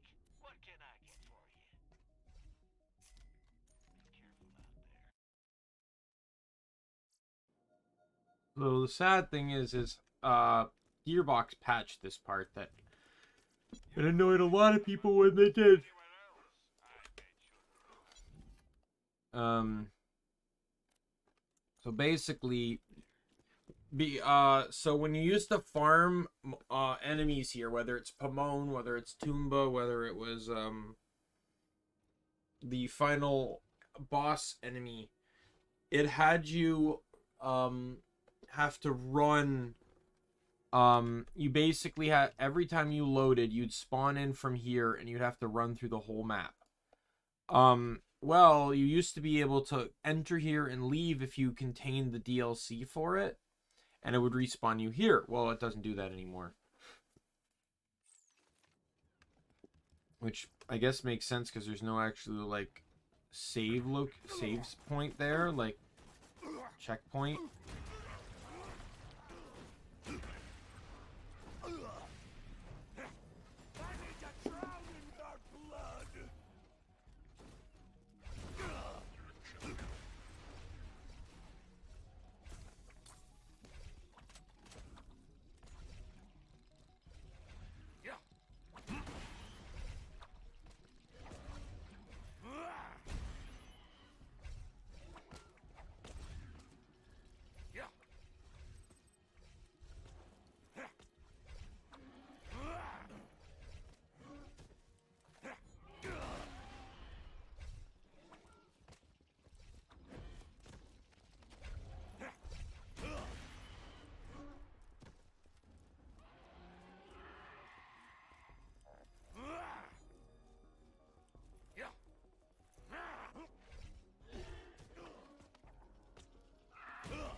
Ah, yes, this room.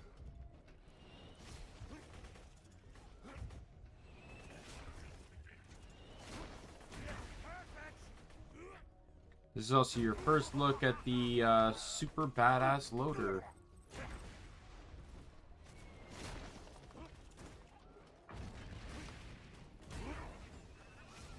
Oh god.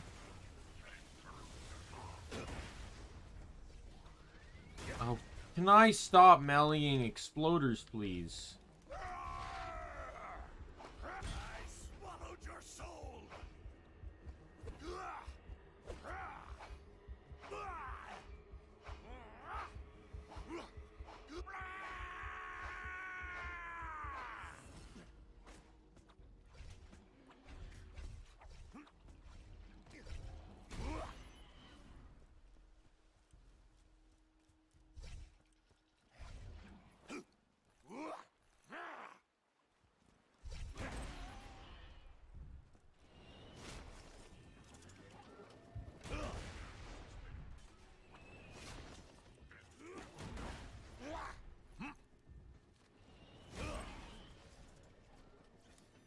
Stalker was priority, so I could try and hit it before it cloaked. And if I got rid of its shield, which I did, it wouldn't be able to cloak. There we go.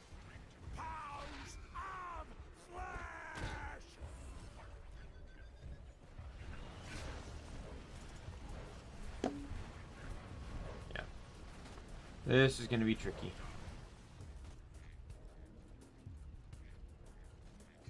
I gotta take that death.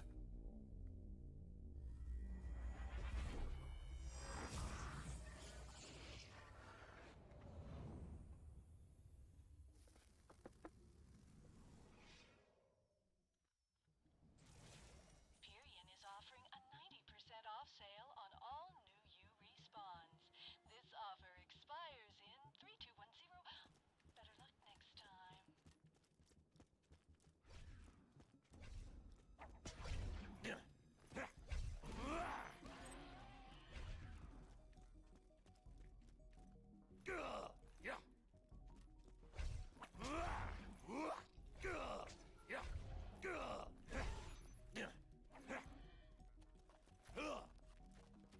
Can't cloak anymore. Get back here.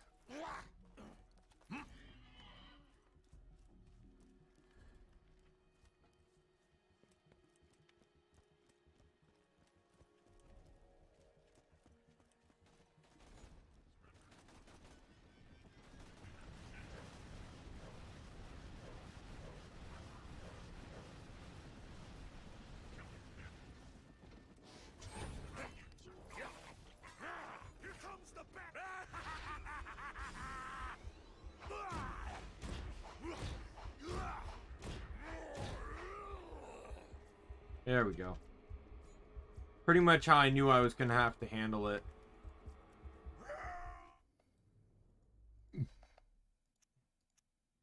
Like, I knew I could not approach that thing with the, with it firing.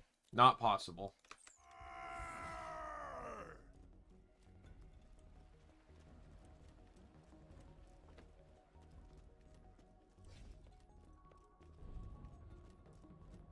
Bloodwing should be in one of these cells. Don't worry about the uglies and the other ones. They can't get to you. Just get to Bloodwing, and you'll have what you need to upgrade Claptrap and get through that death wall.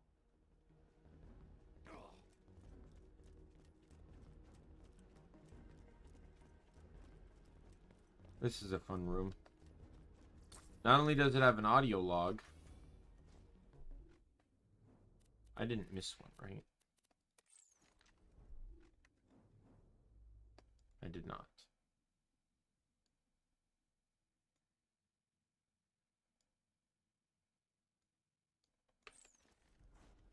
I don't think.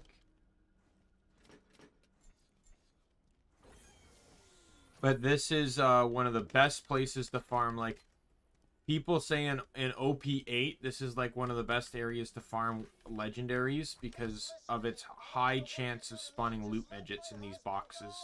He's got the shivers. He's no good for your goddamn experiments anyway. Just please let him go.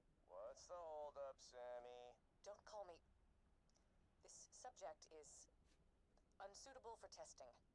His husband has the shivers. He could have transmitted. Hey, remember that wife of yours and how you wanted to see her like ever again? You can't. Still don't hear screaming.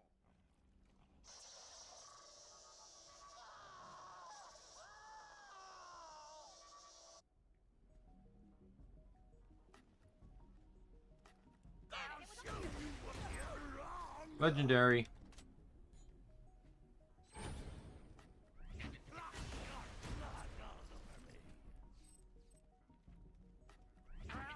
Oh, Jimmy. Interesting story. As a part of one of the last achievements I needed for this game involved Jimmy. There's an achievement that requires you to get tier 1 of all the multi-tier challenges in the game. And the last tier I needed to get was Jimmy Jenkins. I guess I had not killed him once throughout any of my characters, or at least I hadn't killed him once on. No, you have to do it all on one character. So the character that I had everything done on still needed to kill Jimmy. So I grinded this area until he popped up. Oh, that's my third legendary of the run.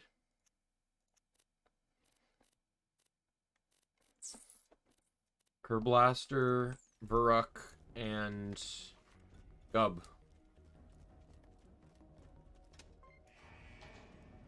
By the way, loot midgets are dangerous. Like, if you don't kill them fast, they're badasses, so they can just wipe the floor with you.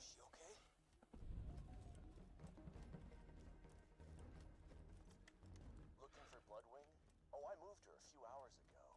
Somewhere a little more dramatic. Bloodwing ain't there? Damn it! Jack's playing games with us. Wait a minute. I'm seeing some commotion in the observation wing. Maybe they moved her there.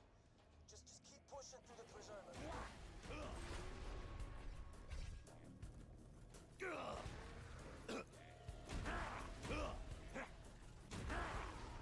Die.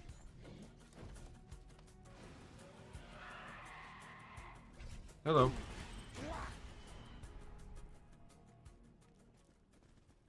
Oh god, oh god, oh god. Don't set me on fire. I want a shock one too. Oh no, it's just a barrel.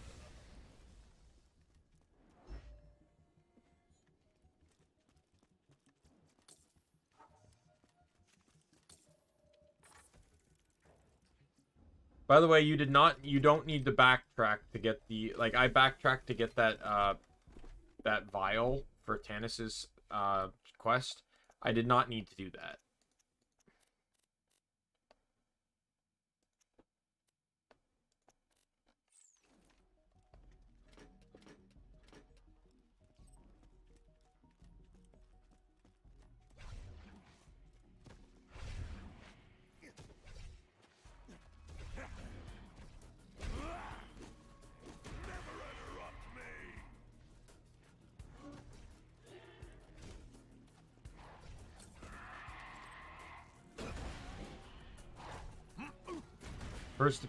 First and only appearance in the game of the Cyclone Stalkers.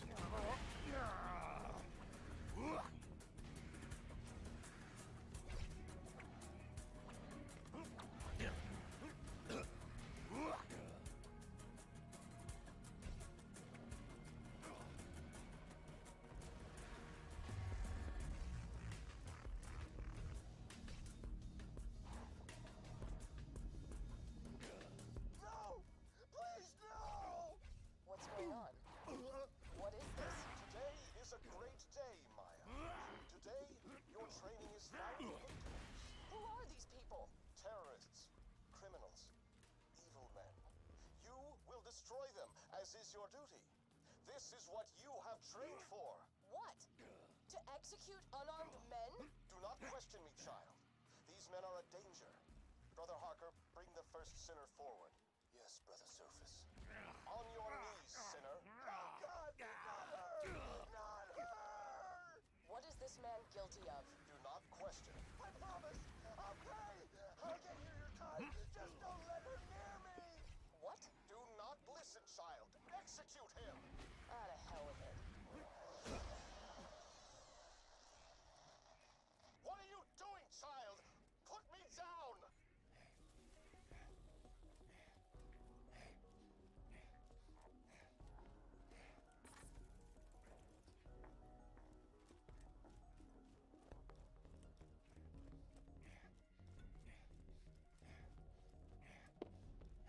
I had my boys build a preserve to research the full applications of slag.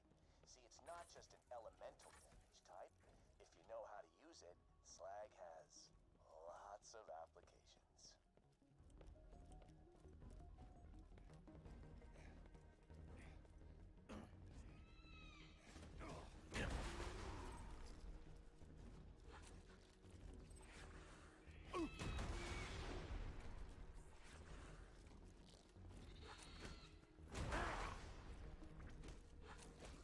Time to kill all the guys. You have to anyways. The door doesn't open until you kill enough enemies. Such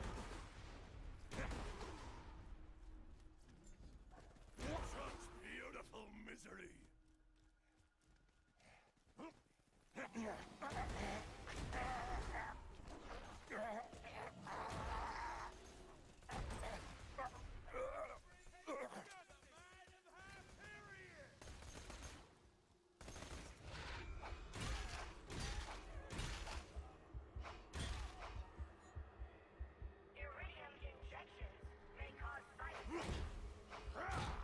Another loot midget. Or a wee loot loader.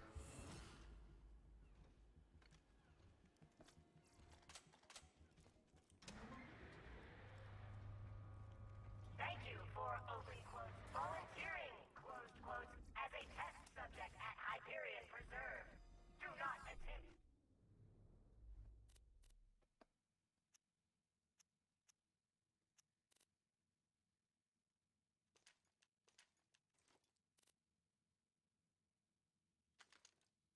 Drop anything that's under 300. Or at least significantly under 300.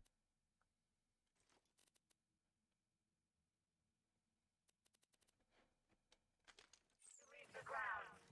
Commencing slag injection on subjects.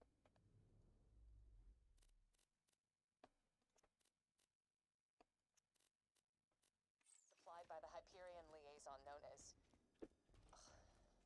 Flesh Stick. Everything's gonna be okay.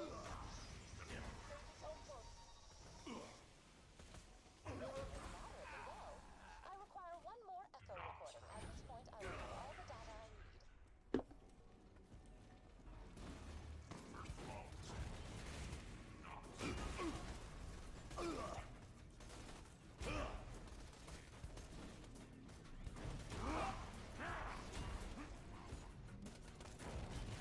Oh, coming to me?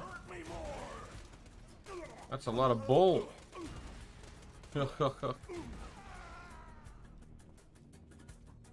so there should be a few of these slag containers lying around now.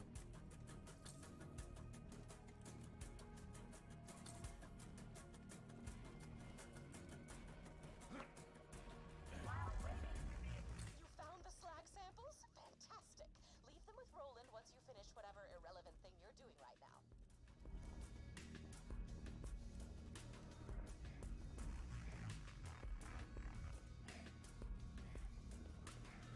I'm getting a bit tired, so after I finish this main storyline part, I might... No, you know what? Let's get the ruby today. I'll get the ruby, call it there. The ruby is a quest that takes place after this one, so... It's after this main quest, so it's absolutely doable.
Want Bloodwing back, huh?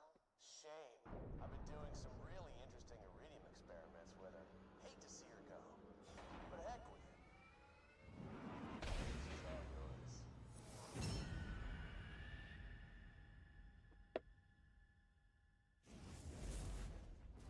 Here comes the bad time. Just give it up, kiddo. Bloodwing's got all the elements at her disposal. Fire, electricity, This is gonna be fun. slag. And god damn, I forgot the last one. What the hell was that again? God damn it! Just weaken her and I'll hit her with a drink. I'm sorry, soldier, but you gotta beat Bloodwing down. Do what you can to save her, but if you can't, she's got what we need to get into Control Core Angel and grab the vault key. That's what matters here. Fire! What else is there? Watch your cross! Listen to me, girl! The ball hunter's your friend! This is gonna be annoying.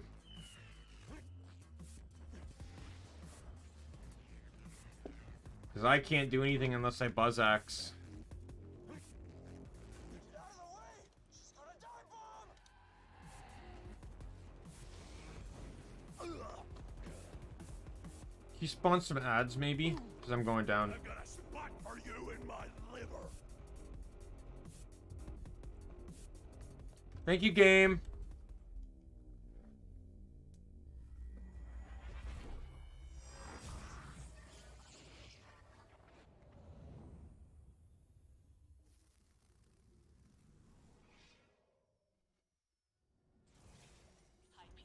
Love you.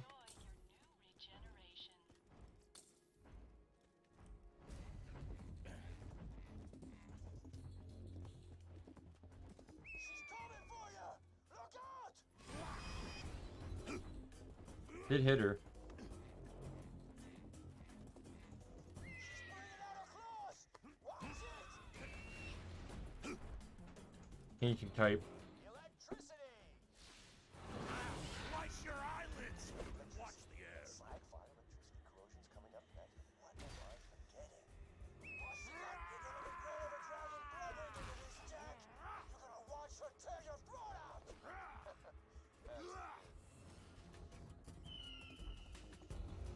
Calm down, blood! Take it easy! Oh, apparently changing the phases is a second wind. Where's the ads? This fight always spawns ads. Okay, I can't have you doing that if I want to survive this.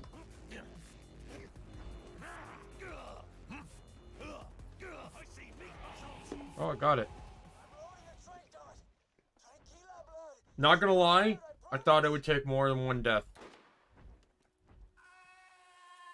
Okay, she's still alive.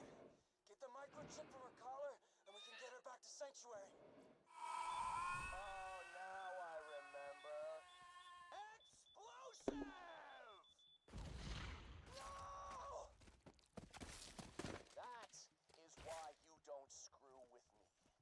You and your little friend Mordecai turn yourselves in, or that dumbass bird is just the beginning. Well, there are the ads. Glad they showed up.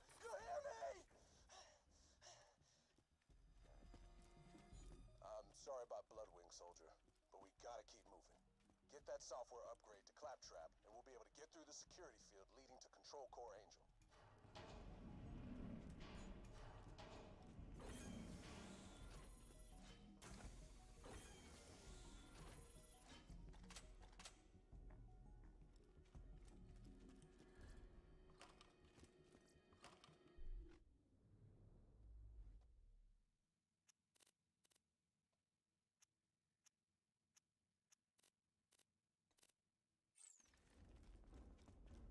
Oh, where the hell is... Oh, I had a violin somewhere. I was gonna play it all sarcastically. God damn it, it was gonna be awesome. Blake! Where's a bloody violin?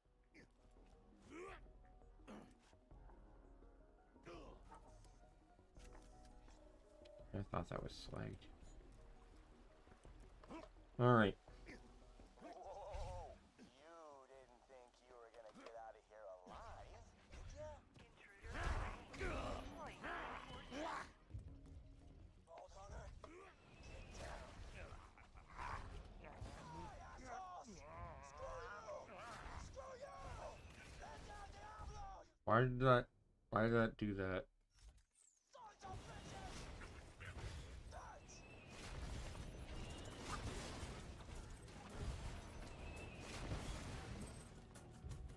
Look, I'm down for taking the loot here, Mordecai, so keep doing what you're doing.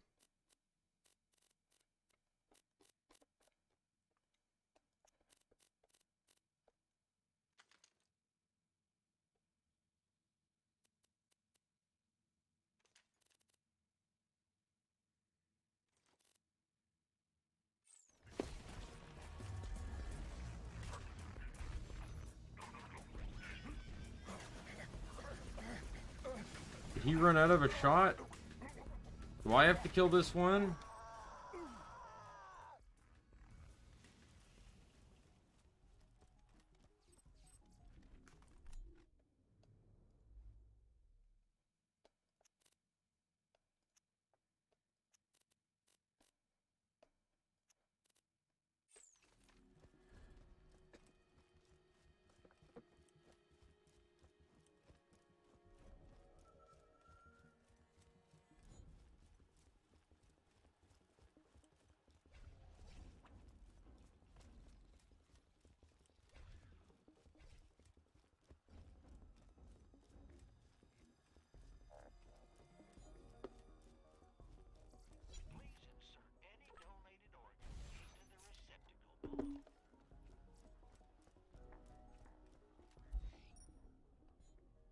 Oh, you know what? I missed. I knew I was gonna do it, but I still did it. I missed the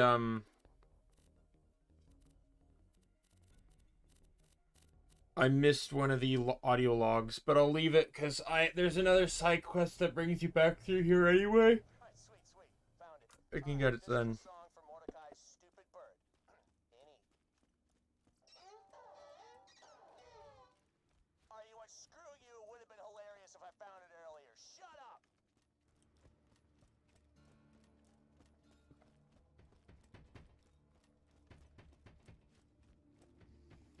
Buddy, what the hell are you? Holy scadsec! I'm invisible! This is you. I can't. Minion, give me 5. Oh, right. You burned it. Great. Forgot that's an achievement. Claptrap can get us through the Angel's security field now. Come on back. We may have a way past the bunker. That's what I'm talking about. They say the warrior will cleanse Pandora in fire.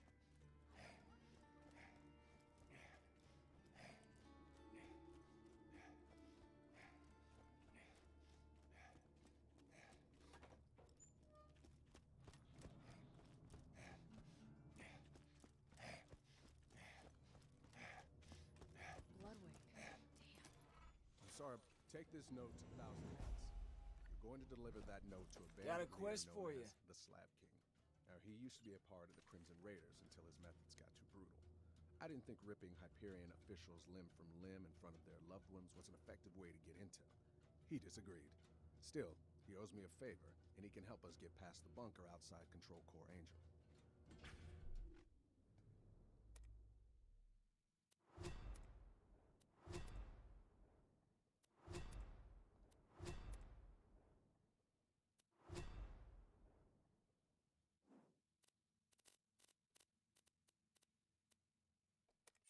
The engineers working in the Hyperion Preserve are still alive.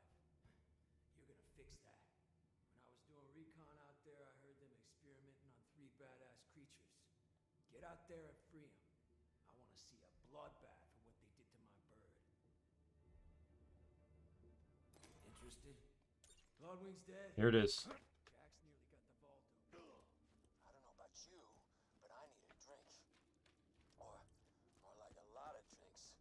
The Hodunks run rack ale out of the dust. Blast the kegs off one of their booze runners and get them for me. This is the quest. I'll be Alt F4ing on this one quite a bit, I can already tell you. Because I need a bladed version if I want to have good damage. After the alcohol! Don't let them shoot the booze crates! Mordecai plans on sucking down more rack ale, huh? Did the same thing after he and I split up, poor kid. Bring me the booze instead, and I'll give you my prized revolver, Ruby. Whoa, whoa, whoa! Moxie's giving you Ruby if you give her my booze? Friggin', that bimbo lost Ruby years ago and I found it! She wouldn't even have it if it weren't for me! No, no, no. Bring me the booze! And I'll give you one of my old sniper rifles.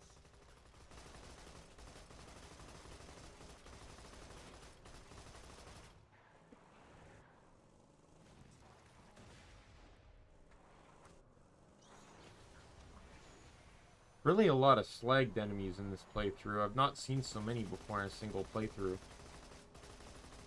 Like slagged skag, or slagged spider ants, slagged racks, slagged... Moxie ever tell you who she dumped me for? Huh? Jack. I win the Underdome. I fight Ruby, and bam! She drops me for the biggest fascist Pandora's ever seen. Hey, until he set all those people on fire, Jack seemed like a pretty nice guy. It's not my fault Mordecai was more interested in plucking his bird's feathers than plucking my... Damn it, I'm so angry I can't even come up with a sexy innuendo!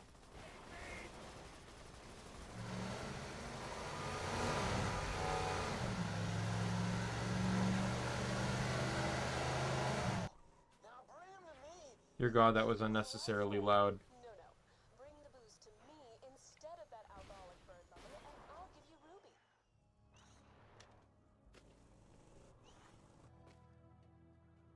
Alright, so you spawn, so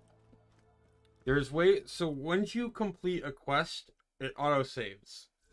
And the weapon is generated when you turn in the quest. So to reset this, you gotta force shut the game. So on like Xbox, it's dashboarding. On PlayStation, it's whatever the equivalent to dashboarding is. Here it's Alt F4ing.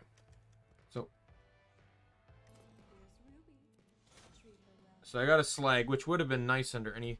So Alt F4. I'll close out of the game. I'm going to relaunch the game.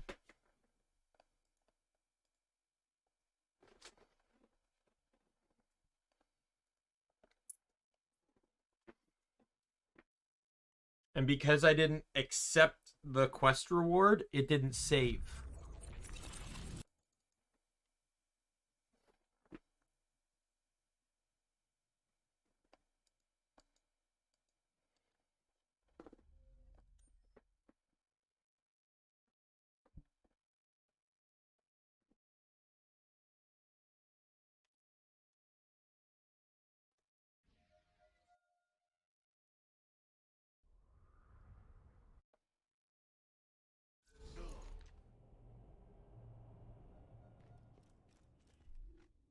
Right? I can bring the beer to Moxie or Mordecai. So now I just got to keep doing this until I get a bladed ruby.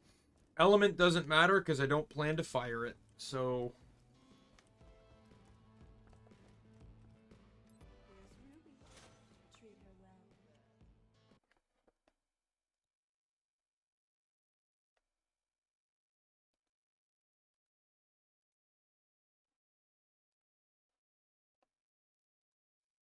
Gonna be doing this for a while, I can already tell you.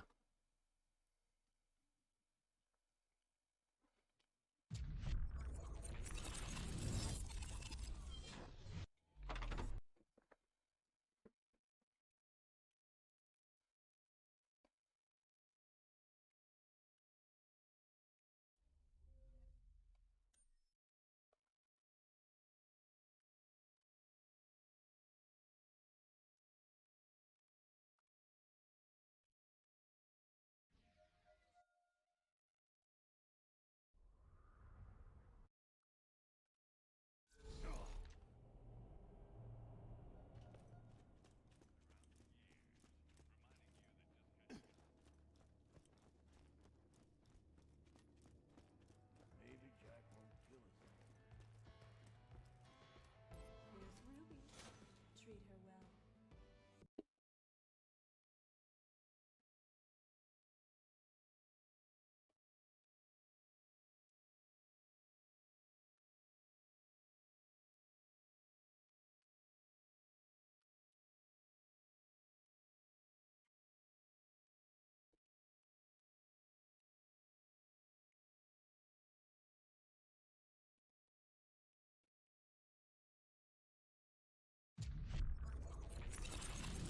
I must apologize, I'm still eating my food, so... When I have to relaunch the game, I take advantage of the nothing that I can do to take a bite out of my food.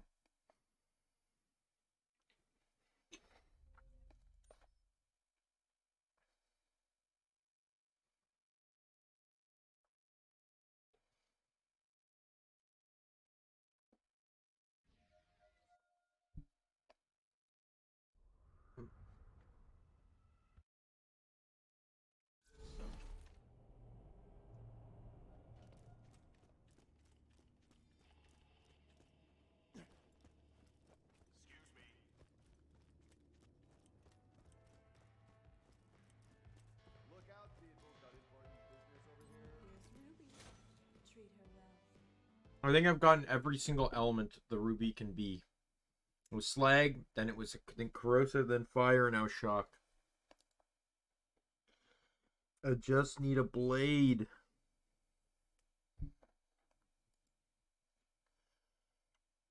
Problem is, there's like I think like 1 in 8 different options.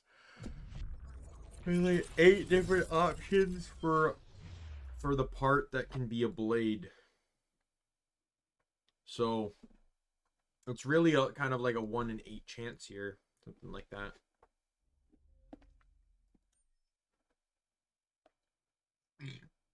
So the odds aren't really in my favor.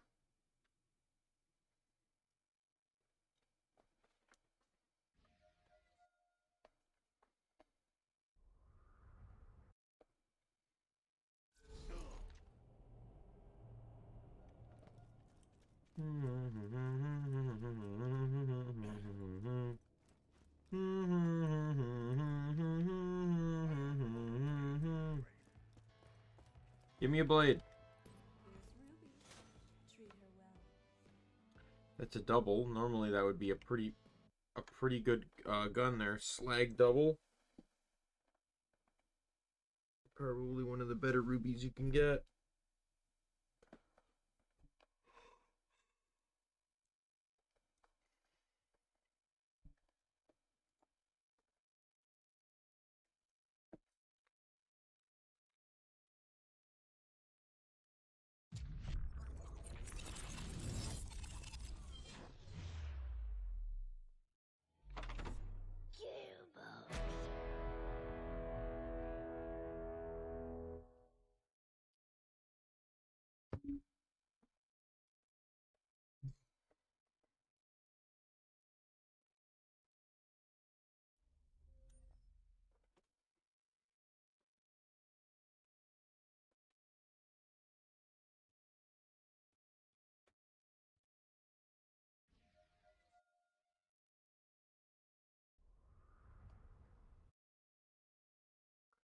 All right. Can we get a blade this time? We're on, this is the 6th attempt?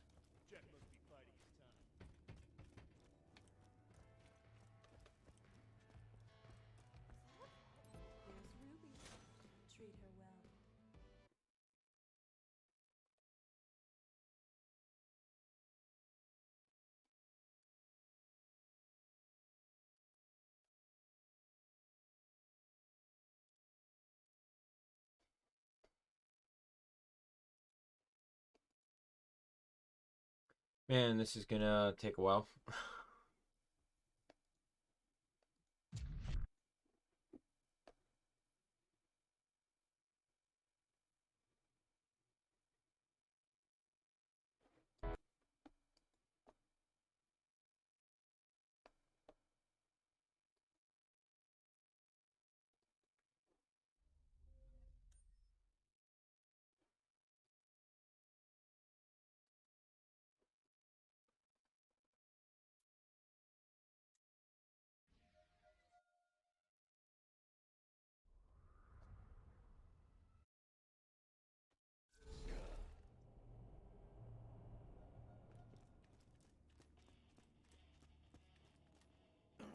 So why am I farming the ruby? Some people might be asking.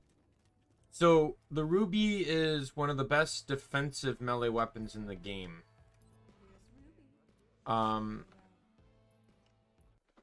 So the ruby is a moxie weapon.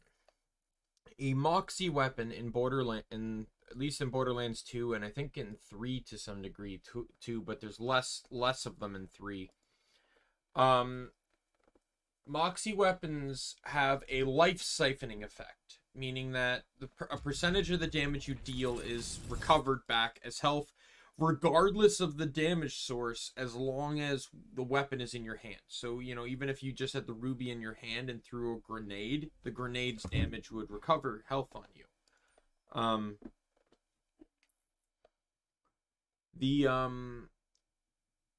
So there's a ton of different moxie weapons. Most of them are rewards from the various slaughter domes you come across in the game. Like the Fink slaughter dome we saw earlier, that one is a assault rifle called Hail. The creature one we saw, that one's a rocket launcher called Creamer. There's more later in the game too that give you different ones as well. So why not go for those and go for Ruby instead? Well, Ruby's a quest reward, so it's a lot easier to deal with. Second,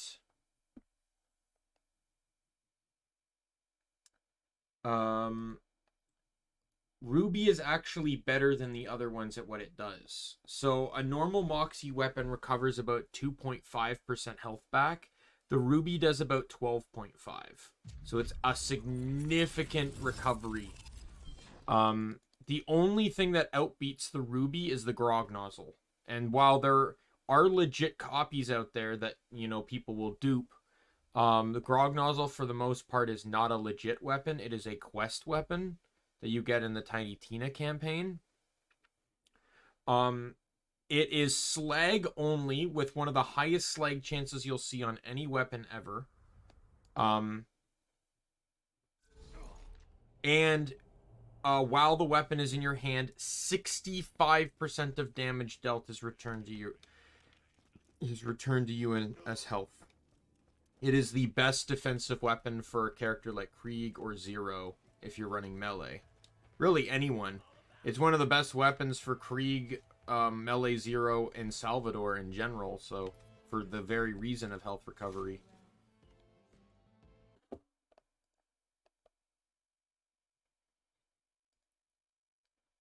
By the way, I'm telling you this now.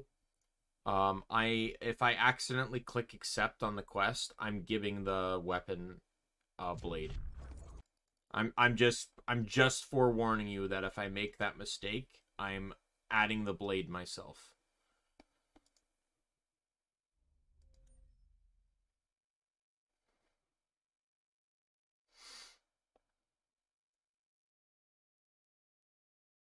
Just a fair warning.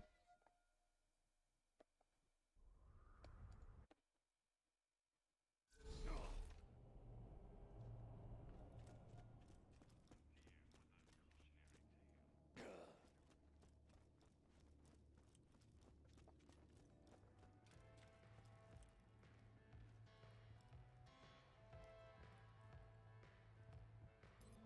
Ruby. Treat her well.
Alright.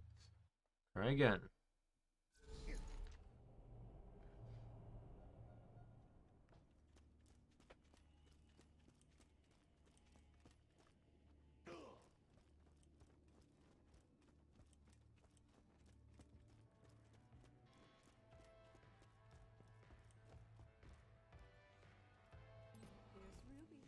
Oh. Treat her well.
Oh boy, this grinding's gonna take a while, I can already tell.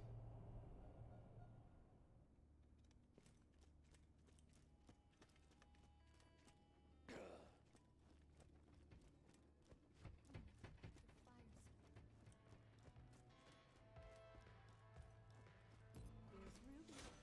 Treat her well.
Praise the Vault Hunter!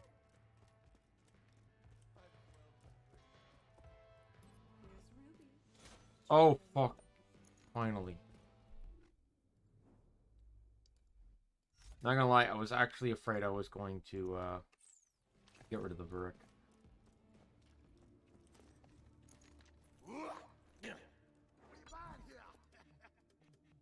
I'm 1 iridium short. Are you kidding me?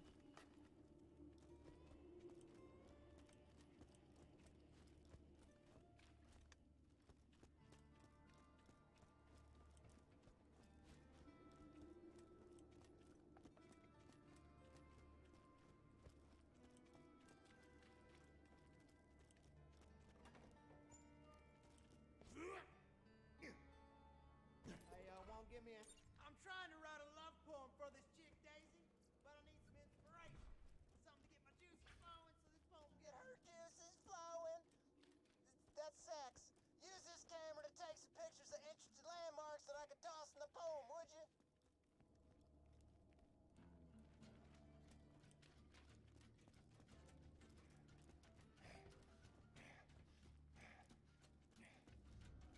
I'll go, you know what? I'm gonna go and do the 2 quests that are at the nature preserve, the wildlife preserve.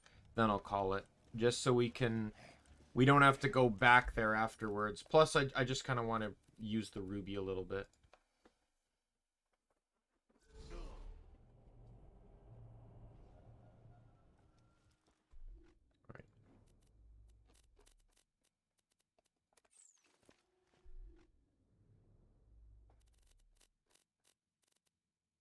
All these undiscovered quests, by the way, are what triggered when I went into the DLC.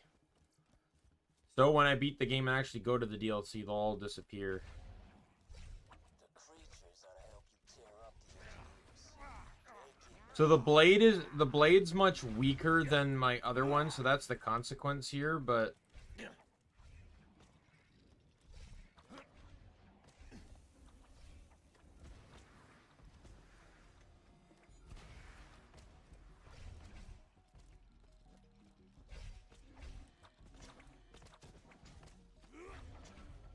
I can't wait to taste your lungs. What did I tell you? but I'll have much better survivability for the time being. There's actually going to be a better outcome than this a bit later in the game, based on what I'm trying to run.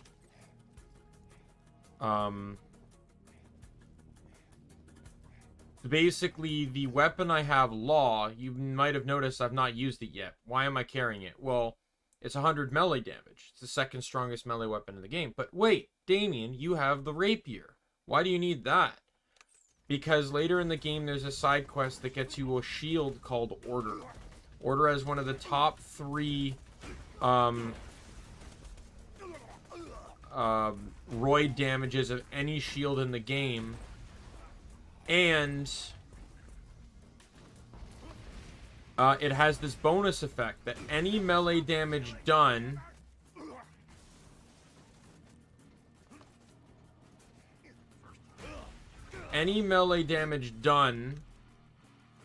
with law while wearing Order is recovered back as health, if I recall.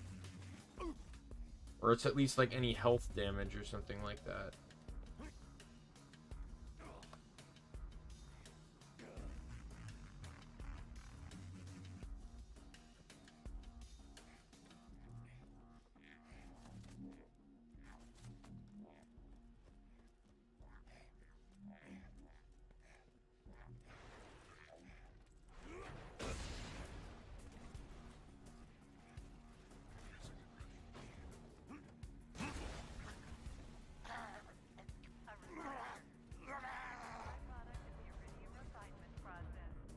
I'm an idiot.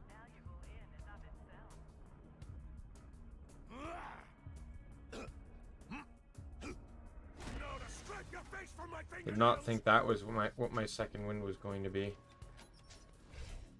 Creatures released. Security forces dispatched.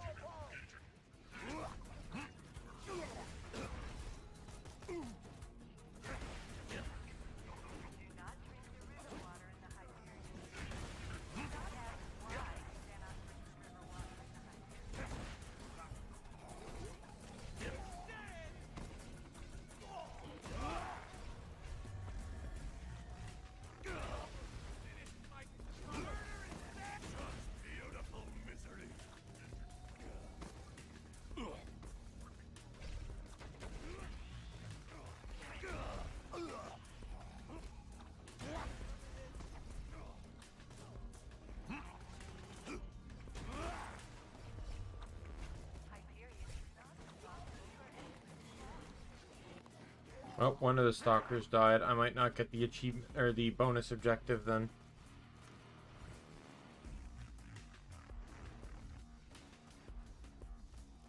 Because I don't know if they give you any leniency. I think they give you like leniency by 1. Alright, well we'll go do Skags next.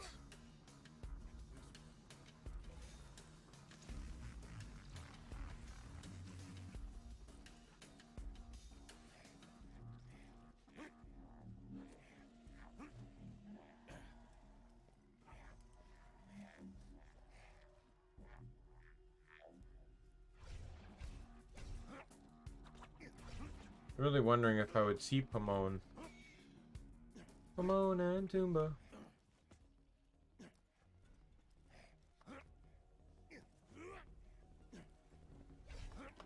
Pomone is a unique stalker and Toomba is a unique skag. They spawn together, they each drop a legendary, and they're a reference to Timon and Pumbaa from Disney's Lion King.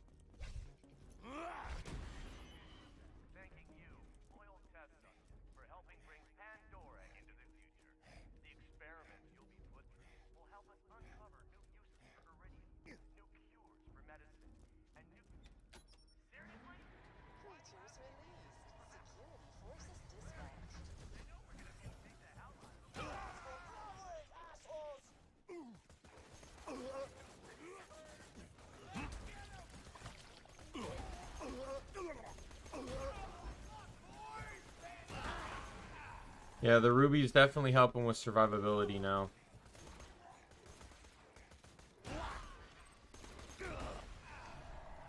Or at least it can be used to like smash enemies against the wall kind of thing. Like, I can just run up to an enemy and go, dodge, dodge, dodge, and have a better chance of living through it.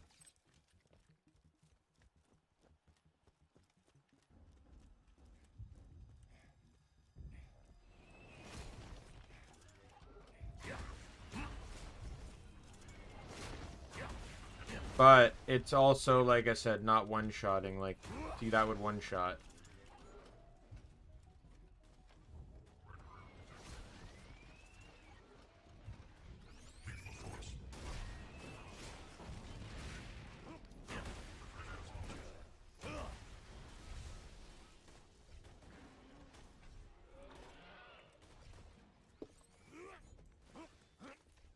It's more beneficial to run this in combination with a grenade.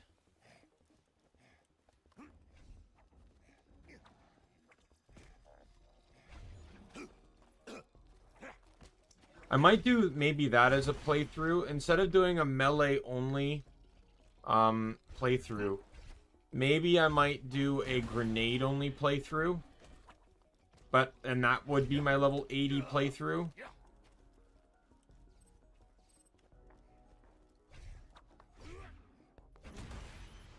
I think it'd be fun to run a grenade-only Krieg build, because it's absurdly overpowered.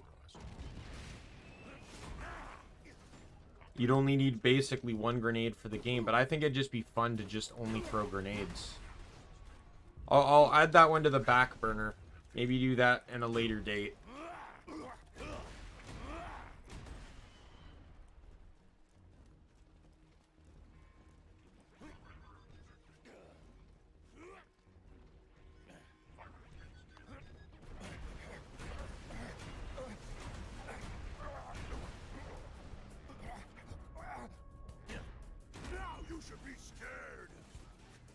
Hey, look, I got the 50 iridium I need to buy the next bag upgrade.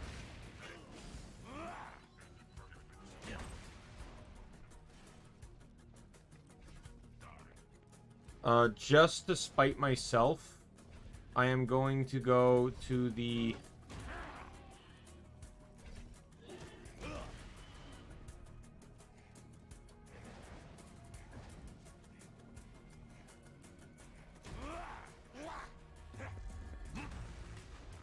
Like, the ruby will be very useful on boss fights where there's no ads, so I can hit an enemy and get a little bit of health back. If there's ads that I can one-shot, Thrill of the Kill will end up out DPSing it in most cases.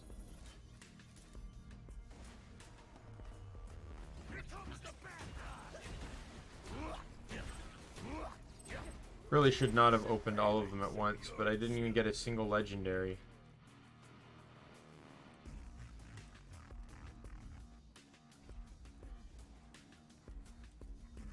Alright.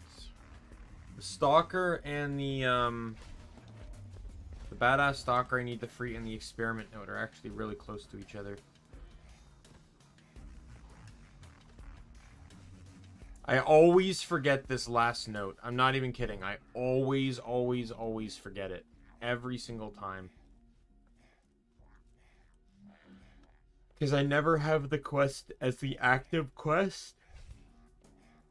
That or I just get... And if I do, I just get so into killing things that I just forget to check the spot.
Turn this off. Free the badass stalker.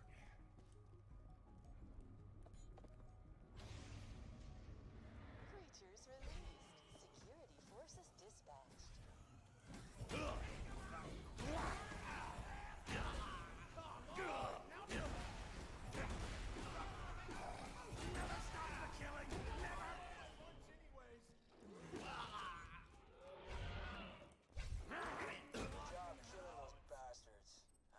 Yeah, you're given one leeway when it comes to killing, having one of the animals die, and I managed to just get it with the 7. So this is where the final thing is, and it's probably the most revealing thing.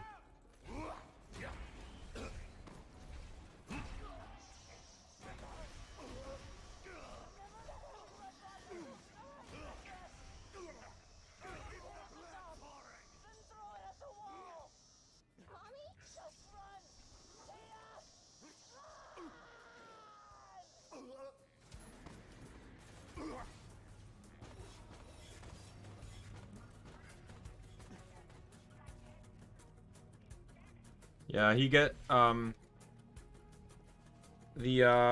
Bloodwing gets unlike other bosses that, despite being canonically dead, keep respawning. Bloodwing gets replaced with Son of Mothrak, who Mothrak I think is an enemy from the first game. I think it's an optional boss in the first game because I've only played the first game once, but I don't really remember Mothrak.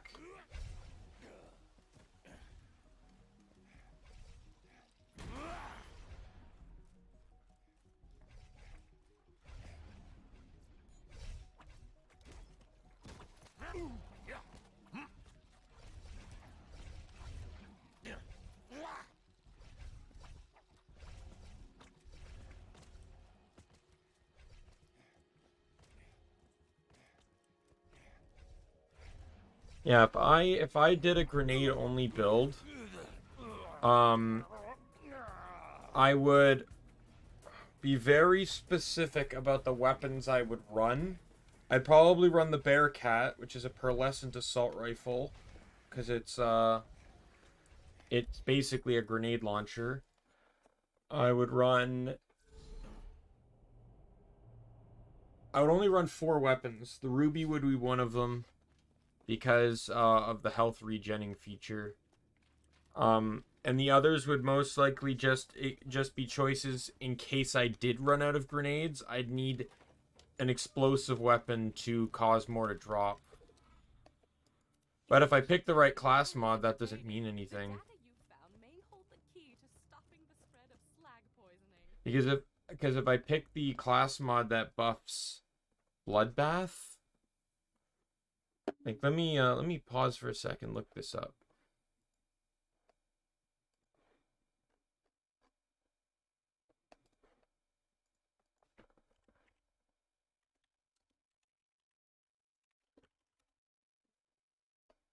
BL2 class mods.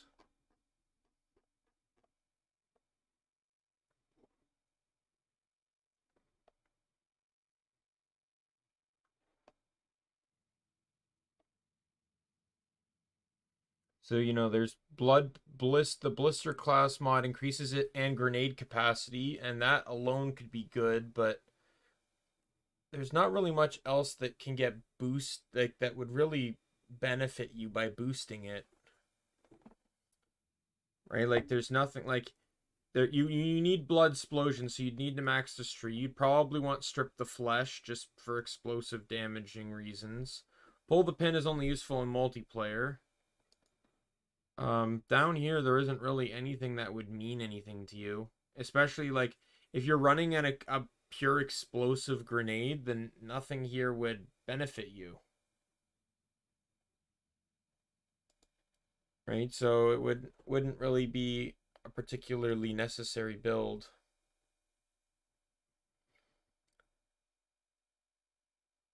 Yeah, Legendary Reaper class mod buffs Bloodbath 2. It does team kill skill duration, but does not do grenade count.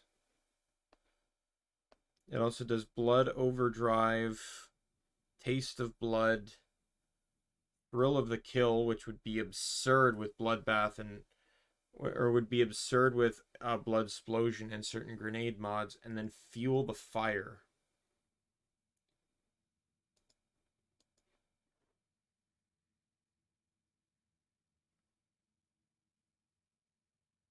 The only class mod that gives points to Strip the Flesh is Slayer of Terramorphous.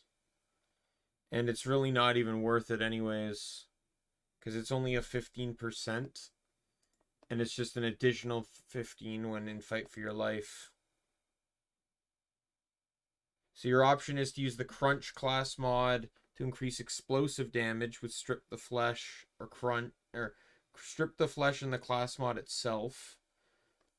Because Crunch also gets Strip the Flesh too. I should probably, I erroneously stated. And then the only other one I could think of is Blister, just because of grenade capacity, and Bloodbath, because it would guarantee that Bloodbath would drop grenades so you'd never run out.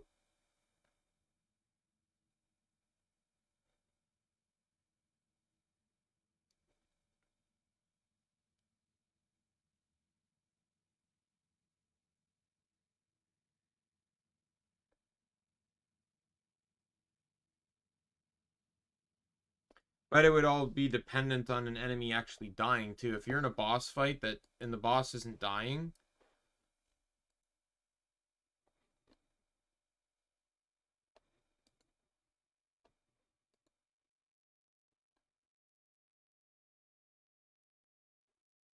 then if you're in a boss fight and the boss isn't dying, you're gonna run out of grenades pretty quickly. So capacity wouldn't hurt. Probably one of those things where I just give myself both. If I'm giving myself stuff, I could just put them in the bank or hold on to them.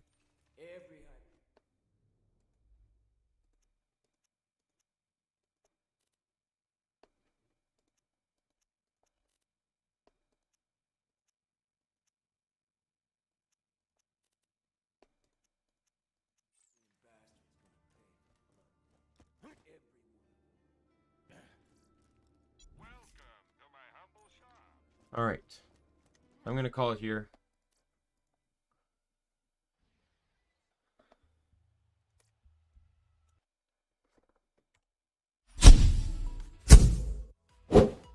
I know it's rather late, but I do thank anyone that showed up. I had a few new people today, Jobless Bacon, Mikey, and Memes, some new people that showed up, so welcome, and thanks for showing up. Now, I have my exercise counter to do in the corner, and I don't want to delay it again this time. I think, what should I do? I don't want to do anything that could be potentially too loud, because my roommate is sleeping.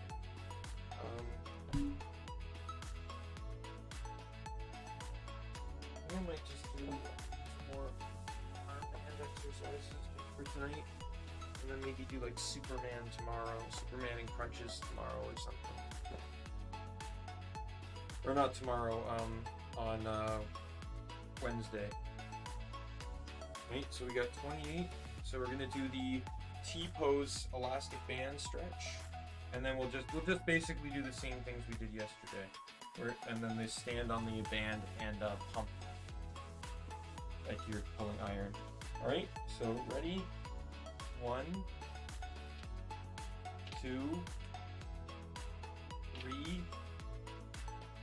4, 5, 6, 7, 8, 9, 10, 11, 12, 13, 14, 15, 16, 17, 18, 19, 20, 21, 22, 23, 24, 25, 26, 27, and 28.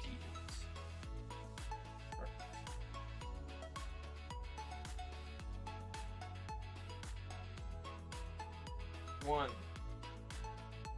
2, 3, 4, 5, 6, 7, 8, 9, 10, 11, 12, 13, 14, 15, 16, 17, 18, 19, 20, 21, 22, 23, 24, 25, 26, 27, 28, 29, 30, 31. Oh, I went to 31. Oh, we got 3 extras there. The momentum carry. Alright. So I'll clear the counter here.